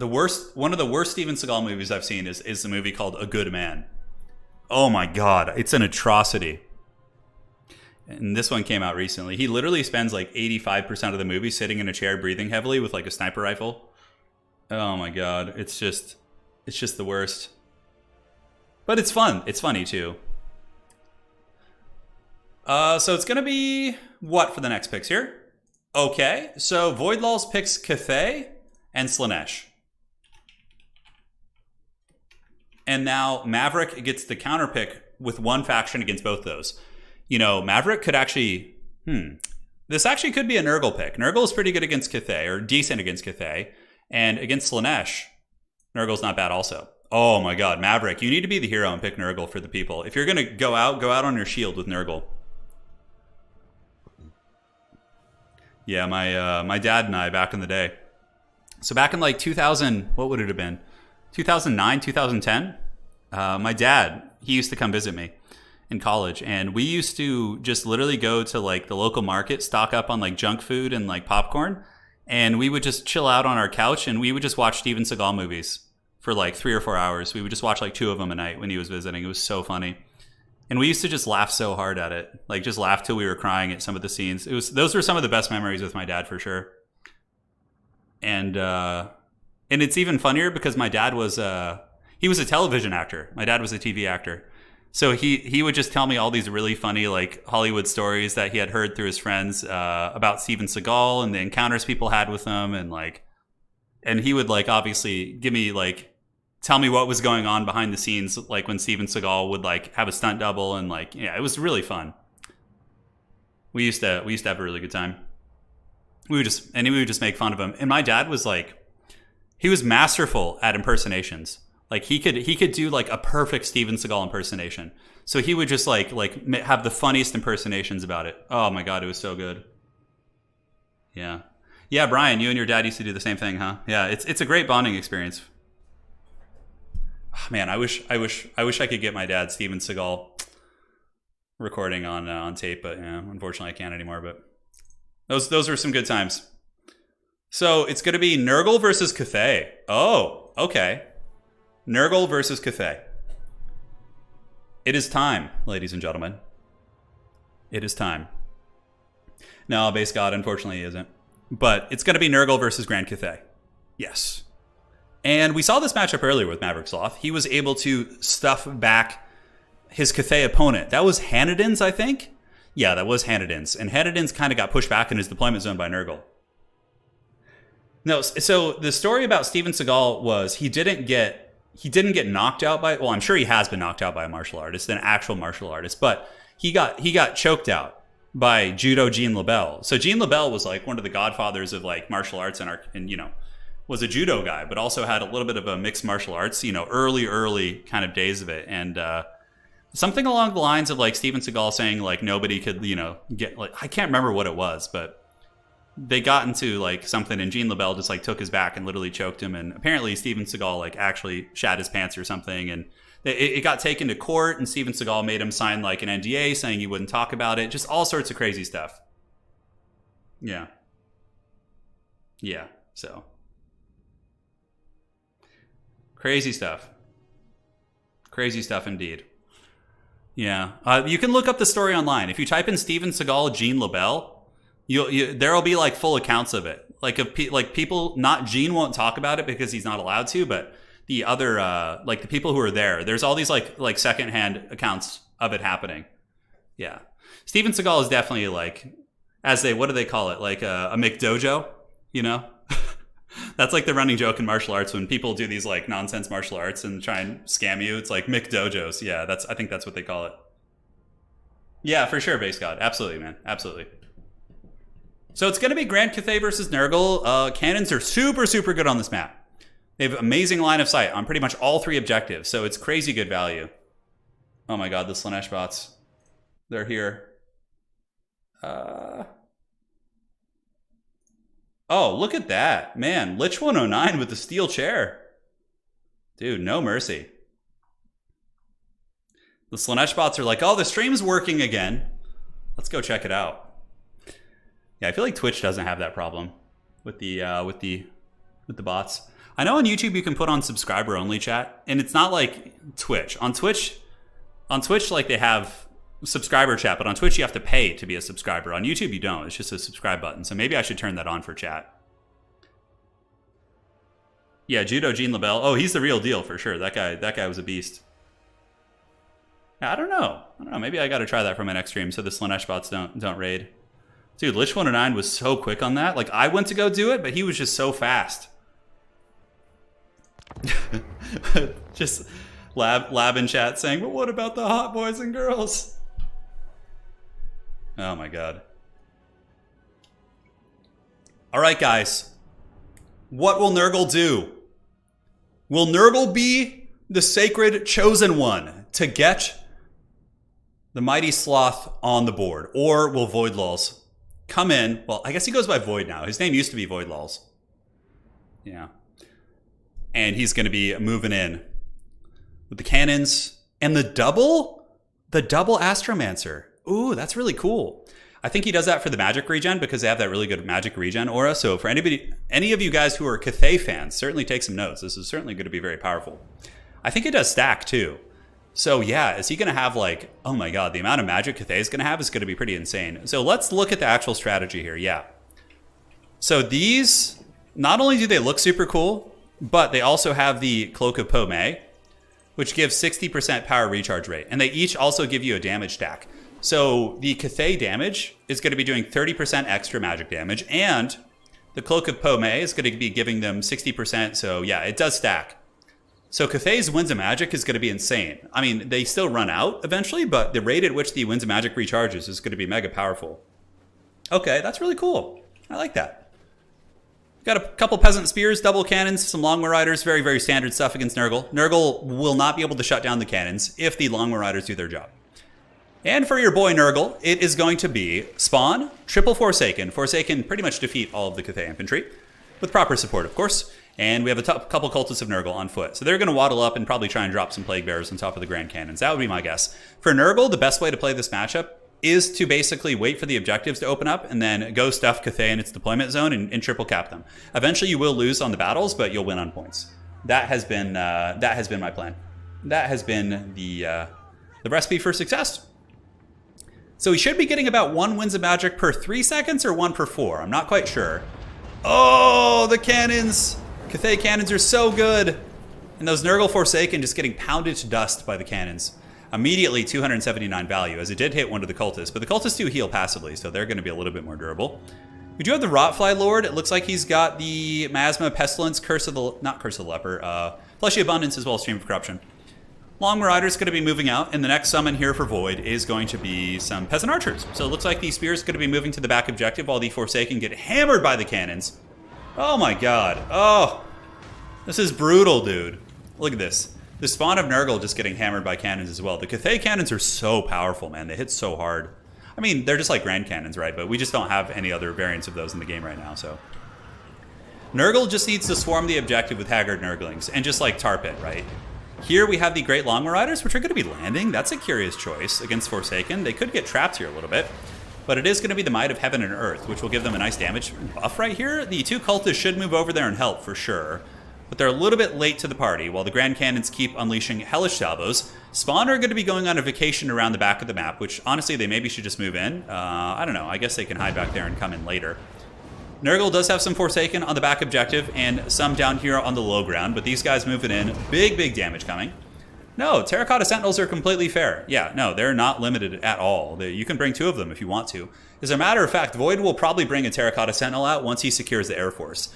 Now, we do have 2 Furies going in. The Furies should definitely jump on those cannons if they can. Like, Longmas will peel them for sure, but if you bring the Herald of Nurgle, maybe they would be able to shut some of those down. It's hard to say. First batch of Forsaken finally getting in combat, so Nurgle desperately looking for value here. And they are going to be jumping in, attacking the Peasant Long Spearmen. And yeah, they might still win that. They're pretty damaged, especially with a little bit of support from the Nurgle magic. The 2 Cultists are on the middle. The back objective is being held. And the Chaos Furies are diving after the cannons. Yeah, 1 cannon is going to be attacked here. The Long Marauders chased off the other ones. Oh my god. I'm just getting spam called all day. Right during the hype of this tournament, too. Just totally killing the mood. Okay, I'm turning off my phone. It's official. I'm a professional streamer now. So, as I said in that engagement, the Great Long Marauders were distracted, of course, by the old Furies and the Rotfly. And the other ones get back there, but they actually kind of get wrecked a little bit by the Peasant Horsemen. And the Cannon crew does get taken off temporarily, but man, oh man, Cathay is doing really, really good in the value game. And the problem for Nurgle is the objectives haven't opened up yet. The double Astromancer thing is kind of cool. We'll see what kind of damage and other benefits we see from the Dragon Breath being used on Nurglings. Forsaken here, tearing through the old Peasant Spearmen. I do have the most generic ringtone there. Great Long Marauders do get a little bit trapped up, though. This is actually a huge win for Nurgle. Nice play there, actually. That's really, really good by Maverick Sloth. So he used the summon on top of the Long Marauders from the Cultist, and it was a perfect cast. And you can see many of the Longmas are actually trapped on the ground, and those bad boys are being dragged down. Yeah, Steven Seagal heard me talking some smack, so he was calling to threaten me and all that sort of good stuff. The Spawn of Nurgle eventually make it around, but they don't have any support, and the Peasant Long Spearmen are going to get their shanks out, and they will definitely handle these Spawn. Spawn are basically hard countered from a cost-effectiveness perspective here, and you can see it's not going too good for them. Now, some of the Longmas did get away. Nurgle still hasn't captured the objectives. Yeah, got to get these objectives. Got to get on those. More and more Forsaken of Nurgle are moving down. And the value is getting a little bit better for Nurgle, considering they have healing. I mean, maybe it's not a game they can't come back from here, because, man, that initial gameplay was super brutal. Now, what I think Cathay needs to do, I think Cathay needs to get a Terracotta Sentinel out. They need to get some big, heavy stopping power. Nurgle does have the back objective, and the middle should be captured by Nurgle soon. Maverick really needs to get the objective. He needs to focus on that super hardcore and just make sure he grabs those bad boys. Peasant Spearmen here being held back. Ooh, the Dragon-Blooded Lord actually gets a little bit trapped up in some spawn and is taking some damage. It has 70 armor, so it's not like lightly armored. Dude, I love the Nurgling bowling balls. When the Nurglings roll in like they're like a bowling alley, oh man, it's so, so good. One of my favorite animations. So Forsaken are holding this objective. Cathay is trying to get to it with some Jade Warrior Halberds. They also have more and more Peasant Horsemen coming in. Nurgling's holding the back objective. Cannon's doing the work of the gods and really keeping them off the objective here. Beautiful breath attack there by the Dragon-Blooded Lord. Does melt several of the Nurglings. And currently Void is pulling up pretty heavily in terms of the value here. And it is really nice to see Nurgle being picked, even if it's and Cathay. Because this is a competitive match, right? And based on the options they had, they felt it was the way. Locus of Fecundity. It does provide a little bit of healing to the ground-based troops, to those two cultists, which are tar-pitting a little bit. The Great Lama Riders do have the Might of Heaven and Earth, so the Demon's going to want to run a little bit while that buff is active. And it looks like the forces of Nurgle are being tar-pitted. Really good stream of corruption there, though. That was a beauty. Took down those spears, and maybe will allow the Nurglings to get onto the objective. Yeah, they're piling in. Cathay still has good capture weight, though. And they have the Peasant Archers back here getting beautiful shots into those Chaos Spawn there, so we'll see. Honestly, though, Nurgle hasn't even gotten the second objective, and that's a big, big no-no. Nurgle has to get the objectives early and just hold them and try and win on points in these type of matchups.